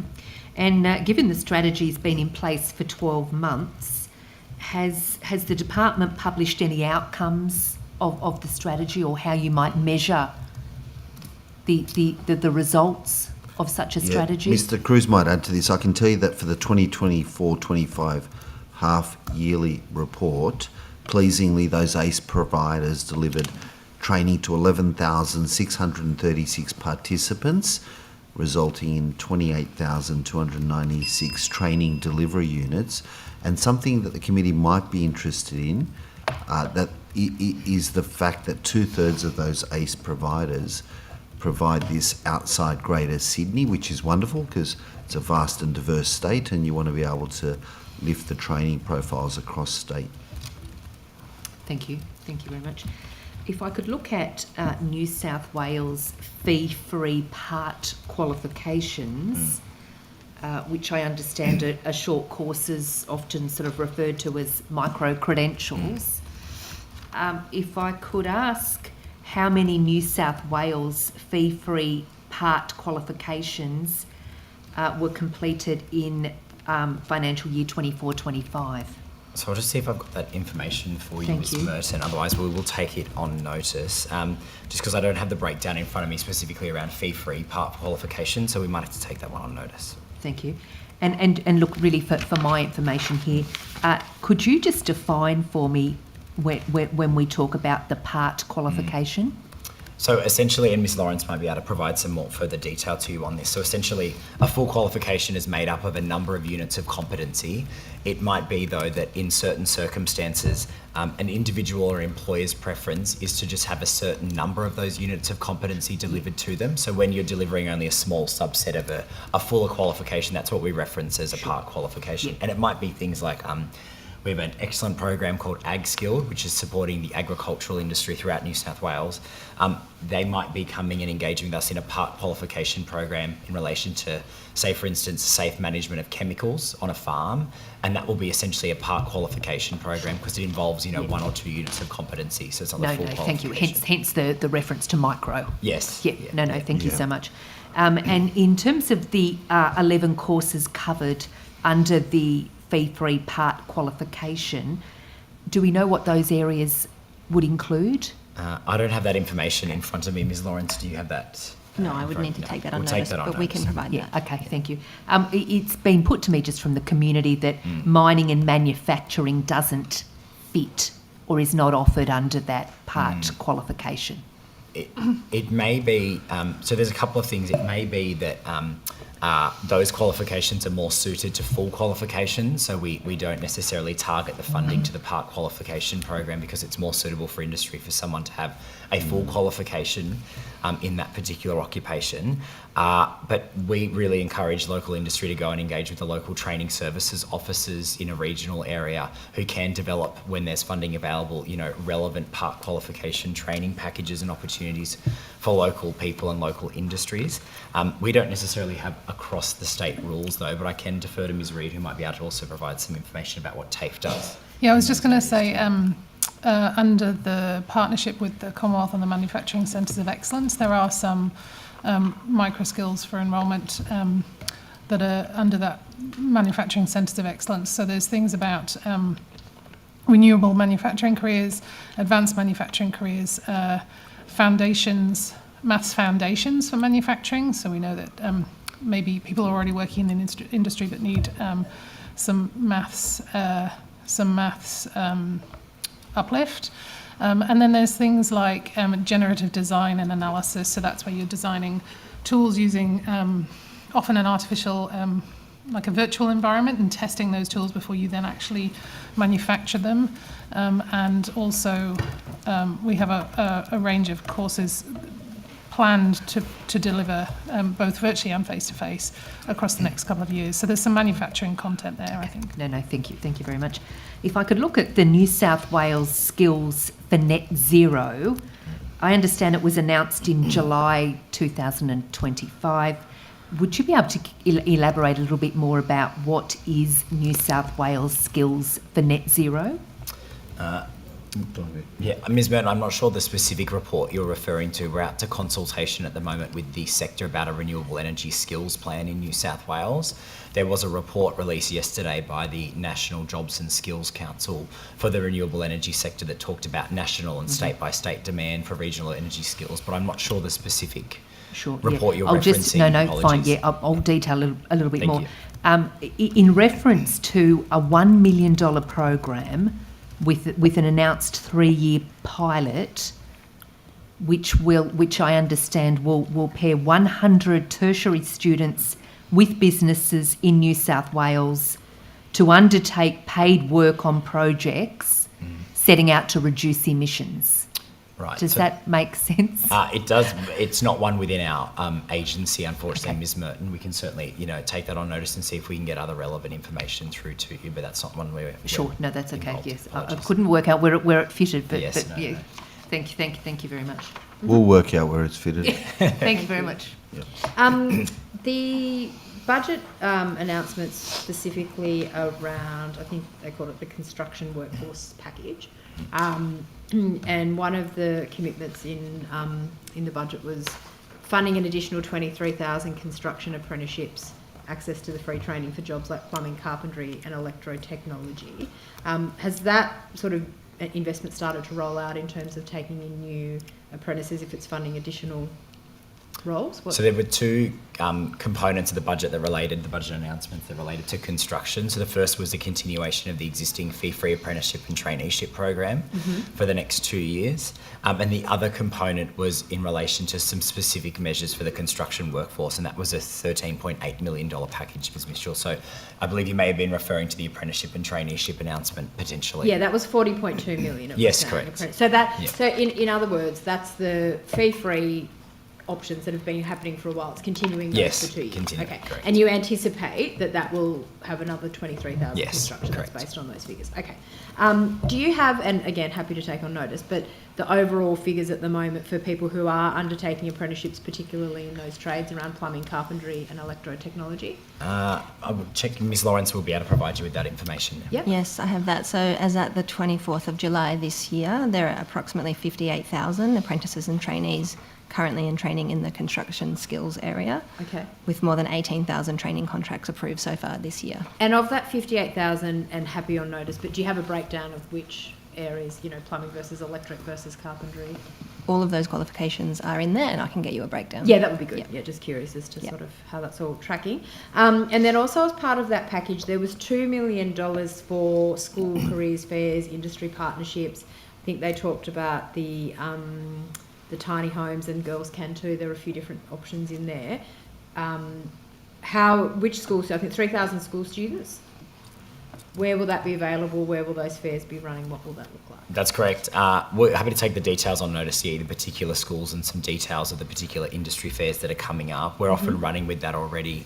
There is a tiny home project at a school, I believe it is in the North Coast. Students last year participated in a process where they built a tiny home as part of their high school offering and sold that, and the school made some money off it and was able to reinvest it into continuing that project again. So we're going to be expanding that to further parts of the country. I'm not sure off the top of my head what school that. We should visit. I was going to say, Murat, do you know? I mean, sorry. It just got my attention. Yeah, it sounds We should really be good. building homes in every high school then. I would love a tiny house. I might buy it. Yeah. A really great initiative. So we're doing that in other parts of the state as a result of this package as well. We'll get you further details on notice. And about is that a breakdown? Obviously, that's a regional example. So you'll be doing some metro, some regional as well. Okay. And the girls can too, I'm assuming, is about trying to get female participation into the construction industry. Yeah, that's correct. Okay. Yeah. High school students, know, correct. Sorry, do you have, with you, Miss Lawrence, do you have a breakdown of the sort of 58,000 that you gave in terms of male versus female participant? No, I don't have No, that. I can okay. get that. That would be great. Yep. Okay. Great. It's Lismore High School, Miss Mitchell. Oh, fabulous. So if you're interested, we'll take you for a visit. I'd like to do that. Sounds good. Yep. We talked about this a little bit earlier with the Minister in terms of course offerings, particularly in the New England and Northwest area. One other thing that gets raised with me a little bit is access to hospitality training up in that area, particularly some of the certificate courses. Is there any data in terms of what's available in the New England Northwest specifically there will be. for hospitality? I don't have that with me. I think you heard Mr. Hawkins say earlier, sometimes we offer things and don't get a lot of demand, and I know in a couple of areas where we've had things raised with us, we've had offerings available and we've had no takers. But do you want a specific region, did you say, sorry? Yeah, I mean, it came from Armidale, Armidale, that okay. a request, but I'm sort of interested in the New England Northwest. Yeah. Okay, why don't we take that on what notice offerings and come there back are with for those hospitality courses. That's that great. would be fantastic. I think you might hand over to you for the completion. Yep, okay. Thank you. In terms of the apprenticeship numbers that were provided there, and the number of training contracts in place, I'm just interested in looking at what the completion rates may be. What do we know, possibly over the last maybe 12 months and the earlier 12 months? How are we tracking on completion of these apprenticeships in key construction areas relevant to the housing demand? So I'll defer to Ms. Lawrence, sorry, if she has any specific information about the construction sector. But what I can say is we had around an increase of about 4% in terms of apprenticeship completions in 2024 compared to 2023. We are seeing early evidence of increased retention rates through the vet system, which is really pleasing at the moment. So hopefully in coming years we'll see a subsequent increase in completion rates. But I'll just ask Ms. Lawrence if she has any further information she can provide on completions. Yeah, just expanding on those numbers I provided before about in training, we've had more than 9,000 apprentices and trainees in the construction skills areas complete their training so far this year. I don't have a breakdown for past years, but I can let you know the highest numbers of apprentice completions and the qualifications they were in between 21 and 24 were the Cert 3 in carpentry, electrotechnology, plumbing, air conditioning and refrigeration, and roof plumbing. Mm-hmm. So just in terms of a percentage, what if you could just put that back to me, what completion rate do we have? I'll take it on notice so I don't have to do the math here, but 9,000 so far this year. Sorry, 9,000? 9,000. Yeah. Yes. Have completed? That's correct. How many enrolled? We've got 58,000 apprentices and trainees in training this year. Currently enrolled? That's right, currently enrolled. So, look, from memory, and please correct me, I thought we were looking at completion rates of about 50%, which was 1 in 2 enrolled students would complete that area of study. Does that still remain the case? I think our completion rates in New South Wales are slightly higher than that. I can find the correct figure for you. Okay. Would anyone else want to elaborate on that? On the completion rates for apprentices and trainees overall? Overall, I'm happy if that's what's available. Can I offer a comment on apprenticeship completions? There's a complicated calculation about those because you have a period of time during which you can complete. So you can't look at completions in this year and numbers in training in this year because the completion rate for this year is based on people who started 6 years ago. Sure, no, I appreciate that. Just it's not a fixed. There's not a fixed tricky. Commencement, period. Happy to provide you with the latest data that we have available, noting Ms. Reid's excellent qualifier there. So the most recent data we have available for us comes to us nationally, and that's from September 2024. That relates to people who completed in 2023. That showed us then that our most recent apprenticeship and traineeship completion rate was 56.4%, which is above the national average. Yes. But as Ms Reid did articulate, then there's a number of reasons as to why we essentially have a lag in the data by the time that we actually are able to calculate that completion rate. No, thank you very much. I appreciate it's not a clear-cut system on that. But in terms of addressing retention, what are we doing on that? Yeah, so very happy to talk to this. So we've got a range of programs in New South Wales already. You would have heard the Minister talk briefly to them before, things like scholarships, Bert Evans Apprentice Scholarship. We have the Vocational Training Assistance Scheme that provides people with additional funding if they live regionally and they've got to travel, money for petrol, money for accommodation. But we're working at the moment with the Commonwealth Government in relation to some significant additional funding under the National Skills Agreement to focus more on completions. Some of that is about making sure that we have the right wraparound support for students as they continue throughout their training. Some of it is also making sure we're doing the right upfront diagnostic testing on things like literacy and numeracy. So we make sure that students, particularly apprentices and young apprentices, get the literacy and numeracy support they need as soon as they start training as well. So we're acknowledging that there is certainly more work to do. Ms Reid might want to comment on some of the work that she has underway at TAFE New South Wales from a support perspective as well. Yeah, just on that pre-screening element of making sure people come to TAFE, understand where they're at with their education and what their preferences might be. We've launched a thing called Find Your Fit. So on our website, you can basically use it to guide you through a process of understanding what level and types of qualification might be right for you. As of earlier this month, we'd had 27,323 individuals use that tool on our website to find their fit. And then there's a report that comes out of that also lets us facilitate conversations with people. So, for example, they might identify that they need additional support through that process, but they also might decide that they want to enrol in a higher qualification than the Find Your Fit tool. And so, again, it lets us step in and say, okay, great, what are we going to do to support you with that qualification? What else do you need? Those kinds of things. So I think that's going to be a really valuable addition in terms of completions, getting people to the right place early in their journey with us. Thank you, Ms Reid. Thank you. Thank you.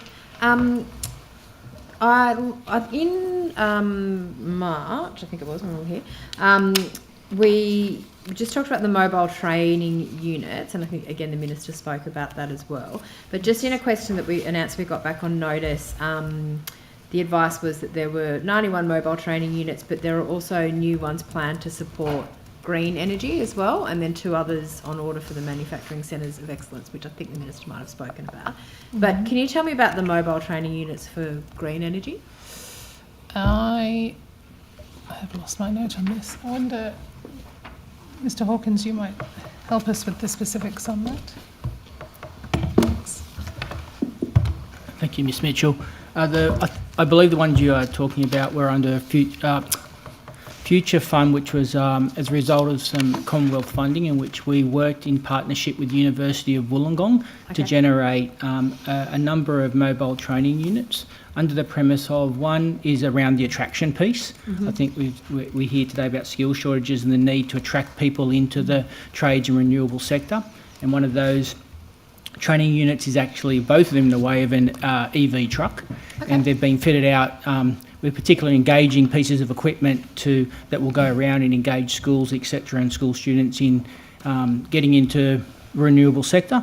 And the other one has been fitted out in regards to provide micro skills or type training in renewables as well. Okay, thank you. Also, again, just coming back to some of the answers that we got in March, just asking in terms of sort of the number of the utilisation rate, of campuses. And the answer back was there's 154 operational campuses being actively used, and there were 9 non-operational sites that weren't currently in operation. Are those figures still the same now? Yes, I believe so. Okay. And then obviously sometimes you mentioned that those not in operation can be leased to other third parties for different or alternative uses. Yep. And also that I think in response to one of my questions, you said that you were developing new leasing and licensing policies and procedures as well. So is there an update on that work from when Yes. we were here in March?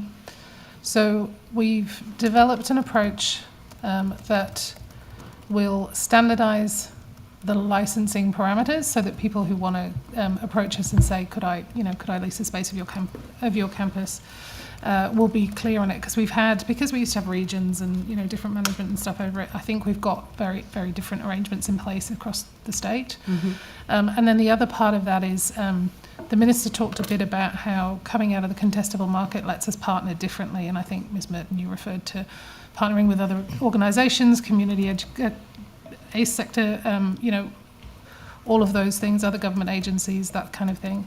So we're developing a policy that particularly would let us partner with those community organisations. We just need to progress through government approvals on that, because one of the things we'd like to do is move away from always having to charge market rent to a community organisation.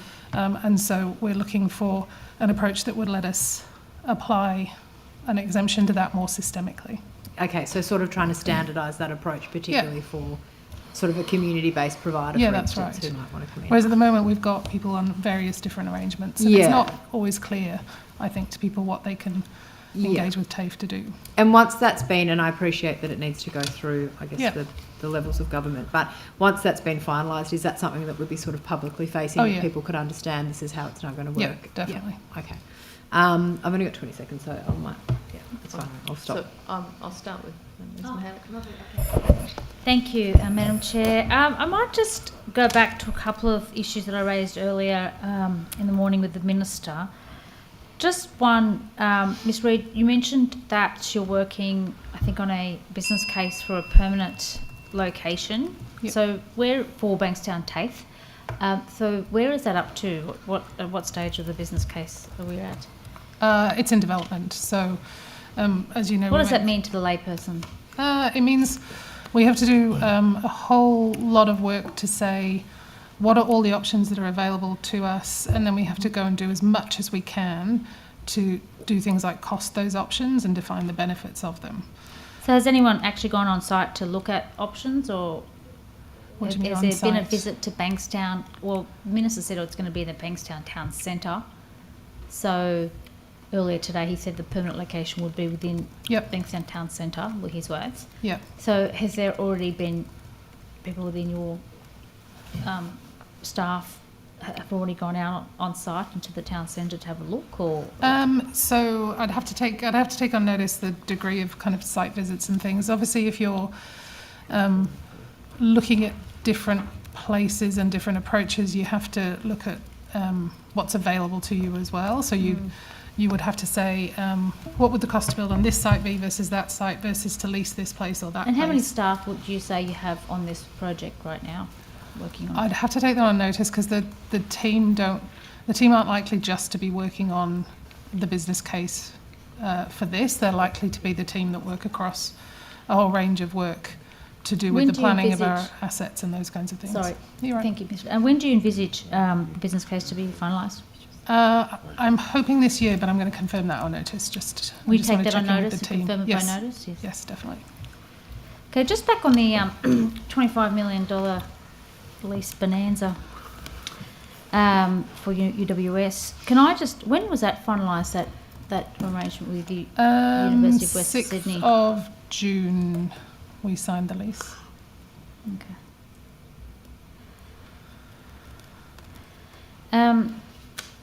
All right, so 6th of June. And you're planning on, when will you go on site? Because I assume the fit-out has to start soon. When the fit-out started. Already started? Yep. Okay, so has this lease already come into effect then? No, so we've got an access period before the lease comes into effect to do the fit-out. Okay, but so when did the access period start? I'll take that on notice. But yeah, I was there on Monday, and there were people on site starting to, Yes, you mentioned that you did a visit on Monday. Was that your first visit, Ms Reid? It was my first visit to the WSU Tower, but not to the Bankstown. No, I understand that, campus. but it's your first visit to the tower. Okay. Yeah. Can you confirm whether the Minister, I understood the Minister hasn't been to the tower. I think that's what he said earlier. Yeah, I but thought we can, so. Well, we in can a roundabout way, notice he if we avoided saying that, but yes. All right, so so the access period's already started, and when will the lease then begin? I think I have. No, I'm going to take that on notice because I don't think I've got that date in front of me. Yeah, if you can take her on notice, I'd like to know exactly the date that you're. And look, I will be putting that same question to the professor this afternoon. They may be in a position where they might know. Yeah, I just don't have it with me. No, I'm that's fine. sure You that we can, know it. I just don't have it in my head or on the page in front of me. Okay, you can take that on notice. That'll be great. Are you expecting all 5,000 students? There's 5,500, I think, in the previous last data revealed that's how many were enrolled at Bankstown. I think we said about last data that you 5. provided to me this morning. You provided me a slightly different figure from what I got from the budget estimates in February. So if there's been an update, it's now 5,000. Is that right? It's about 5,000. Yes. Yes. It's 2024, I think, rather than 2023. That's right. I think the figure was slightly higher that I received at the last budget estimates. That's fine. Are you expecting that these students will all be on site? Or will there be a combination of online students coming on next year? What is the current combination? Do you know? I don't, but I can take that on notice. Can you take that on notice? Yeah, I'd like to know how many students currently go on site. Yep. And how many actually undertake their courses. Yep. Or perhaps... I'll just flag there'll be a few where we may not know because they'll have the option to do either. Well, that's what I was going to say. Whatever data that TAFE might have in relation to how many students take the option up of being online, or perhaps it's partially online. Yep. I'm interested because I'd like to know how many people will be expected to be at the UWS, because you've got a university also that has students. Yes. And at the same time, you're going to have TAFE students. Yeah. As I understand it, UWS always said they'd have 10,000 students, but the last information I received from the professor was that it was only currently, I think, 3,000 enrolled. But that's good news. Anticipating that it will be higher. Yeah.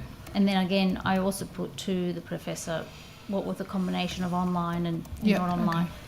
The other thing I'll say on that, obviously we'll get it on notice, is as the Minister referenced, we are moving some things to Padstow as well, and then we're introducing nursing once we've done that ANMAC certification. So there'll be some play. You're saying some will come over, but how many realistically out of that 5,000? Animal studies is relatively small, but early childhood I think is larger. And then Can you take on notice how many you anticipate will go over to Padstow? Because Padstow has a much smaller number. Yeah, what we'll do is give you the breakdown of who's enrolled and what we know about online versus blended versus face-to-face only delivery, and see what we can get. Have you had have any of your staff had a good discussion on how you're going to do this sort of interface? I mean, I'm not sure how many other examples we have in New South Wales where you actually have a TAFE campus in the same vicinity as a university campus. Is that? We've got a few, yeah. So we've got in the Sydney Basin, or is that perhaps somewhere else? No, so with Coffs Harbour, we're on the same site as schools and university. Orimba, we've got university. Yeah, they're country regional sites. So have they got the same student numbers? I'd have to check that. Well, you can give me the comparison of what the student numbers are there. Yeah, and then Narimba we also. This is a major Sydney university. It's right, about 19 kilometres from the CBD. Yeah. And it's a very significant TAFE, I would have thought, Bankstown campus itself. We'll have a look at Narimba as well, because that's obviously in Sydney, although arrangements there are changing. Sorry, which? Narimba. Oh, okay, where's that? It's near Western Sydney. Yeah. It's near Seven Hills and that area. That region, okay. Yeah. So that takes in, what's the university there? Is that different It's campus? up until recently it's Western Sydney, so we'll have a look at what the numbers were on that site. Is that also in a in a tower or in a? No. It's a different. No, it's it's spread different, out larger, geographically larger campus. May I just add one thing? Sure. I'm not sure if you were in the room when we were talking about the higher ed strategy, and one of the key aims there that the nation's really wrestling with is tertiary harmonisation. How do you make seamless movement from the skills TAFE side to university? And I think this co-location will give us the added advantage of trying to break the back of that. It hasn't been, universally done across the country, exposing our TAFE students to university options, university I accept to that, TAFE. Mr. Distar. Oh, okay, yep. Yeah, and I think earlier we talked about it, but the Minister confirmed, as did Miss Reid, that I think the subjects of the courses that the TAFE is doing, particularly, for example, in health, and I think I confirmed that actually by the professor advising me in the supplementary question earlier in the year, they don't have any health courses at Bankstown campus. So I suppose that'll work only if there's a real overlapping courses, right? I mean, yeah, I think it only works what you're talking about, that transition, if you can, if you're actually offering the same similar type of qualifications and skills. But if Bankstown campus, as in the university, decides not to offer any health-related courses, then the work that you're doing in putting nursing in there, there will be no provision for those students to move into university, certainly not at that campus. Yeah, I think it's a fair point, but I'd also just add, it's not course diagnostic. You'd want some of these qualifications leading to tertiary pathways. That's not the only campus or university that's available for that, and vice versa for the university student to see what technical opportunities are also available. I think it grows that opportunity in a area where the country has struggled around harmonisation. Well, I don't think anyone's opposed to the idea of how this could work. I think we're just trying to get down to, well, for me, it's a concern about whether this is value for money for a taxpayer in New South Wales and certainly the ratepayers, but that's another issue. It's not one really for... Just on that pathway piece, I do think it applies. We run finance, we run business, we run IT, those kinds of things in Bankstown too. And also having things like the AMEP there, the Adult Migrant English Programme, there is something about people who undertake training building their confidence to take higher levels. We see that a lot in early childhood as well.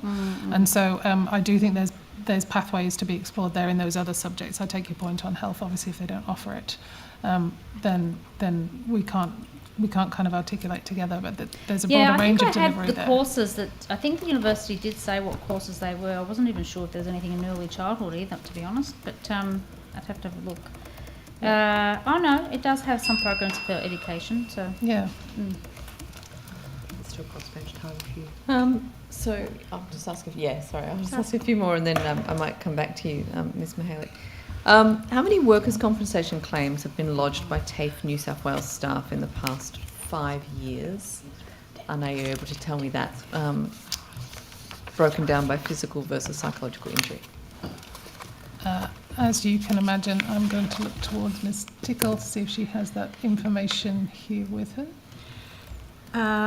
We have, I don't have in the last 5 years, but I can tell you currently there's just over 400 open workers' compensation claims. 43% of those are psychological and 57% are physical claims. But I don't have the last 5 years. We will take that bit on notice. Yes, sure. Are you able to tell me the average cost per workers' compensation claim at TAFE New South Wales? I'll just have a look if I have that.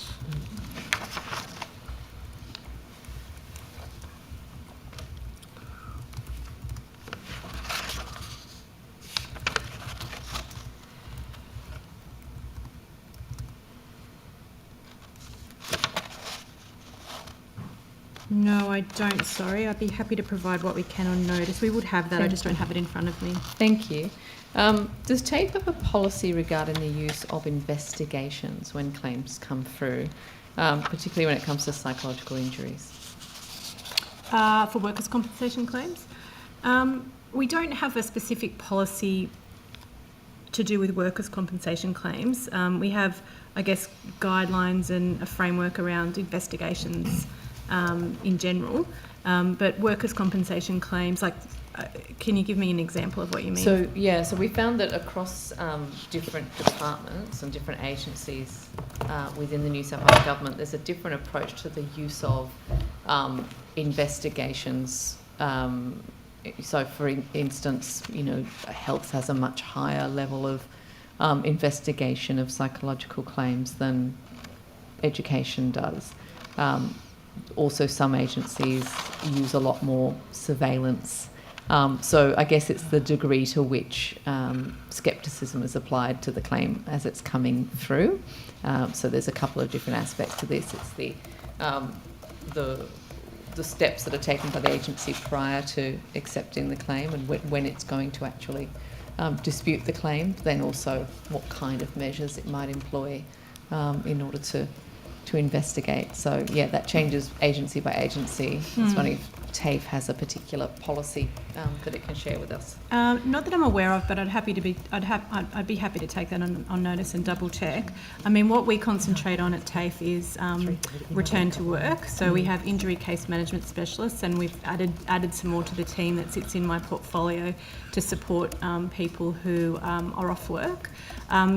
Workers' compensation claims can be provisionally accepted by the insurer, and then they are actually accepted by the insurer. So we work with the employee, their line manager, and obviously with the insurer through that whole process. Do you mind taking on notice just to have a look if there's any other sort of bits of policy document or other things that can help inform Yes, what the certainly approach I can. is?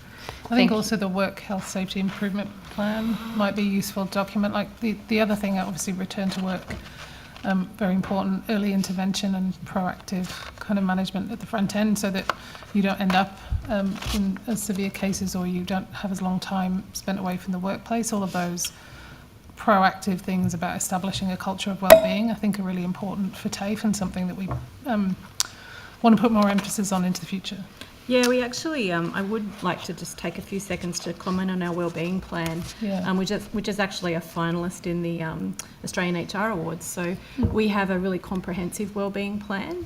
For the 4th year in a row, we will run an Are You OK Day 2-day session where employees can attend wellbeing sessions that are delivered by our teachers and some professionals across the state.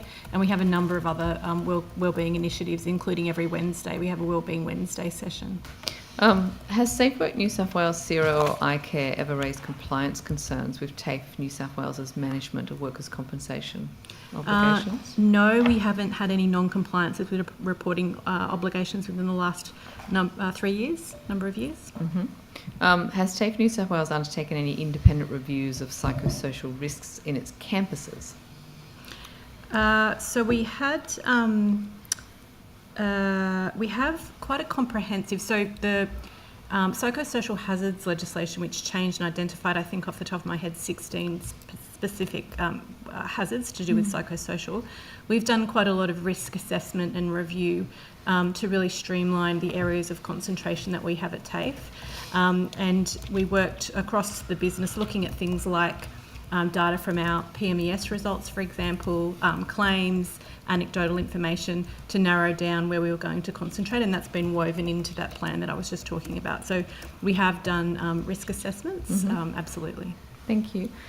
What's the average time lost per workers' compensation claim for TAFE New South Wales staff? I think, Miss Boyd, I will have to take that on notice. Yeah, I'll take that on notice and provide it back to you. Thank you. I'll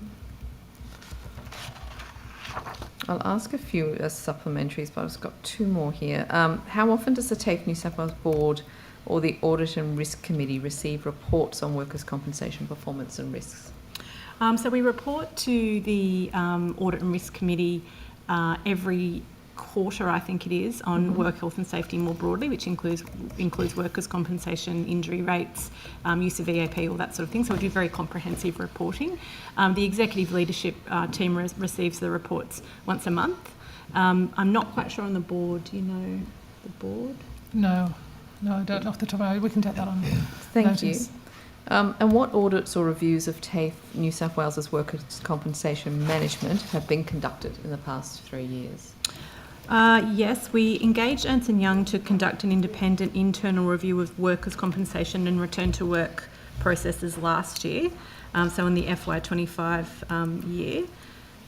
So that review included assessment against the criteria of the CERO Assurance Claims Management Audit Guide and their audit tool, with which reference the statutory obligations that TAFE and all organisations have. Okay. Thank you. And what's the recent trend in claim frequency within TAFE New South Wales?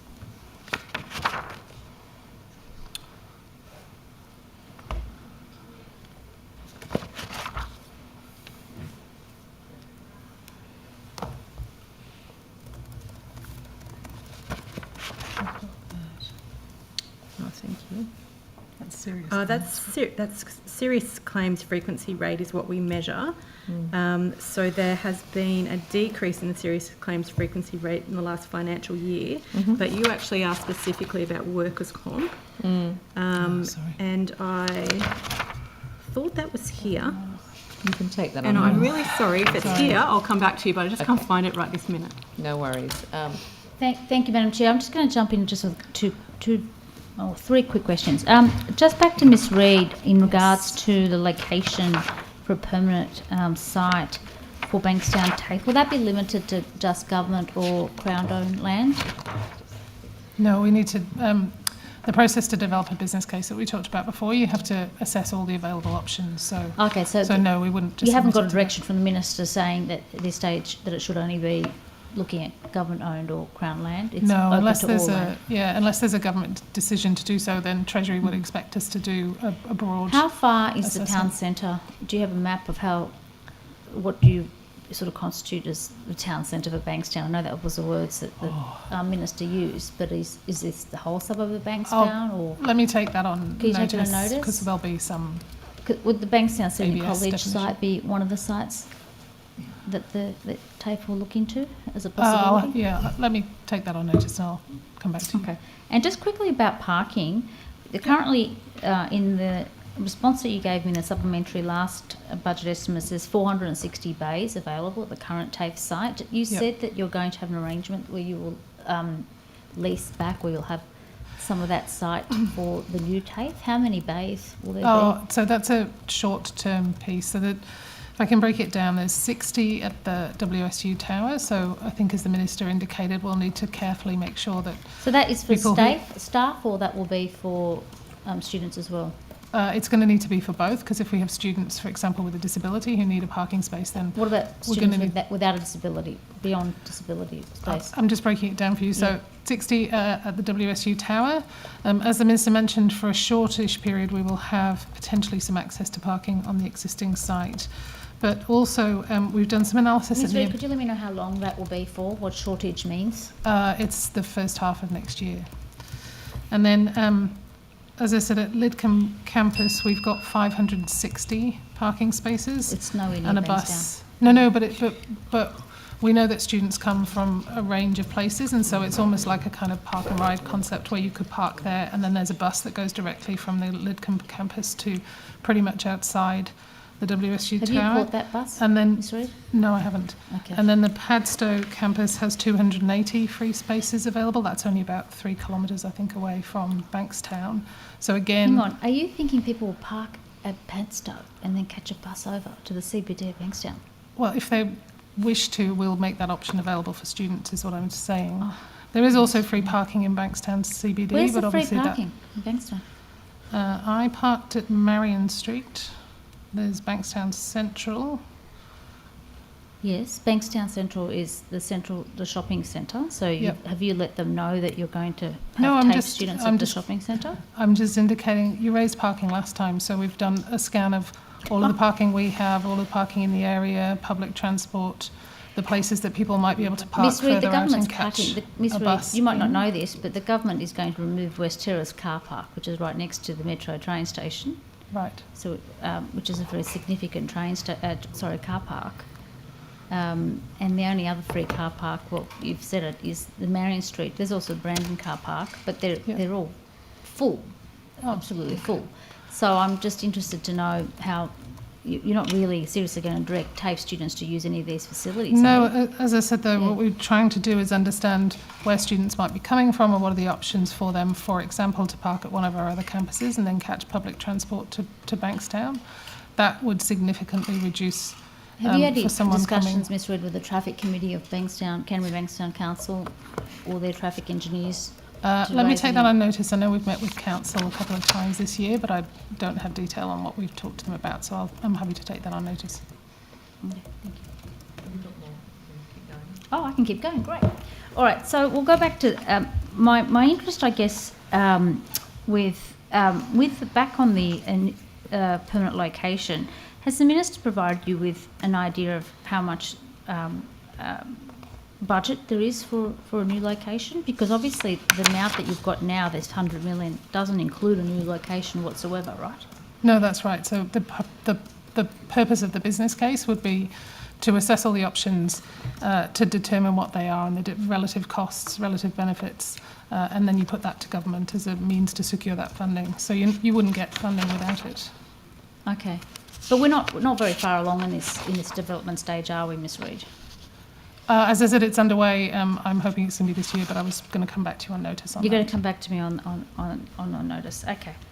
And with the lease arrangement, sorry, you were going to let me know when it was starting. Can you also let me know if you have an end date in that contractual arrangement? So or I can let you know if my there's an understanding. ongoing process that it can be leased from month to month afterwards or something? So I can let you know that the start date is the 1st of January for 2026, pending, of course, proper handover and sign off of things. And then the lease is a 3+1+1, so 3 years plus an extension of a year plus an extension of a year. And at this stage, it's not going to go over the 25 million, or is there provisions that it could? No. In fact, I think it'll be less than that, but that's a kind of commercial arrangement. Okay. The opposition? Thank you very much.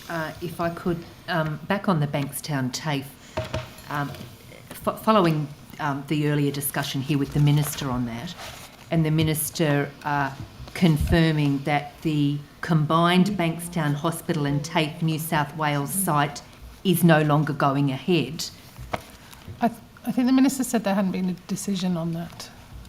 That I'm just wondering, what is the duty to announce this to the community? I mean, the Minister put to me, you should have joined the dots on this. I'm just wondering, what's the plan to let the community know, the students know, Bankstown TAFE know, that they will no longer be part of the new hospital site? So, as I think the Minister said earlier, no decision on that's been made. So the process that we were just talking about with Ms Mihalik is that process. So we develop a business case, we canvass all the options, we do as much kind of investigation and diligence on those options as we can. We present that to government as a business case for decision. When they make a decision, then obviously it's up to government when they announce that decision. So Ms Reid, you're saying that you believe the door is still open on Bankstown TAFE being reinstated as per the original plan to the new hospital site? So we haven't presented any options to government and had a decision on the final location for Bankstown TAFE. Can I just Thanks. add that There's a lot of confusion here. People are asking questions from the students, from the parents, the high schools. You have a duty to let the community know.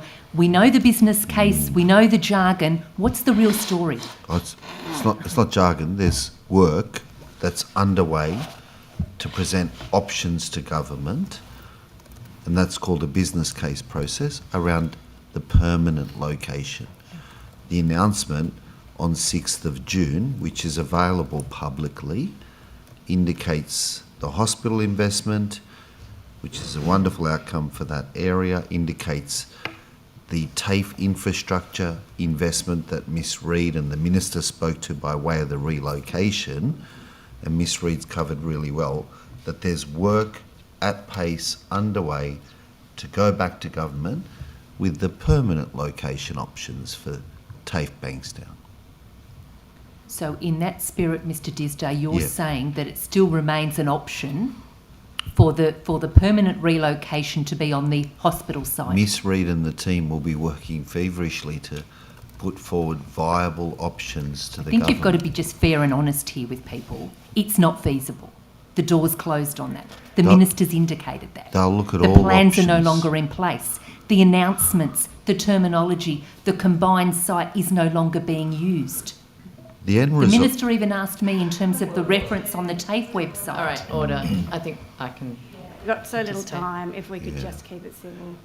The end result here is a fantastic outcome for Bankstown with a major hospital, a TAFE that's got permanent facilities. I visited that TAFE every day for 4 years. I actually worked on that site for 4 years. How long ago was that? This will be a phenomenal outcome. There's a temporary outcome, and Miss Reid and the team will go in front of government to put forward the options for a permanent outcome. It's a fantastic, fantastic project. I believe that brings us to our tea break. Just to let the witnesses know, unless anybody has any concern, that we will be able to let the TAFE witnesses go, I believe. I'm just checking. No one's got any concerns. I believe that we still require you, Mr. Disdar, and possibly Mr. Cruz, and I think I've said your name properly this time. Apologies for earlier. But everybody else may leave at this point ahead of the next session. Chair, can I just add one more detail?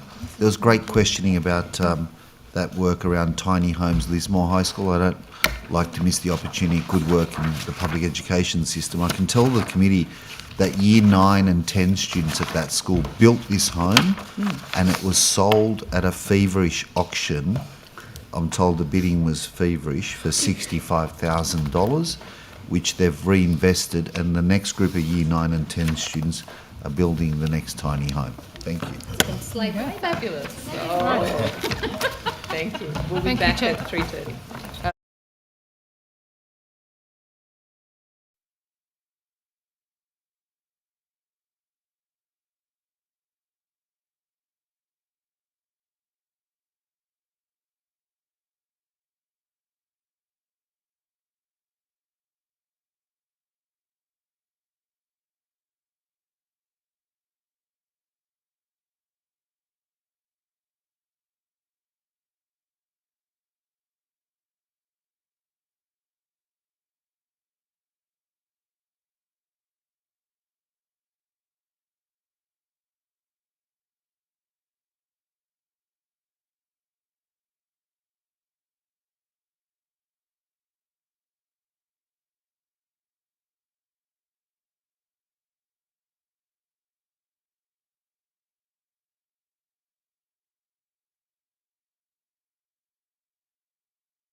Thank you.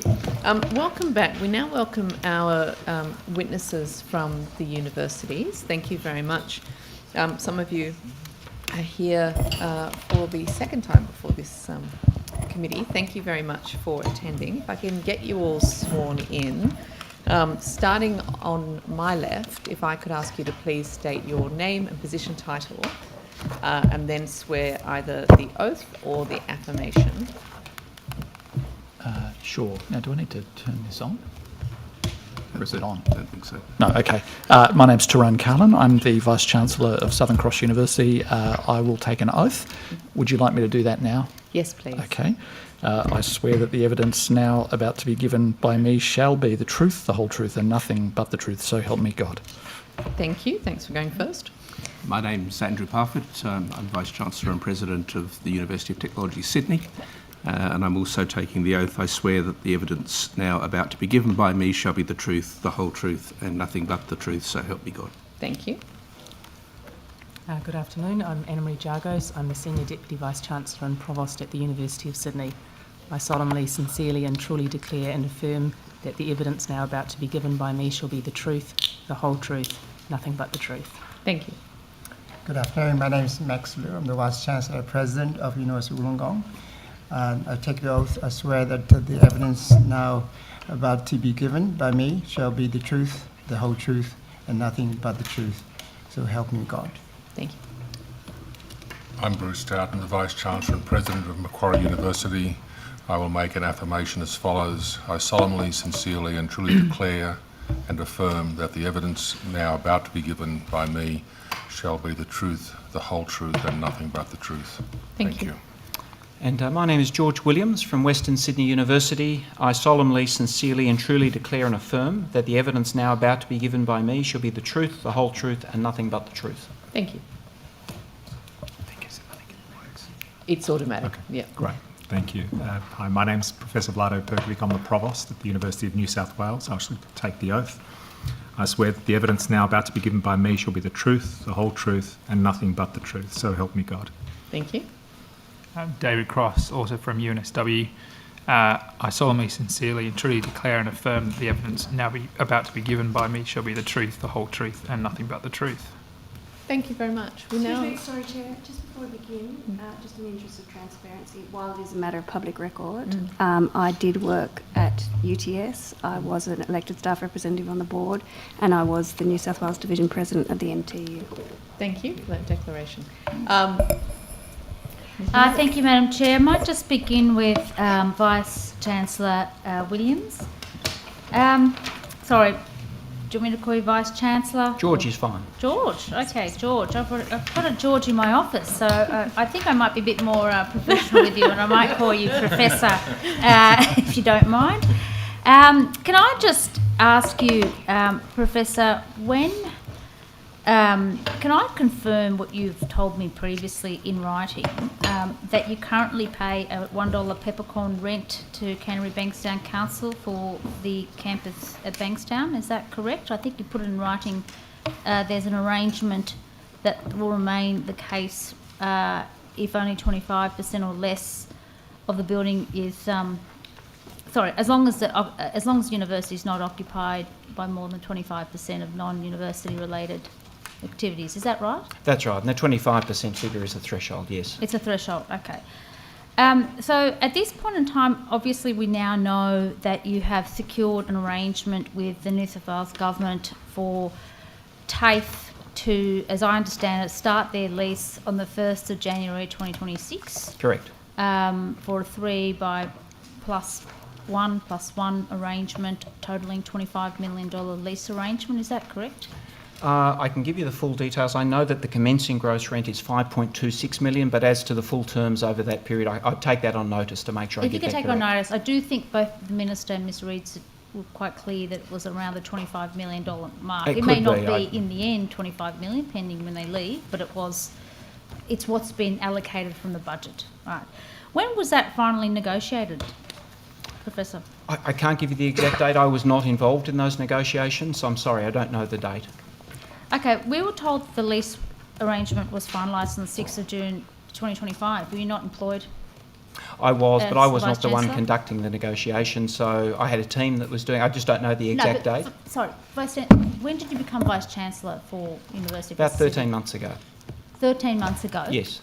And you had no role at all in any of these I certainly have a role under the delegations. I have a role where it exceeds a certain level. In fact, our board also has a role in these matters. But in terms of the question of when was the date, when it happened, I was not in the room at that point, so I can't attest as to exactly what the date was. You've got a note handed to you. When were you informed? Again, I'll take that on notice. I don't know the exact date. You don't know when you were informed. I mean, that's a pretty big figure, a big lease arrangement for you. It's a great win, isn't it, for your university to secure a New South Wales government agency that's going to take 31.36% of your floor space? Wouldn't that be something that you would take note of? I was certainly aware of it. I just don't know the exact date. Okay, so you were aware of it. You've been aware that when were you aware that your staff were negotiating with TAFE? Again, I can't give you an exact date. It's gone over quite a long period of time, but I can't give you the exact date. Can you give me a rough, last year, were you aware of this? Early this year? Again, I'll need to take that on notice to make sure I give you the right answer. Okay, you'll take that on notice as Yes. to what point you became aware that your staff were in direct negotiations with a New South Wales government agency, i.e. being TAFE, to secure 10.5 square metres for them, space in your vicinity. I mean, so, Professor, you now realise that reaches the 31.36% threshold, so you appreciate where I'm, Professor, I should say, you do appreciate where I'm heading with this. Is this going to now change the lease arrangements that you have with Canterbury Bankstown Council? Not that I've been briefed, no. Again, I'm happy to look into that given the Well, question. hang on. You've told me previously that under the terms of the lease, and this is your words, not mine, under the terms of the lease, the university pays the council a peppercorn rent unless more than 25% of the building is not occupied by the university or used for university purposes. I've just told you that if what the minister's told me is correct earlier today, that percentage of what they're going to lease will amount to 31.36%. That is now over the 25% threshold. Do you not accept that? I think I'll need to take that on notice. It's not something I've been advised on, but I'm happy to look into that and give an answer. Have you got anyone looking at the probity of what's going on at university in the terms of, I mean, it doesn't seem to me that this would be difficult to realise that you've now reached a particular threshold that somebody, alarm bell should have come on, rung by now, that you're going to reach that threshold that you know what your terms of lease are, you've put it in writing with Canterbury Bankstown Council. Once you reach 25%, those lease arrangements can't stand as they are. You can't continue to pay peppercorn rent to the ratepayers of Canterbury Bankstown. And I'm very happy to give you the exact details. I'll just need to get proper advice on that, and I'll give you an answer in writing to make sure we respond appropriately. But again, I'm not briefed on that here, so I'll need to take it on notice. All right, well, you've been given a note. There's nothing in those notes you want to read out to me, to the committee? I'm happy to say that the note indicates the 25% threshold, but there's no indication we've exceeded that, and that's why I'll need to get further advice. Okay, well then how much floor space is there at Bankstown campus? Can you confirm that for me? What's the floor space? I don't have that information with me. I'm happy to provide an answer on notice. Okay. Well, you did provide it to me previously. It's at which is where I'm getting the figure from. It's 33,482, I think, square metres. You don't have that on you? No. You can't find that information? I don't have that on me, no. All right. Do you confirm that it's 10,500 square metres that TAFE is leasing off? Again, I don't have the university? exact figures. I'm very happy to give you precise answers, but I don't have all of that information before me in terms of that particular building, no. All right. Well, did anyone from you or your office listen to this morning's budget estimates? I certainly didn't know. I was at another event this morning. Oh, okay. Well, I would have thought you might have prepared for it. With all due respect, I thought you might prepare for yourself for this, because I'm surprised that you can't tell me what the floor space is at Bankstown campus. Well, we have a large number of campuses. We have a lot of buildings, and you're absolutely right. From memory, I cannot tell you the floor space on that building. Okay. Well, I can only go by what you've provided me previously, and obviously you have told me that it's 33,482 square metres is advice that you gave this committee at the budget estimates in February, in the supplementary notes that you provided. Okay, so would we assume that that's correct, or? I've just been advised by my staff that yes, the building area is 33,482 square metres. Okay, well, I'm glad that you've been advised of that. So we now know, and it was confirmed today by the Minister, that they're leasing out 10,500 square metres. Now, perhaps one of your staff can do a quick calculation, but I've done it for you. That's 31.36%. Do you accept that that is now a problem for you because it is over the threshold of 25%? It's something I'll certainly get advice on, and the reason I'll do that is, as you'd understand, this is based within a commercial contract. I'll need to check out what the 25% measures, what it's a percentage of. They're not things I've been advised on at the moment, but certainly having heard your questions, yes, I'll go and get advice on this.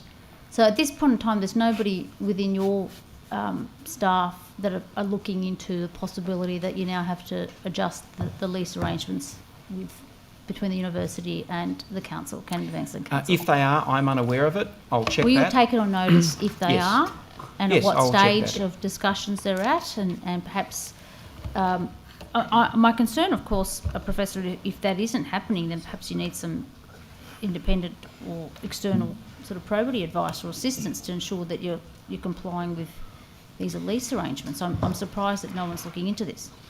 Well, I think the other thing I can say, of course, is this arrangement comes into place on 1 January next year. So Yes. if there is a change that needs to be placed, there are some months for this to be realised. And again, I don't know, I have not been briefed on this, but if it's from 1 January, that's when a consequence would follow. But you're giving them access now, right? As I understand it, the TAFE confirmed they already have access now to do the fit-out? Well, the lease actually begins on 1 January, and that would be the time at which that kicks in. But again, I can take that on notice. When do they start the fit-out, Professor? When do they start the fit-out? We were told there's a $40 million fit-out of this new, freshly minted building at Look, Bankstown. I don't know the exact date, but again, I'm happy to take that on notice. Do you know anything about the fit-out? You're not involved, or No, any information? I'm not involved in that. Okay. I've no further questions. Thank you. I think I'll start actually with Professor Carlin. You'll be aware of the reporting in relation to SCU's rapid diploma for early childhood educator education. Can I ask you, was the decision to create that rapid diploma approved by the SCU Council, and were risks to academic quality and reputation fully considered? So I'm not sure that we offer a course that's a rapid diploma. Are you referring to the graduate diploma in early childhood? The 10-month fast-track qualification. It's not a fast-track qualification. Okay. It's a graduate diploma program that's accredited nationally by ASEQA, and yes, with all programs that are offered by the university are overseen through the academic board accreditation processes, and of course academic board is in effect a delegated committee of council. You say it's a graduate diploma, but the qualification that you need before you do the diploma, is that in some sort of teaching or early childhood field, or could it be anything? No, so broadly speaking, the admissions criteria for that program and many other graduate diplomas that are intended to either upskill someone who has a prior background in a particular industry, or to do in effect lateral training of people who are coming from other professional backgrounds into a context. Broadly speaking, consists of two elements. Either there is at least a prior AQF level bachelor's degree, which could be in any discipline, but the admissions criteria for this program also entertain the possibility that there might be other conditions upon which someone is admitted, and that could be a combination of some other form of diploma qualification and or work experience. Sorry, when you say entertain the possibility, you mean you could either have a degree, or you could have a diploma and some additional experience and then be eligible to get this qualification? That's correct. Okay. you may know that I'm chairing an inquiry into early childhood education. At our second hearing a couple of weeks ago, we had a panel of leading academics in early childhood education, and every single one of them considered that 10-month fast-track qualification, like the one that SCU is offering, to be dangerous and inappropriate, and even offensive to those early childhood education professionals working every day in the sector. What do you say to that? Well, again, I quibble with the use of the term fast track because relevantly and within the context of the AQF framework, it is an AQF nationally accredited qualification. It is a graduate diploma. It's a graduate diploma that, in the context of the AQF, is the same as any other graduate diploma. It is no more or less accelerated in its offer than any of the others. I'm aware that there are quite passionately held beliefs in relation to the virtues and vices of graduate diplomas as a pathway into the teaching profession, whether that be in early childhood or indeed whether that be in primary or secondary education. And if you look across the federation of our nation at the moment, you will see a fragmentation of approach across the different jurisdictions. You'll know that traditionally a 3-year undergraduate degree and a graduate diploma was the standard approach which most of our classroom teachers that are teaching in our primary and secondary schools today went through. For every person that I've met in the sector who has a strident opinion in relation to the inappropriateness of the graduate diploma pathway, I've met another who stridently believes the converse. Relevantly for us, however, is one central truth, and that is that this is the standard that the Commonwealth has set for that workforce setting. So we, along with 26 other providers, are responding to that framework in a way that we are comfortable with.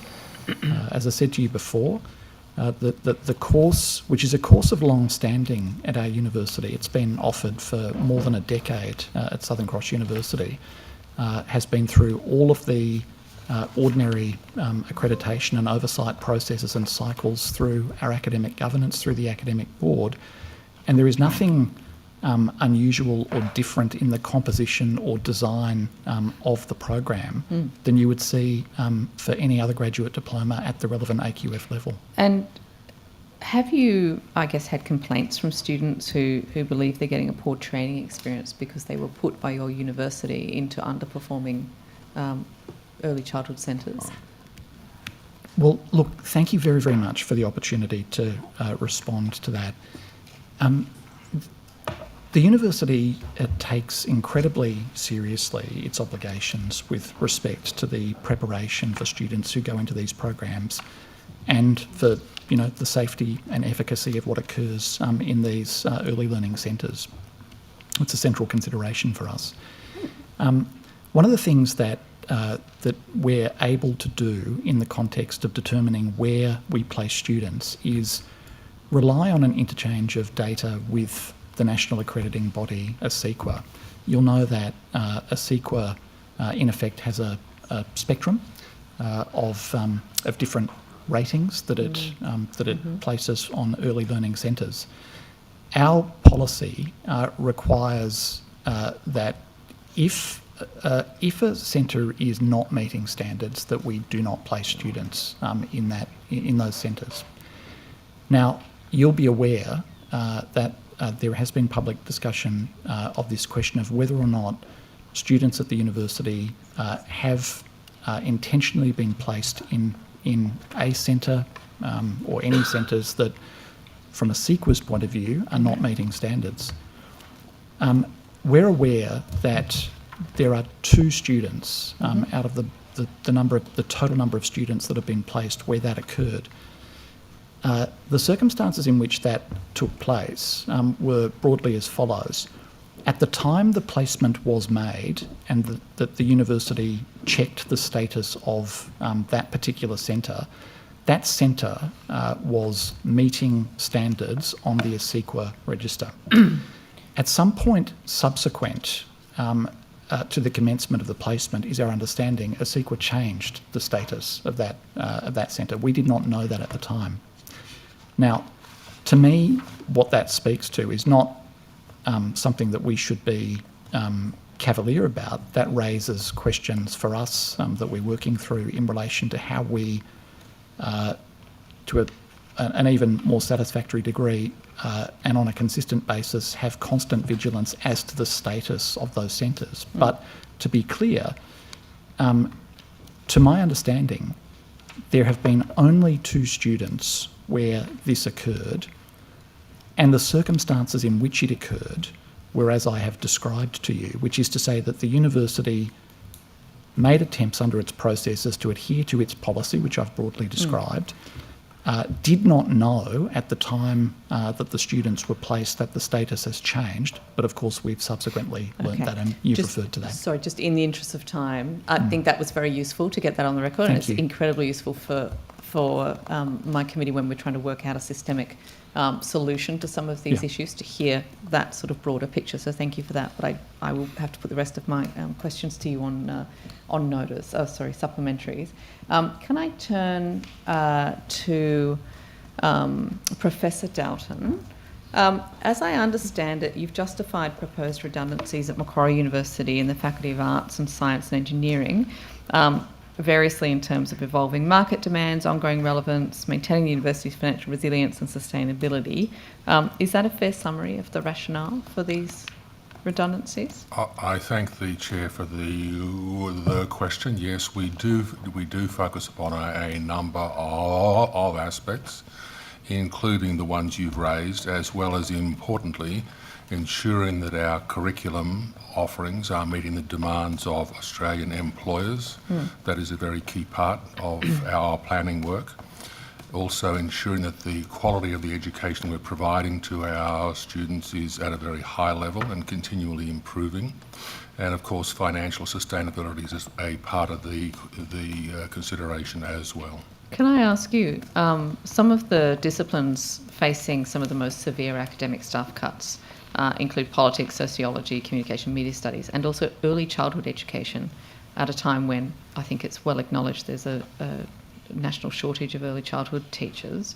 Are those less relevant today than they once were? Why are they the subjects being cut? And again, I thank you for the question there, and I'd make the distinction between, as we call them at Macquarie University, courses and the subcomponents of courses, which are units.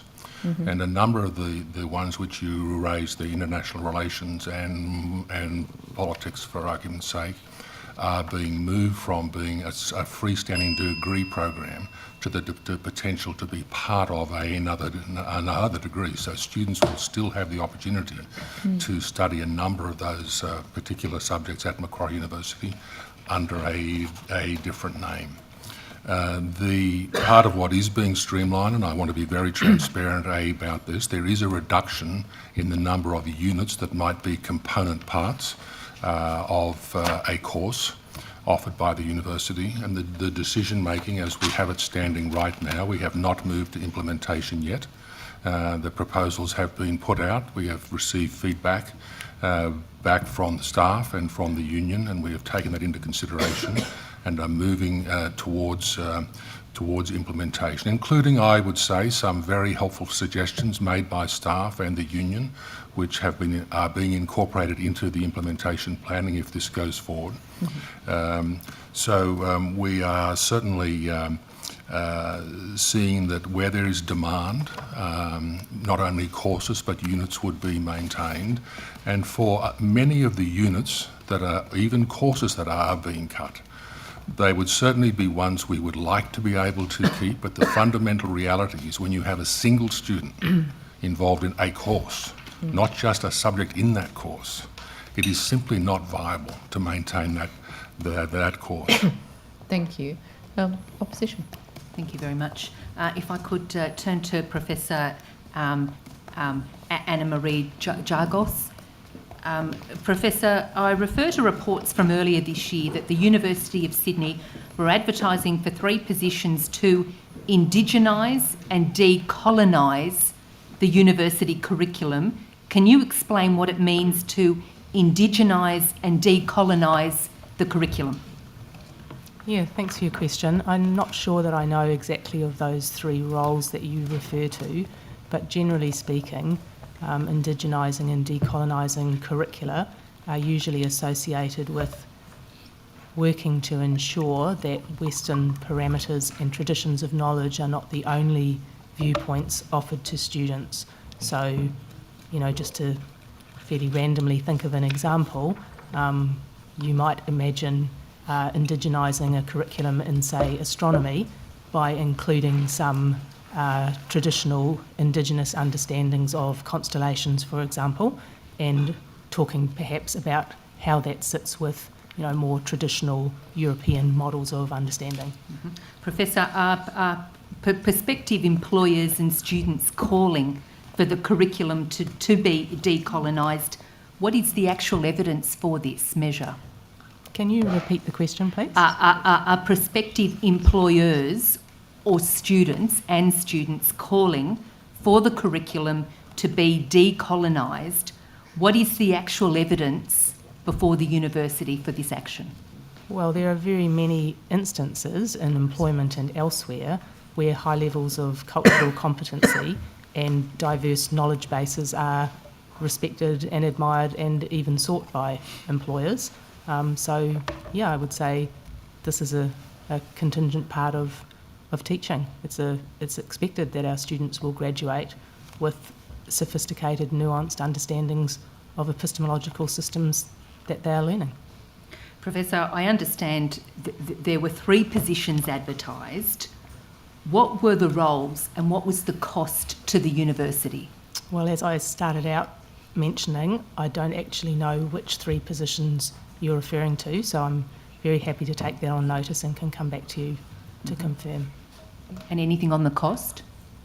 Well, without knowing what the positions are, I wouldn't hazard a guess at the cost. Mm-hmm. Professor, and I appreciate you need to seek more information on this, but were the roles available only for Aboriginal and Torres Strait Islander candidates? Well, again, with no knowledge of the roles, I wouldn't be able to say whether they were identified positions or not. Professor, I can take all of that on notice. What is it about Sydney University, Australia's oldest university, and its curriculum that is so racist and concerning and objectionable that it needs to be decolonised? So perhaps I could untangle some of that, because I don't think a commitment to indigenisation suggests the prevalence of a racist curricula. I don't think those 2 things go together at all. I'd like to very strongly uncouple those.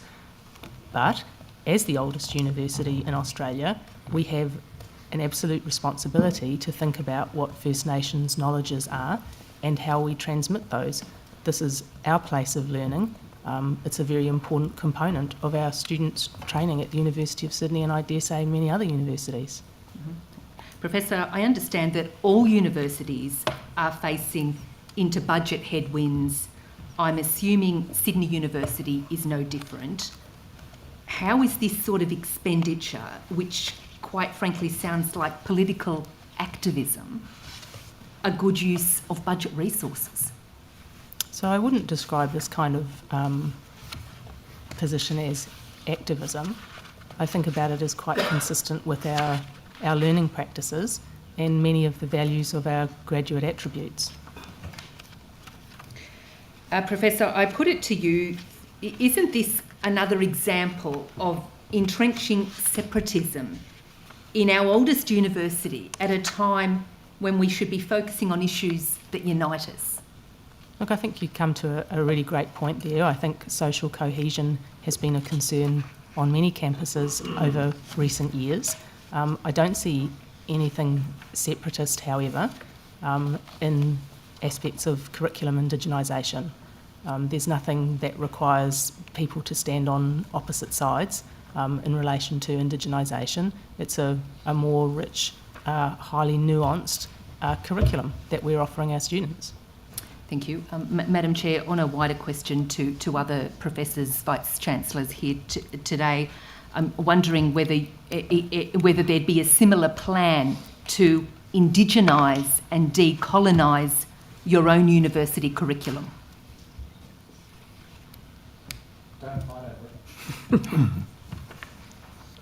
So, to the member, the approach that UTS takes is a little different in this regard. So our approach is essentially through a program which we call our Indigenous Graduate Attribute, to work with the various professions and to work with the various disciplines to ensure that graduates have the skills and capability to work in their profession where it relates to, in particular, how they engage with First Nations people and communities. That's the real purpose behind our particular program. Thank you, Professor. Thank you. If I could turn to an issue relating to foreign influence, Professor Jargos, if I could put this back to you again, together with Professor Dalton and Perkovic, if I could ask, there has been media concerning the influence of the People's Republic of China and Iran at Australian universities. These, as we know, foreign powers reported to try to interfere in the Australian university and research sector, and the federal government and university leaders created the University Foreign Interference Task Force to stop foreign countries from secretly undermining our democracy, stealing our research, or suppressing discussion on Australian campuses. Could each of you confirm to the committee here that there are no investigations underway into foreign state or actor influence within student groups or any academic research institutes at your university? Did you want to start with me? If you could. Yeah, sure. So we work closely with the Australian government to ensure that we are complying with all laws and identifying and managing relevant risks. To the best of my knowledge, we have no confirmed foreign interference issues on campus at present. Thank you, Professor. The other two universities. Yes, and I can confirm the same for Macquarie University and would commend the collaborative nature of the University Foreign Interference Task Force, a collaboration between various Commonwealth agencies and universities where we have jointly planned the oversight of any foreign collaboration in universities, and that has been a very successful program. We all, I believe, have staffed up to be able to be compliant with that. My university certainly had to add extra staff in order to meet the compliance obligations. And I can report to the members of this committee that certainly our trajectory of research when UFIT was introduced did change with some national jurisdictions around the world, and we no longer participate in any areas of research with universities from China or Iran, for example, that have dual-use technologies, as an example, that might be one that would cause concern for our government and for Australia. Thank you, Professor. Thank you.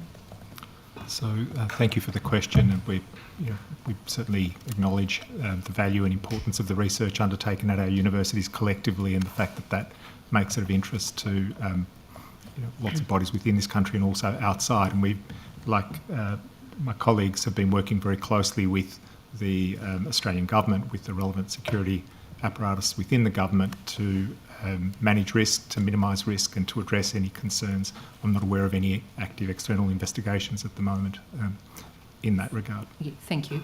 And so, just furthermore, I guess the issue is, have there been any academic meetings between the respective universities and members of the Iranian embassy in the past year, or any collaboration with Iran on joint research projects with the universities?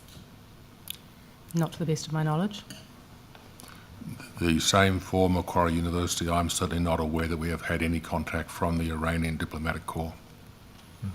And similarly, I'm not aware of any such contact nor any arrangements to my knowledge. Thank you.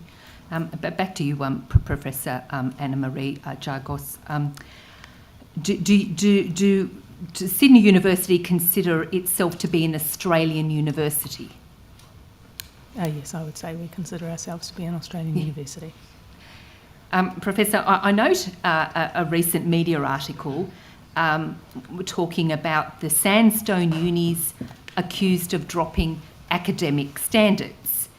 There are some serious issues outlined in the article concerning matters such as the requirement for English proficiency being essentially dropped or not properly enforced in some courses. Professor, is this the case at Sydney with some postgraduate courses where English proficiency, the standard, is being dropped? So I'm genuinely grateful for this question because it gives me the opportunity to say that the University of Sydney has the highest English language proficiency requirements in the whole of Australia. Our standard English language proficiency requirement is set for undergraduate and postgraduate at an overall IELTS score of between 7.5 and 6.5, and more than half of our programs have an IELTS requirement of 7 or 7.5. So we stand by our English proficiency levels, and we're very confident that we have set them ambitiously. Thank you. Professor, do you think an over-reliance on foreign revenue could ultimately compromise the university's mission in relation to the provision of courses of study, carrying out research to meet the needs of New South Wales and the Australian community on issues relating to this?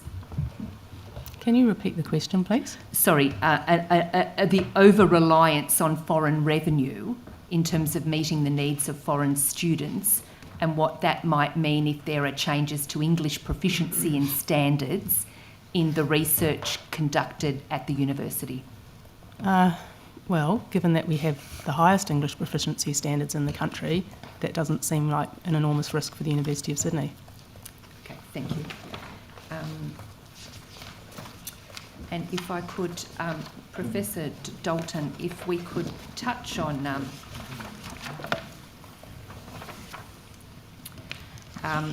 I think when we last met, we spoke about the, Professor Dalton, we spoke about the compulsory Aboriginal study module, and that we tabled documents in terms of social media posts, student communication to say to students, you must complete mandatory Aboriginal training, and I think I think it might have covered some cultural language issues or cultural issues relating to the topic before your enrolled modules would be made available to you. At that time of the discussion, you were going to undertake a review with a view of looking to change the compulsion on that. Professor, I'm just looking for an update on that. Sure. I appreciate that question. Thank you very much. And I can update the members of this committee that we did conduct that review, and that that particular program for our students is an encouraged program, but it is not a mandatory program. And I would again like to correct the record from prior that the materials were not withheld from students. Even back then. So, but right now we did conduct the review to which I referred last year, and we have made adjustments to that, and it is no longer a mandatory training program, but is encouraged. Thank you very much, Professor, for the follow-up. Thank you. Thank you. Professor Carlin, why do some of your academics working in smaller units find themselves being required to work more hours than some of those working in the larger units? And why are they not paid for the extra time that they are required to do?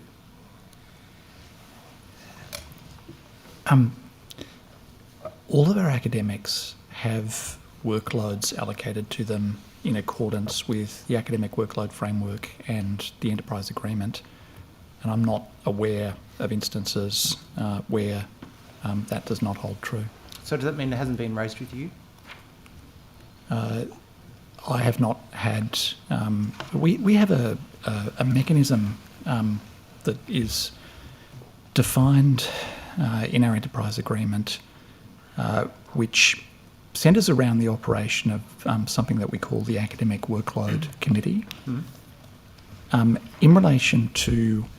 That committee naturally traverses a whole series of things, and it is comprised of representatives of the sort of leadership team of the university as well as staff who are nominated to be part of it.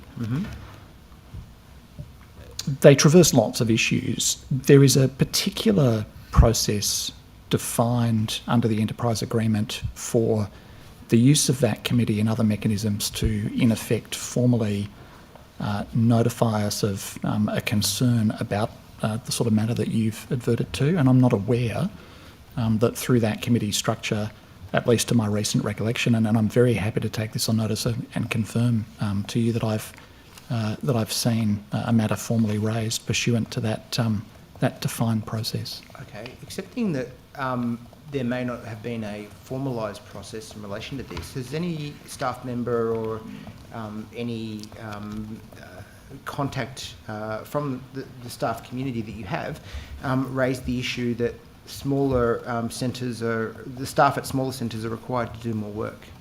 This is the first time you heard it? It's generally been my experience in universities that the conversation runs in the converse direction. And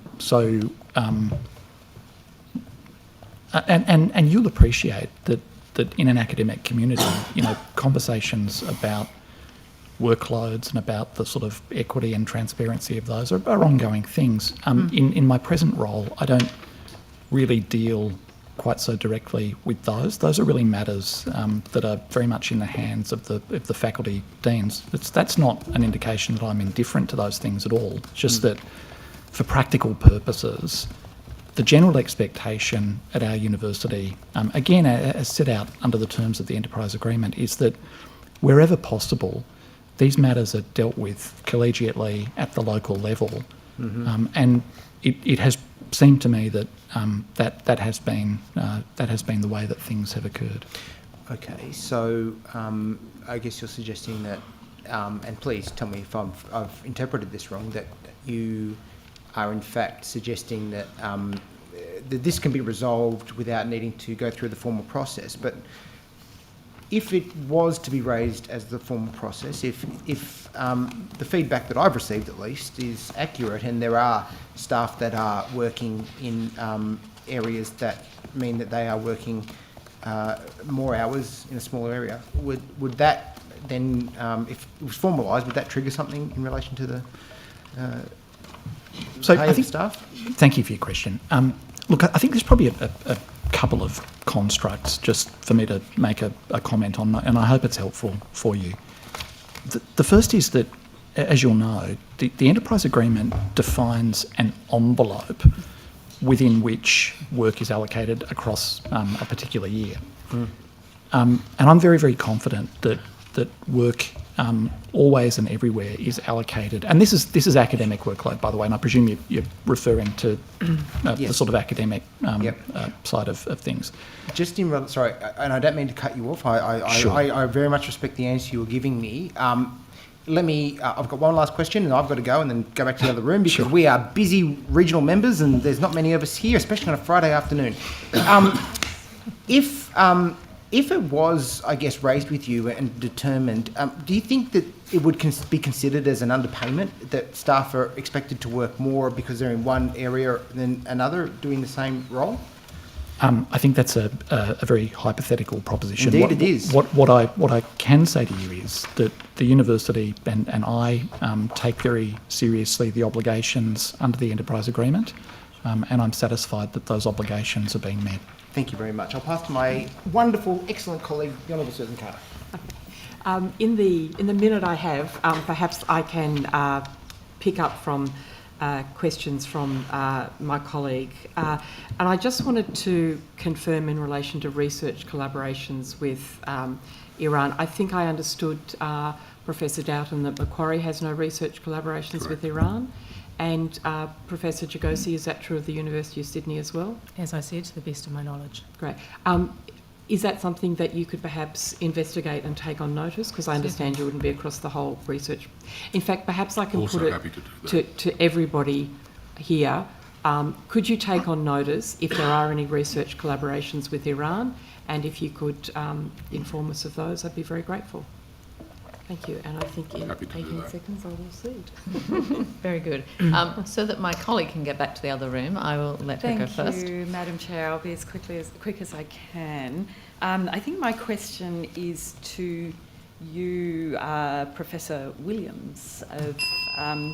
Today, I understand students at your university are protesting your university's partnership with Psyche Medical, an Israeli medical cannabis company who apparently has recently announced a partnership with the Israeli Ministry for Defence, who are massacring children in Gaza, to help the IDF soldiers sleep at night. Is that your understanding? No, and thank you for the opportunity to clarify that. In fact, I became aware because the students handed me a flyer. I looked into that issue very carefully, and through our Nickham Health Research Institute, we are part of an international clinical trial for medicinal cannabis for diabetic peripheral neuropathy, which is something that affects about 1 in 2 Australians who have diabetes. It leads to pain, it leads to all sorts of problems. It can lead to amputation of limbs, and so we are doing part of a clinical trial on that, but our partnership is actually with an Australian contract research organisation, Syneos. That's our partner. Psyche is not our partner, and we actually put a statement up on our website to that effect, and just this last week I kept telling the students, in fact, I've looked into this carefully, it meets all legal, regulatory and ethical requirements, and it's clearly directed at solving a very major health problem for Australians. And so I think I'm understanding you suggesting there that there's a kind of middleman in all of this, but my understanding is that Psyche remains the global sponsor of That's the correct. trial, and the profits of the trial will go to Psyche, and that they will benefit if regulatory approval is granted. So is it true, or is it slightly misleading to suggest that a middleman is the one making the ties through Western Sydney University? I think this is just how these trials are run. You contract with an Australian organisation.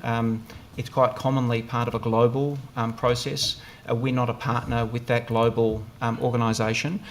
And when we've looked at it carefully, I'm satisfied it's got a suitable Australian partner dealing with a very major problem for Australians.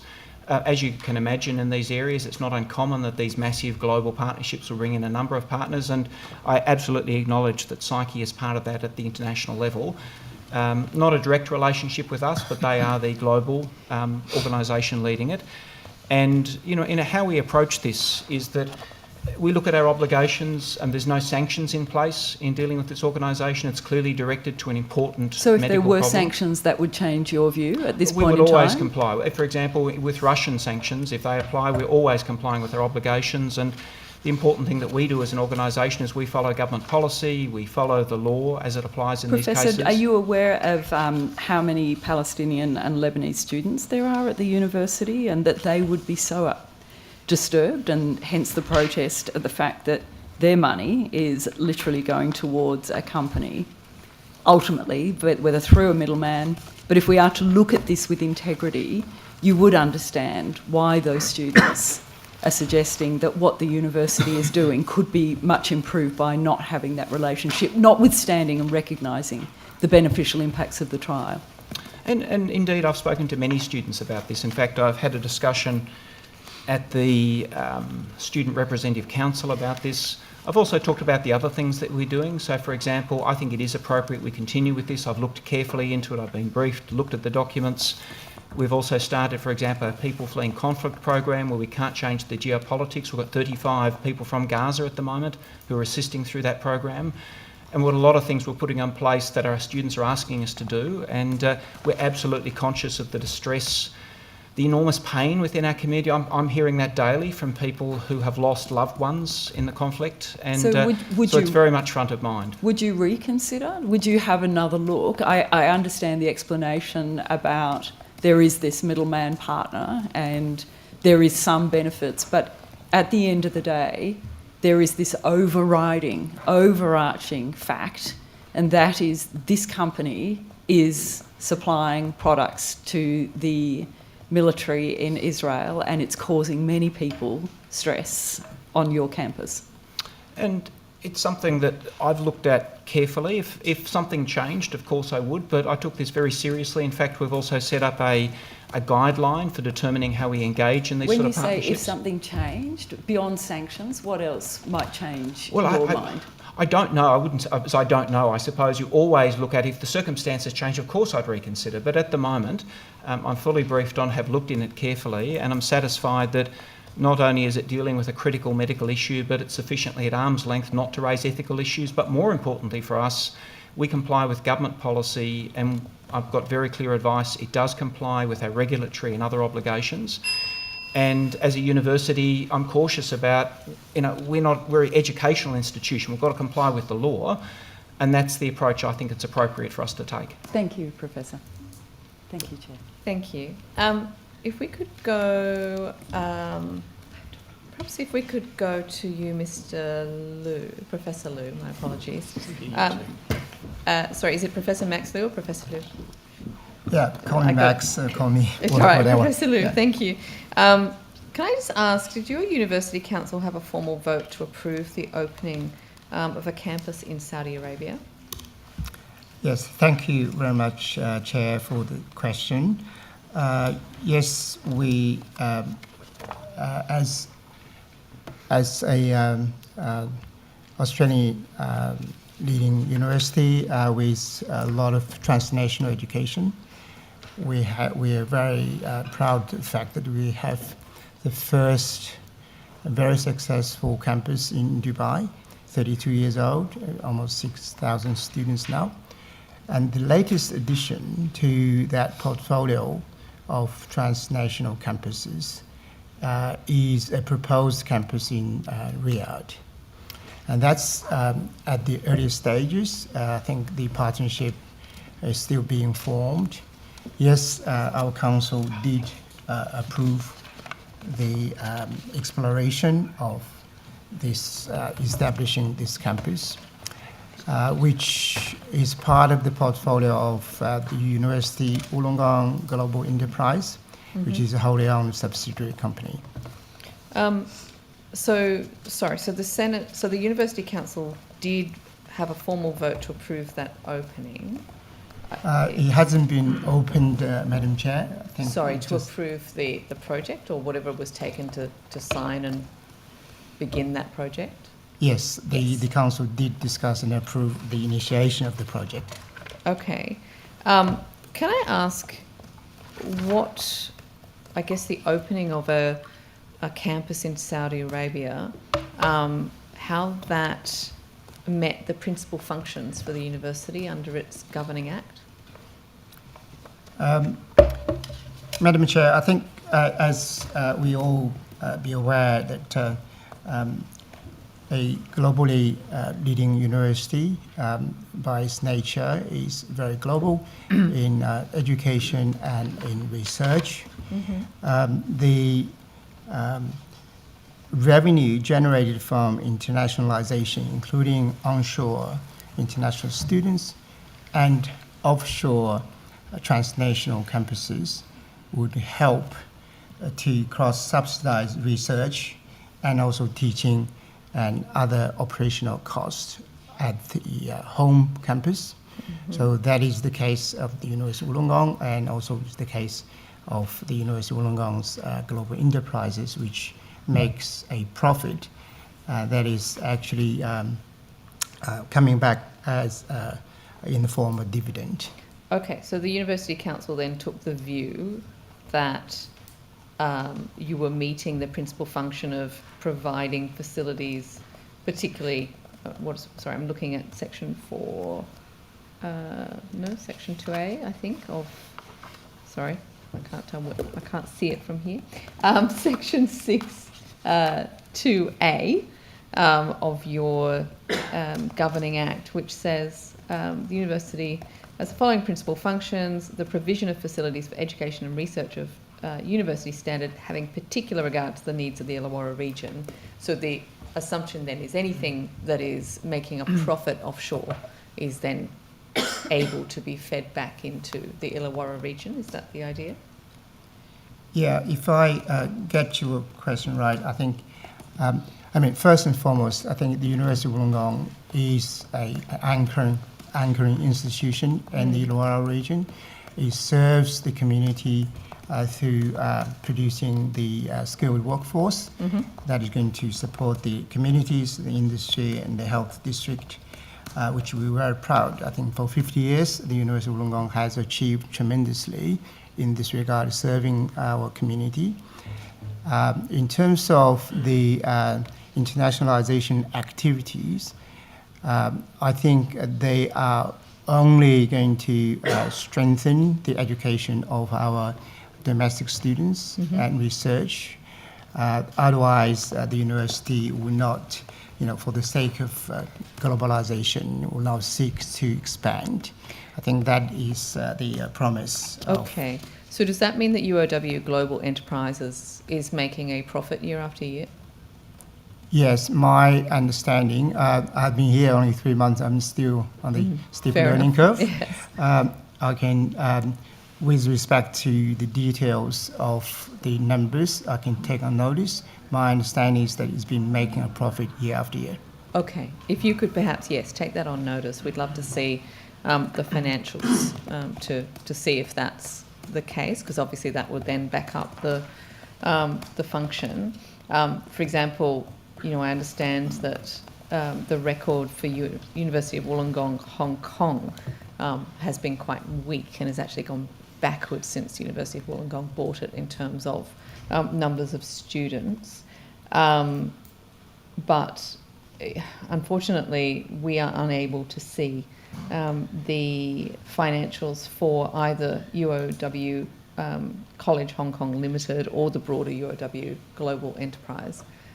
So any information you can provide us on notice would be really good. Yeah, I'll take on notice and provide more details on those questions. Okay, thank you. And then if you could show us how those profits are then fed back into the local facilities, that would be very useful as well. Okay. Thank you. Have any staff raised with you concerns that they will need to be working on approvals or quality assurance or other course management for the Saudi Arabian campus, that they sort of have an ethical issue with, I guess, given that some people aren't, if they were in Saudi Arabia, wouldn't be able themselves to go to that campus because, for instance, they might be part of the LGBTQI plus community, or they might, even be sort of an unaccompanied female staff, I believe, wouldn't be allowed on that campus. Have staff raised that issue with you? Are they concerned? I wasn't here at the point of the approval or the initiation of the project. I'm aware there are some concerns, but first and foremost, we take the quality assurance and the higher education standards very seriously. All our offerings, the programs in overseas campuses, have gone through the usual process of quality assuring and academic senate approval. There are concerns around the values and the red lines. I've also been advised that the board that is governing the UW Global Enterprise take that very seriously, and they assess any new projects or any expansions based on commercial value, based on values, our values as a whole. And if there's a red lines that the partners cannot, or they cross, or they cannot really meet our requirement, it will not proceed with the project. Thank you. If I could go back to you, Professor Doughton. I understand that a number of senior elected academic union officials, including the current president, secretary and vice president of the Macquarie University branch of the NTU, are in scope for redundancy. Does the university consider that impact to be fair and proportionate? I'm not aware, as I sit here, that of the particular individuals who are in scope or out of scope for the particular change processes that have been proposed. The 3 discipline areas where the 3 elected union officials work make up the majority of proposed redundancies. In the Faculty of Arts, Sociology, where the President is employed, I understand faces 11 redundancies out of 14 staff. So it's statistically likely that the redundancy is going to fall quite heavily on senior elected union officials. I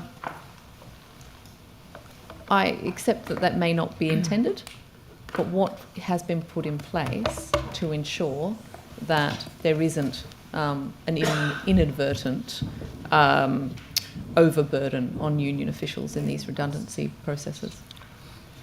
Well, first of all, I'd point out, as far as I'm aware, and I thank you for the question, Chair, that senior elected union officials in the university are provided time relief to attend to their union duties.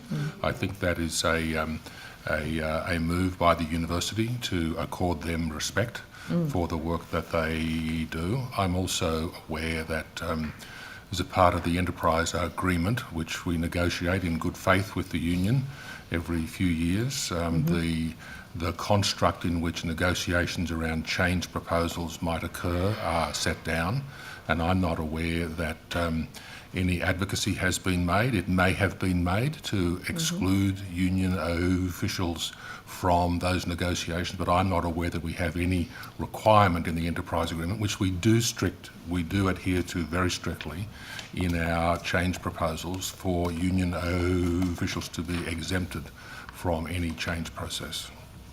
Okay, so sorry, that might answer this question then. So I want to know what measures are in place to make sure that when union members raise questions or criticisms at the university, that they don't face any kind of professional disadvantage as a result of sort of representing member interests. How do you ensure that sort of happens, particularly at times like this? And we recognise that it is a very tough time when any university is going through change processes in accordance with our enterprise agreements. We have, I believe, at Macquarie University, and I suspect across all universities, very seasoned staff who are taking part and guiding the academic leaders. By that I mean individuals who have very strong industrial relations backgrounds, experience, education and training to be able to guide the negotiations. And certainly I'm not aware that any concern has been raised on my campus about a particular instance of where a union official might be targeted in some way. We have no knowledge beyond those who declare it through being in an elected position who the unionised members of our staff are.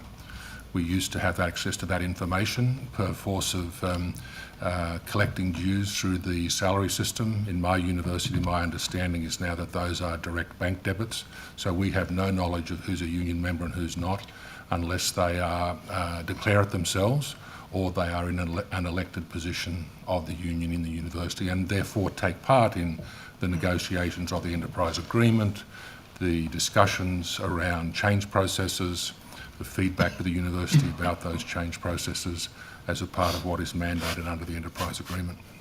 Thank you. I might go to University of Sydney. Sorry, I want to be able to pronounce your name correctly, Professor Jagos. Jagos. Thank you. Can I ask how many formal change management processes the uni's initiated since 2023 and how many staff positions have been affected by each of them? I will definitely have to take that on notice. Okay. Also, whether the university's conducted any assessment of mental health impacts of repeated restructuring on staff and what the findings of that may have been? So the university has very recently undertaken a change in how we think about our change processes. I think we've acknowledged that sometimes we have not always led change well, and we want to do a better job of that. We talked with the unions, NTEU and CPSU, towards the end of last year. Unsurprisingly, they shared that view. We took the pretty unprecedented action, at least at Sydney, of declaring a change pause for 6 months. So from the end of December last year till the 30th of June this year, no new change processes were able to be initiated. And across that same period, the leadership of the university and the leadership of the unions worked together across a series of what we call change summits to think about how could we lead change better than we had been. On the university side, that's led to a set of principles and kind of thresholds that are more defined than we have been operating with previously. And we will, in the next couple of weeks, issue a joint statement from the unions and the university leadership to the wider staff and students around what we've learned through the Change Summit sort of process and so forth. What I will note with some pleasure is that although I had an apprehension that, you know, if you close off a avenue and for 6 months that perhaps you get to the end of that period and you experience a deluge of change proposals coming forward, it's been very pleasing to me and others involved in this process to find that actually across the sort of educative process of those change summits, it seems that we have shifted the dial around what can trigger a change, and colleagues are now becoming more adept at thinking about what are other avenues open to where there needs to be shifts or changes, as opposed to the disruption of what you note as a sort of a full industrial change process. So it's very early days yet. It's a fresh approach. I feel you can probably tell reasonably optimistic. There will always be a need in an organisation as large as the University of Sydney for some formal industrial change processes. I think we were overusing them, and I think we can and are determined to do better. Thank you. Back to the opposition. Thank you. Professor Jagos, perhaps if I could start with you. Safe Work New South Wales has now completed its investigation into the psychosocial hazards created by anti-Semitism on your campus.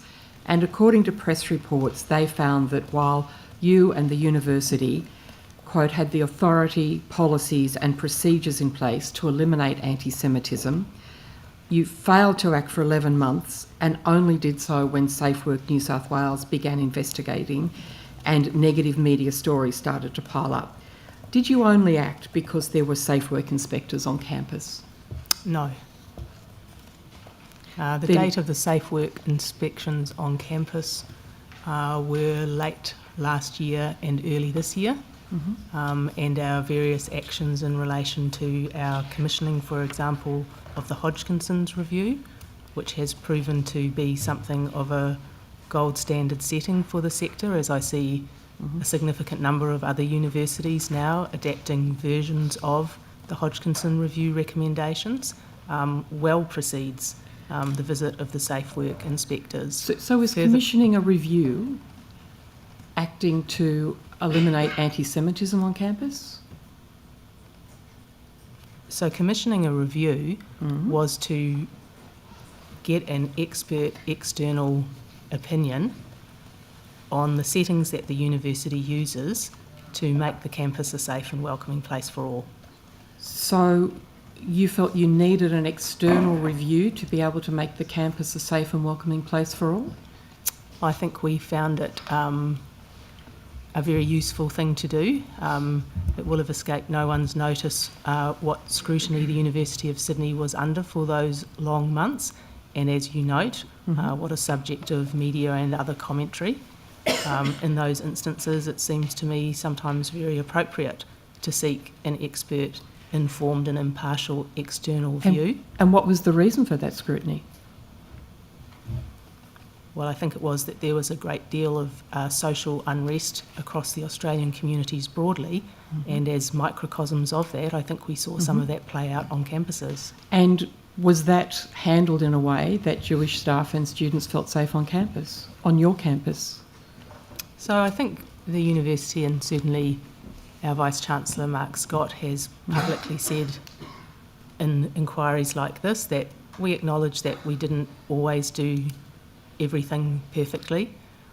I think we have worked extremely hard to make sure that we have those balances right. At times, Jewish staff and students certainly shared with us their senses of lack of safety and made complaints through our processes and so forth, as did some of our Palestinian and students on encampments made similar kinds of claims. And the difficult task for a university, which is not itself taking a political position, but trying to create spaces where deliberative discussion can be safely undertaken, has to take that kind of middle road. So I think the situation I would like to describe to you is one in which, you know, there can be criticism and or commendation from every compass point. So when Jewish staff and students came to you, as you said, and reported concerns about safety, it seems that the only measure you can point to is the commissioning of an external review. How did you act immediately to resolve safety issues which were brought to you by Jewish staff and students, or did it take a safe work report for real action to begin? So as I've said, and I think I said it pretty clearly, the safe work report postdates a lot of those actions. And let me also say, with respect, in case it Professor wasn't clear, Jagosi, the only action to which you've pointed so far is the commissioning of an external review. and I'm very happy to point to some other things if you would like. Thank you. So we engage very closely with our Jewish staff and students and external stakeholders. Can I ask you about that? If you engage so closely with them, why did they feel the need to make a safe work report? I mean, that is up to them to determine. Well, how often is the University of Sydney subject to a safe work investigation? Like 5 times a year, once a decade? I would have to take that on notice. Okay. Can I suggest to you the fact that you're taking it on notice means that it's not a regular occurrence? And so if people are raising concerns and they feel that those concerns are being satisfactorily engaged with, they don't feel they need to go that next step for a safe work inquiry. So perhaps the reason that Jewish staff needed to go to safe work was they felt that those engagements were not as satisfactory as perhaps you were suggesting they may be. I want to acknowledge that Jewish staff and students, the legitimacy of their feelings in every instance. And I also would like to point out that there is not a single sort of homogenous Jewish staff and student positionality that we're discussing here. I didn't intend any of my comments to belittle those feelings, which I acknowledge and take very seriously. I think for that reason, it's not for me to say whether or not staff and students should go to Safe Work Australia. I absolutely defend their right to do so. Okay. The Safe Work Inspector is reported to have found that, quote, Jewish workers and students experienced anti-Semitism daily whilst on campus, creating a workplace of fear, anxiousness, and a fear of retribution towards Jewish workers and students because they were Jewish.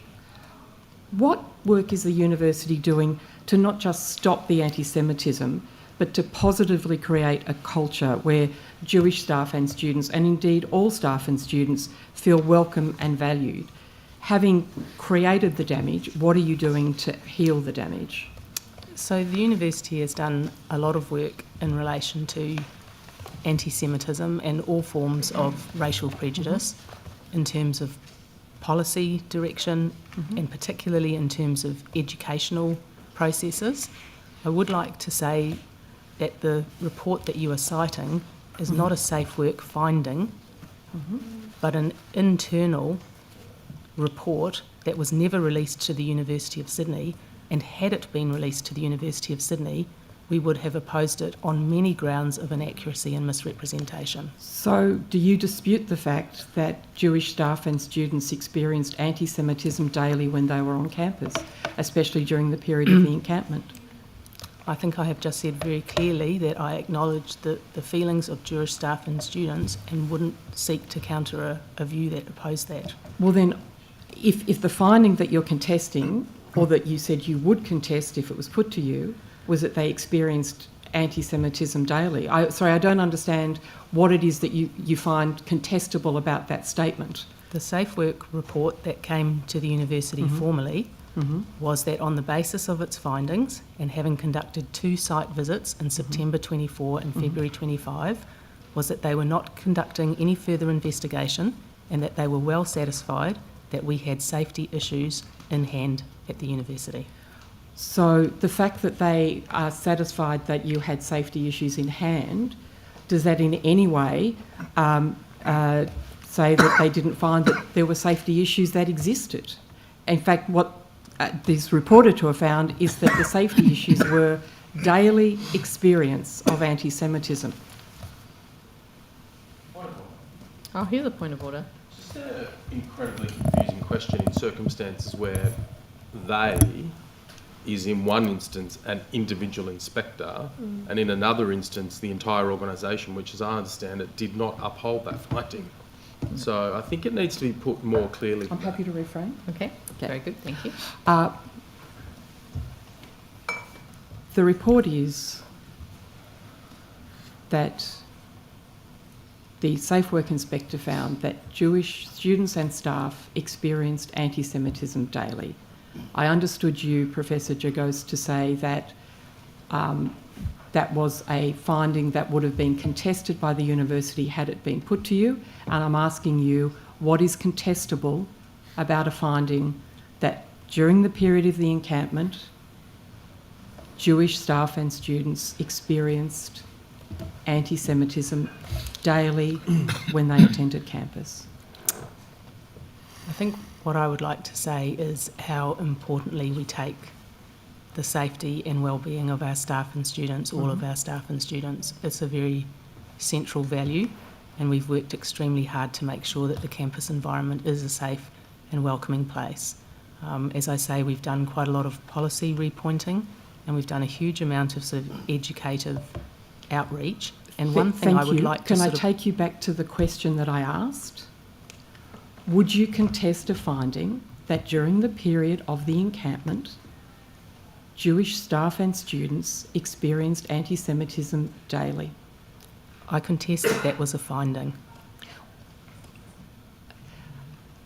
I understand that you're contesting if it was a safe work finding. The Safe Work Inspector found that. Would you contest that finding on the facts by the Safe Work Inspector? We heard from our own staff and our own students that they felt unsafe on campus during parts of the encampment. So therefore you would there's agree nothing in me that with contests that statement? I think I said very early on in my response to you, and I hope it's been very clear, there is nothing in me that wants to contest the lived experience of any of our staff and students. Thank you. And perhaps I could take you back to the earlier question, which is, and I heard your statements about educational processes and policy. How is that addressing a culture to make sure that Jewish staff and students attending the university today feel not only an absence of anti-Semitism, but a positive welcome? Well, I think, it's really quite genuinely difficult to find a sort of a proxy for, human feeling at scale. And this, but I would like to suggest that the volume of complaint is quite a useful proxy in this instance. I would just point out the fact that hundreds of complaints across the previous year from the point of the encampment, post our introduction of that suite of policies and some of those educational outreaches, I can say that since October 23 to June 24, we had 171 complaints, and in the period since then, since those interventions, 24. I think we could only see that as positive. I wonder if we're talking at cross purposes, because I'm not really asking about measures to educate and stop anti-Semitism. I'm asking about the next step, which is to welcome. But perhaps we can move on to something else. With respect to the Hodgkinson review, how many of the recommendations have been accepted by the university? So the Hodgkinson review, as I think I have previously testified, importantly was accepted by the Senate in principle. Yes. And the university executive was asked to think about how the various recommendations might be implemented. We established, I think, a good process around this.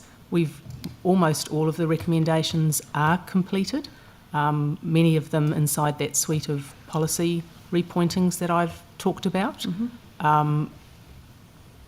A very major piece of work around complaints management dealt with a number of other recommendations.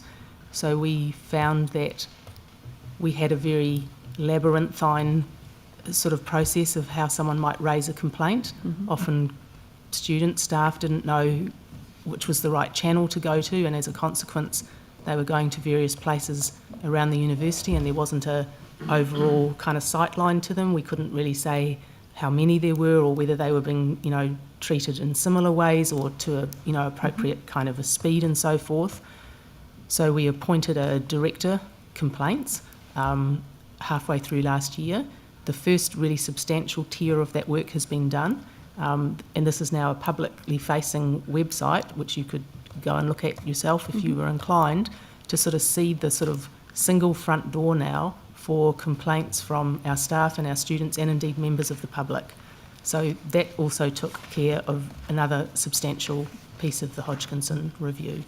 Perhaps we can come back to complaints if we have time, but with respect to the other recommendations, have formal protocols with both the New South Wales Police and the Federal Police been concluded?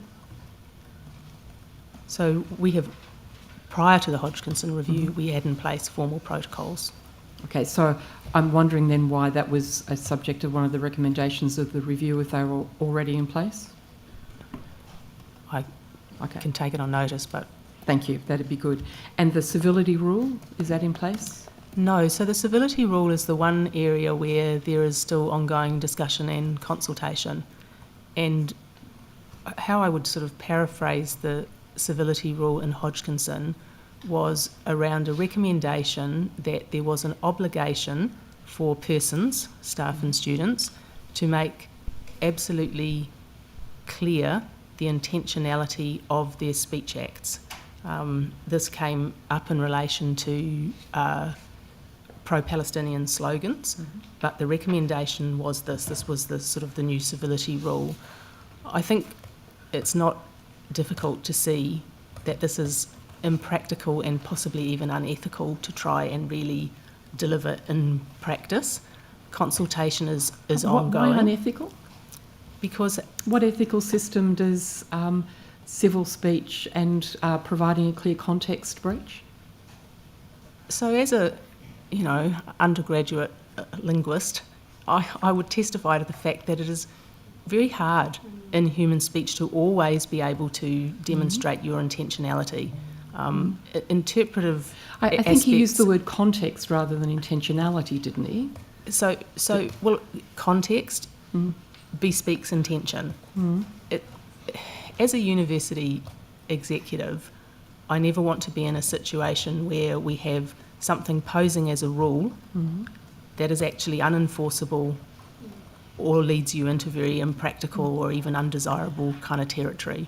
But the heart of the review was what Mr. Hodgkinson called the new civility review. It's the subject of a large number of the recommendations. So how does the university accept the review if it cannot implement what we might describe as the guts of the review? So no, I don't think it's the guts of the review. I think what the university takes from this, and this is a piece we have done a lot of work on, it's not something we've ignored.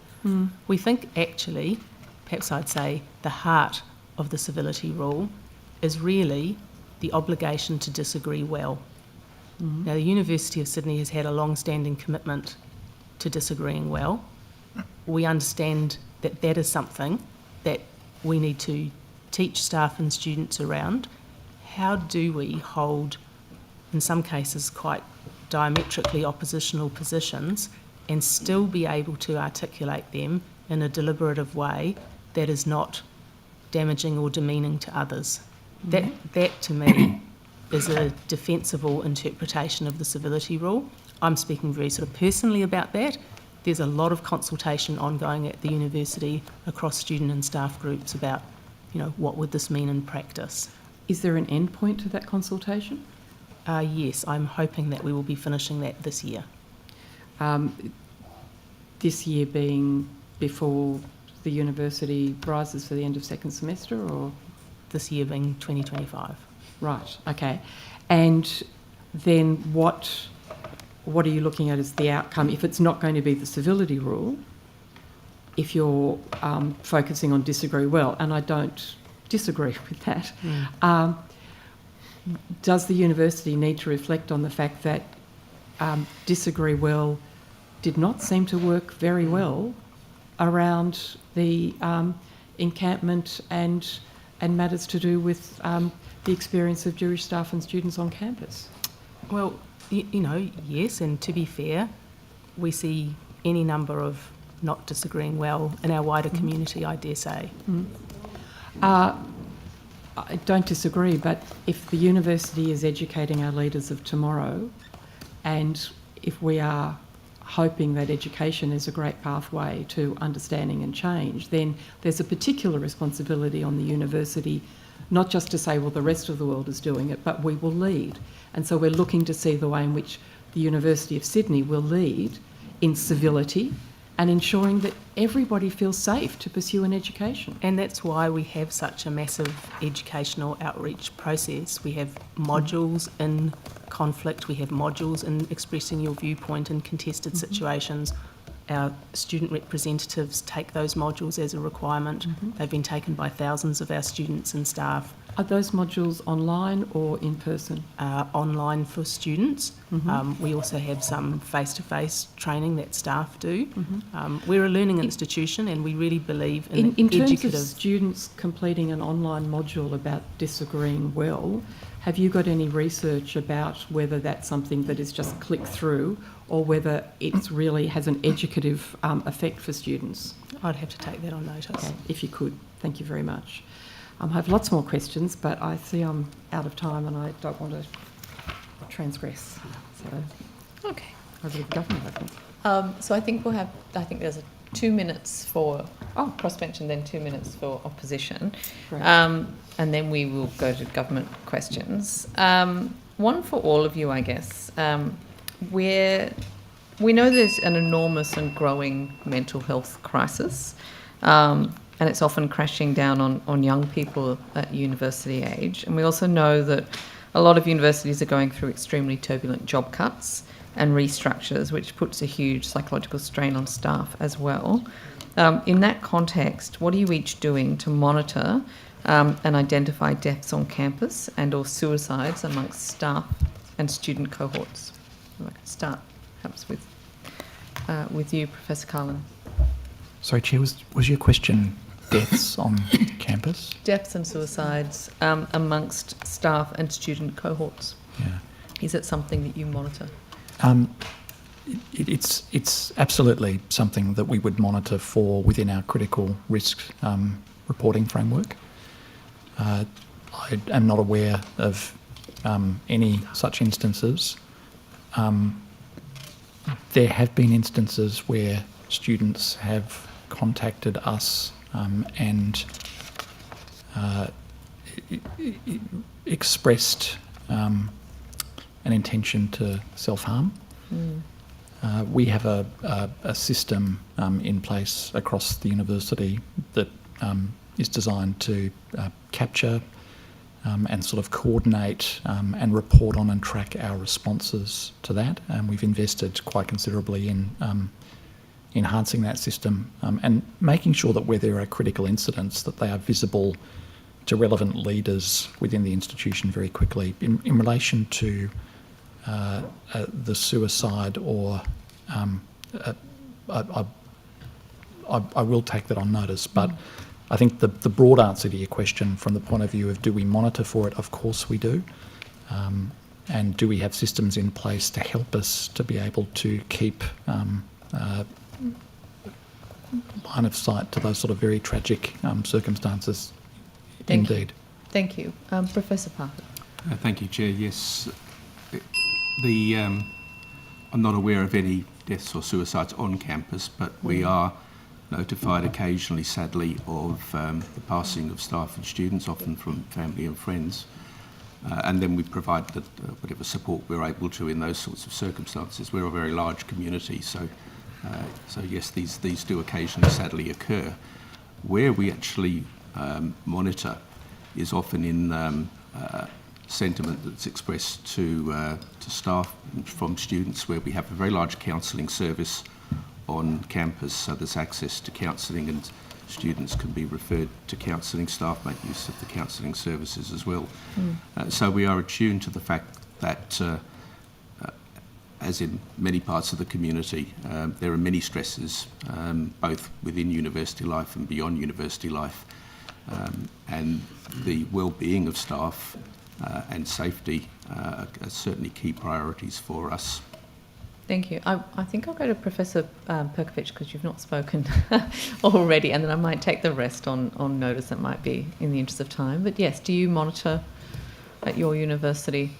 Yes, we do. We obviously take very seriously, as my colleagues have already indicated, the mental health of our staff and students, as well as their physical health, and something like a death or a suicide would clearly be a critical incident that we would monitor very carefully. We also, importantly, implement a range of proactive measures. As others have already mentioned, we have detailed counselling services. We have our university health service. We've employed a psychiatrist within that to help support our students in particular, and we work very closely with experts at the Black Dog Institute, which is affiliated with us, to look at additional ways of not just implementing activities that will improve the mental health, but identifying what those activities would be, particularly those that are most efficacious. Thank you. Opposition. Thank you. Professor Jagosi, if we could go back to the civility rule. One of the strengths of that in the Hodgkinson review was that there were consequences attached to it. And so if a civility rule isn't in place and it is a principle of education of disagreeing well, how would the university cope in the future with, for example, the signs that were reported by Safe Work, Jews not allowed? In the absence of a rule, how does the university deal proactively with that? So the university would have absolutely no difficulty pre or post a civility rule saying that any sign saying Jews are not allowed would be completely a breach of our codes of conduct and would be acted upon immediately. And how long did it take to have that sign pulled down when it was displayed during the encampment? I don't know which sign you're speaking about. Well, as I understand, and it was not pulled down immediately. Well, what about, especially the way that the Prime Minister has recently explained it, what about the chanter from the river to the sea? Is that something that can be chanted if one is to disagree well? So, as I said earlier, it is exactly that kind of slogan that was the context for Hodgkinson's proposal of the civility rule. So the civility rule required any speaker who used university facilities to make the meaning of contested words and phrases clear to the audience. If you imagine your scenario of someone chanting a slogan in a protest situation, it's pretty impractical to try and... Well, how does disagree well deal with it then, Professor? Well, I think disagree well asks us, having a rule suggests that things are very black and white and actionable. And unfortunately, you know, we see that some of these things are not, some things are very black and white. The example you gave, completely black and white, no hesitation, wouldn't be allowed under any circumstances and would result in a serious misconduct. Some other things are more in the grey interpretively. Disagreeing well is a principle that asks us to really take seriously the impact of our actions and words on others, to try and be a bit more empathetic, to try and see things from the perspective of others, not to give up your own position, but to do so in an understanding that what you say and do has impact. But where are the consequences to protect others? So we have codes of conduct for both our staff and students, and in a regular way when these issues are raised, we use those as instruments to interpretively determine where the lines have been crossed. Order. That's us disagreeing well. Government questions. Thank you. Thank you all very much for appearing today. And before I ask individual questions, I wondered if you all might take on notice to provide your reflections on our progress to the representation of women at the upper echelons of universities in New South Wales. Professor Parfitt, I wondered if I could go to you. You know I have a particular interest in UTS. An article in the Australian Financial Review in April The journalist reflects, in 40 years of finance journalism, I have never come across a corporate restructuring project as ambitious, as complex and as fraught with risk as the one being undertaken by the University of Technology, Sydney. I don't believe any publicly listed company with revenues of more than $1 billion has attempted to simultaneously change its product offering, slash its frontline staff, introduce a new operating model and roll out a new enterprise resource planning software system. Given the scale of this restructure and the different components of it, is it appropriate that staff had to find out the details about what I understand is called the Operational Sustainability Initiative through going through a GIPA Freedom of Information process? Thank you, Dr. Kane. First of all, the complexity of the project, it is certainly true that there are many parts to the work that we're doing, not all of them, of course, associated with operational sustainability, but addressing issues such as technology deficit and systems, some of the work that we of necessity have to do with processes and practices that we have to operate as a university. Many of those issues were actually described and published in a document which was an initial consultation paper released in November of 2024. So could I just jump in there, Professor Parfitt? So there are some updates, some operational issues. What a proportion are they of the $100 million that you've suggested needs to be saved through the reduction of 400 jobs? So the proportion of the $100 million in the change that we need to make, around 80% of that is currently workforce and 20% is currently in non-salary items and other items. Okay. Mr. Parfitt, I believe that there's been some contestation around the rationale for the $100 million. I understand that in late July that there was an open letter from the professoriate at UTS which detailed that over the last 3 years UTS has declared an operating loss of $240 million. Over the same period, UTS put $199 million into cash reserves. So net of cash, UTS had an annual deficit of $14 million, which is not to the scale that we'd been worrying about 1% of its budget. Now UTS plans to invest $128 million a year from 2027. The plans are yet to be approved but would not require the $100 million cuts. UTS already invests an average $90 million a year, meaning the extra investment is at most $38 million. And in February this year, UTS stated it can refinance all its debts within target credit limits, so the large cash reserve, now at more than $400 million, can be reinvested. Doesn't that suggest that the haste with which this change is being pursued, and indeed its rationale, is actually just a management decision about when you want to pay back bonds rather than actually a necessity? No, that's not a correct interpretation, Dr. Kane. I actually wrote quite a detailed response to the open letter to the professors, and I'm very happy to have that response tabled here. It explains probably the three parts of the argument that was made. One was that we have sufficient cash, that there was no need to make a change that brings the university back into surplus. And part of that does actually have to do with the balance between debt and cash, that is the repayment of the bond.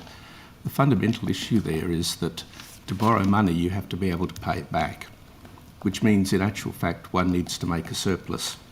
Sorry, now, universities Professor are not Parfitt, for-profit. I'll just stop you there because you were dangerously close, I think, to suggesting that I didn't understand that. So if we could, continue without that kind of comment, that would be appreciated. Dr. Kane, but what I am explaining is that the assertion that we're solely driven by the need to pay back a bond, what we're driven by is the need to restore our finances to a position of being able to make a reliable surplus to operate sustainably into the future. That, by our forecasting, requires us to reduce our expenditure by $100 million per year in order to ensure that our expenditure doesn't exceed our revenue in the forward period. Thank you. On your website, you state that UTS had a $100 million deficit in 2024. However, the audited financial statements show a deficit of $77.95 million. Where does the extra $22 million figure come from? I have to take that on notice. The deficit that we published is the $79 or $81 million that's in the annual report, so I'm not sure where that number comes from. It's certainly declared in the annual report. Okay, so you could take that on notice and get back to me on that. Yes, absolutely. Okay. And so with the maturation of the bond in 2027, the $300 million bond, did you examine options to refinance or reissue the bond to ease those short-term pressures and avoid cutting the 400 jobs? And if you did, what did you investigate? Well, the conclusion was, in the environment that we're operating at the moment, to continue to carry the level of debt, and including repayments and interest, was unwise. And I think that the capacity for us to refinance is also inhibited by our capacity to repay. The Moody's credit assessment of the university, which was released a couple of months ago now, in actual fact pointed out the dilemma that in order to retain a credit rating of AA1, which would enable us to be able to borrow on favourable terms, the university would have to actually execute the Operational Sustainability Initiative.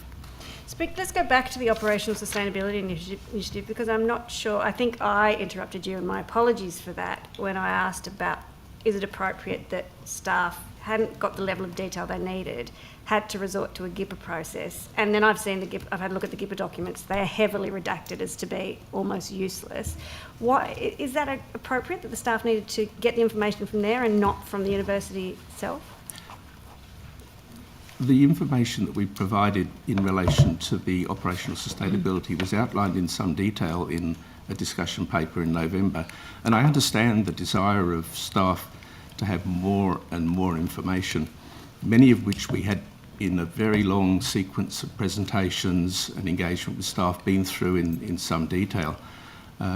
So I'm sorry if staff felt that they had not got the information and then subsequently gippered for information of all different sorts of that's available.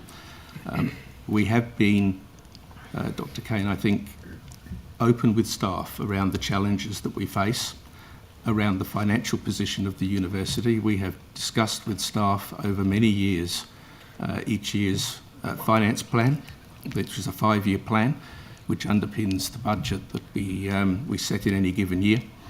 We've talked to the issues that are associated with I genuinely apologise for interrupting. I have the shortest amount of anyone for this afternoon, so I do genuinely apologise, and I will put some questions on notice about specifics if that is the case. And we are going to be holding a different inquiry in which we'll have a lot more time to consider these issues.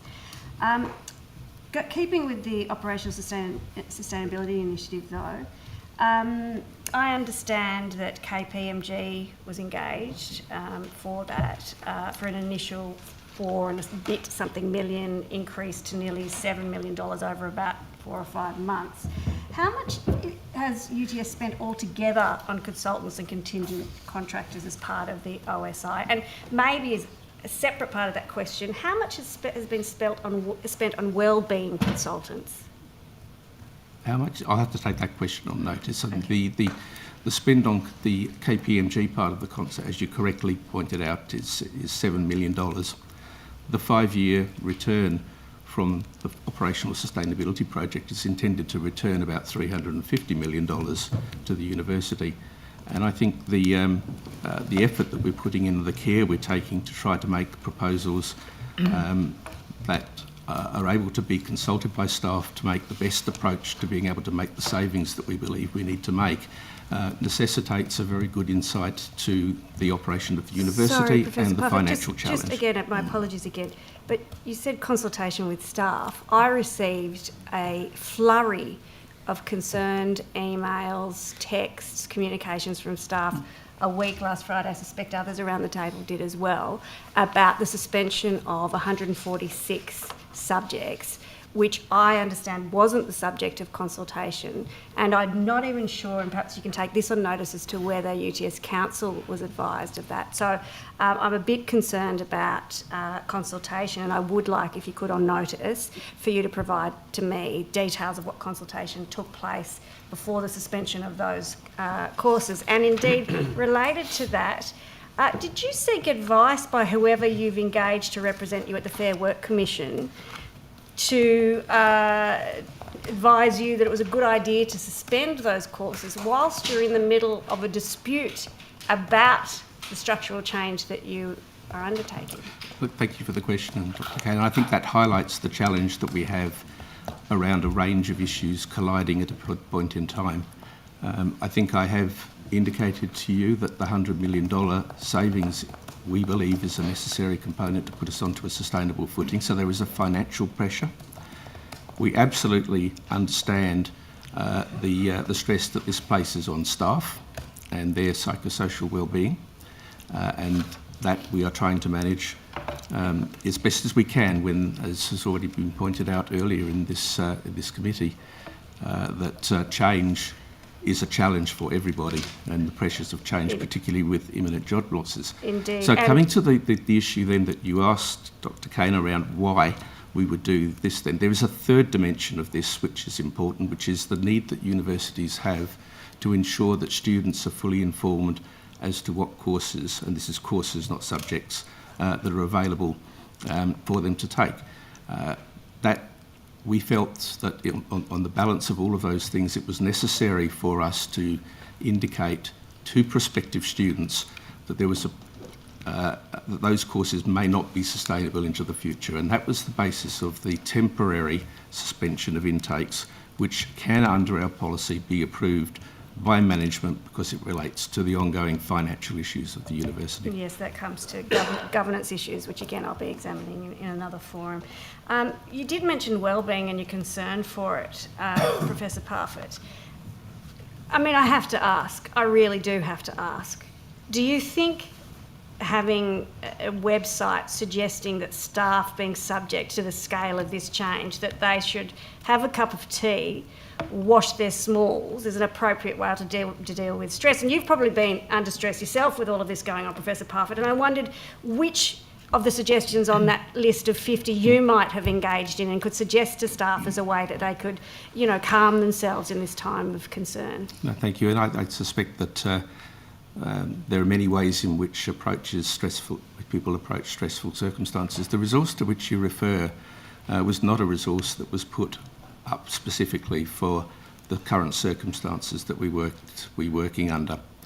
It's part of a package of material, and the intent of as I understand it, the intent of the material was to highlight the importance of routine in people's lives when they're going through a change. Now, I'm not a psychologist, I don't understand that.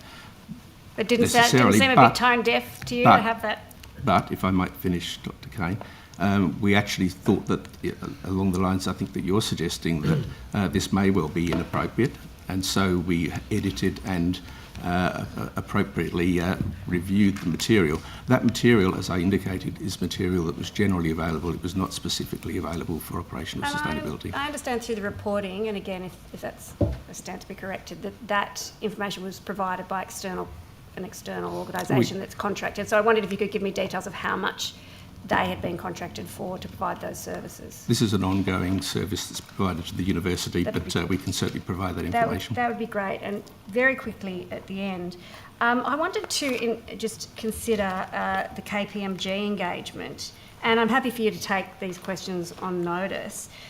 Whose idea was it to engage KPMG? Was there a competitive tender process? And can you tell me who within the Chancellery and indeed on the UTS Council has existing or previous relationships with KPMG, including having been partners? Certainly, Dr. Kane, the answer as to how they were selected was competitive process.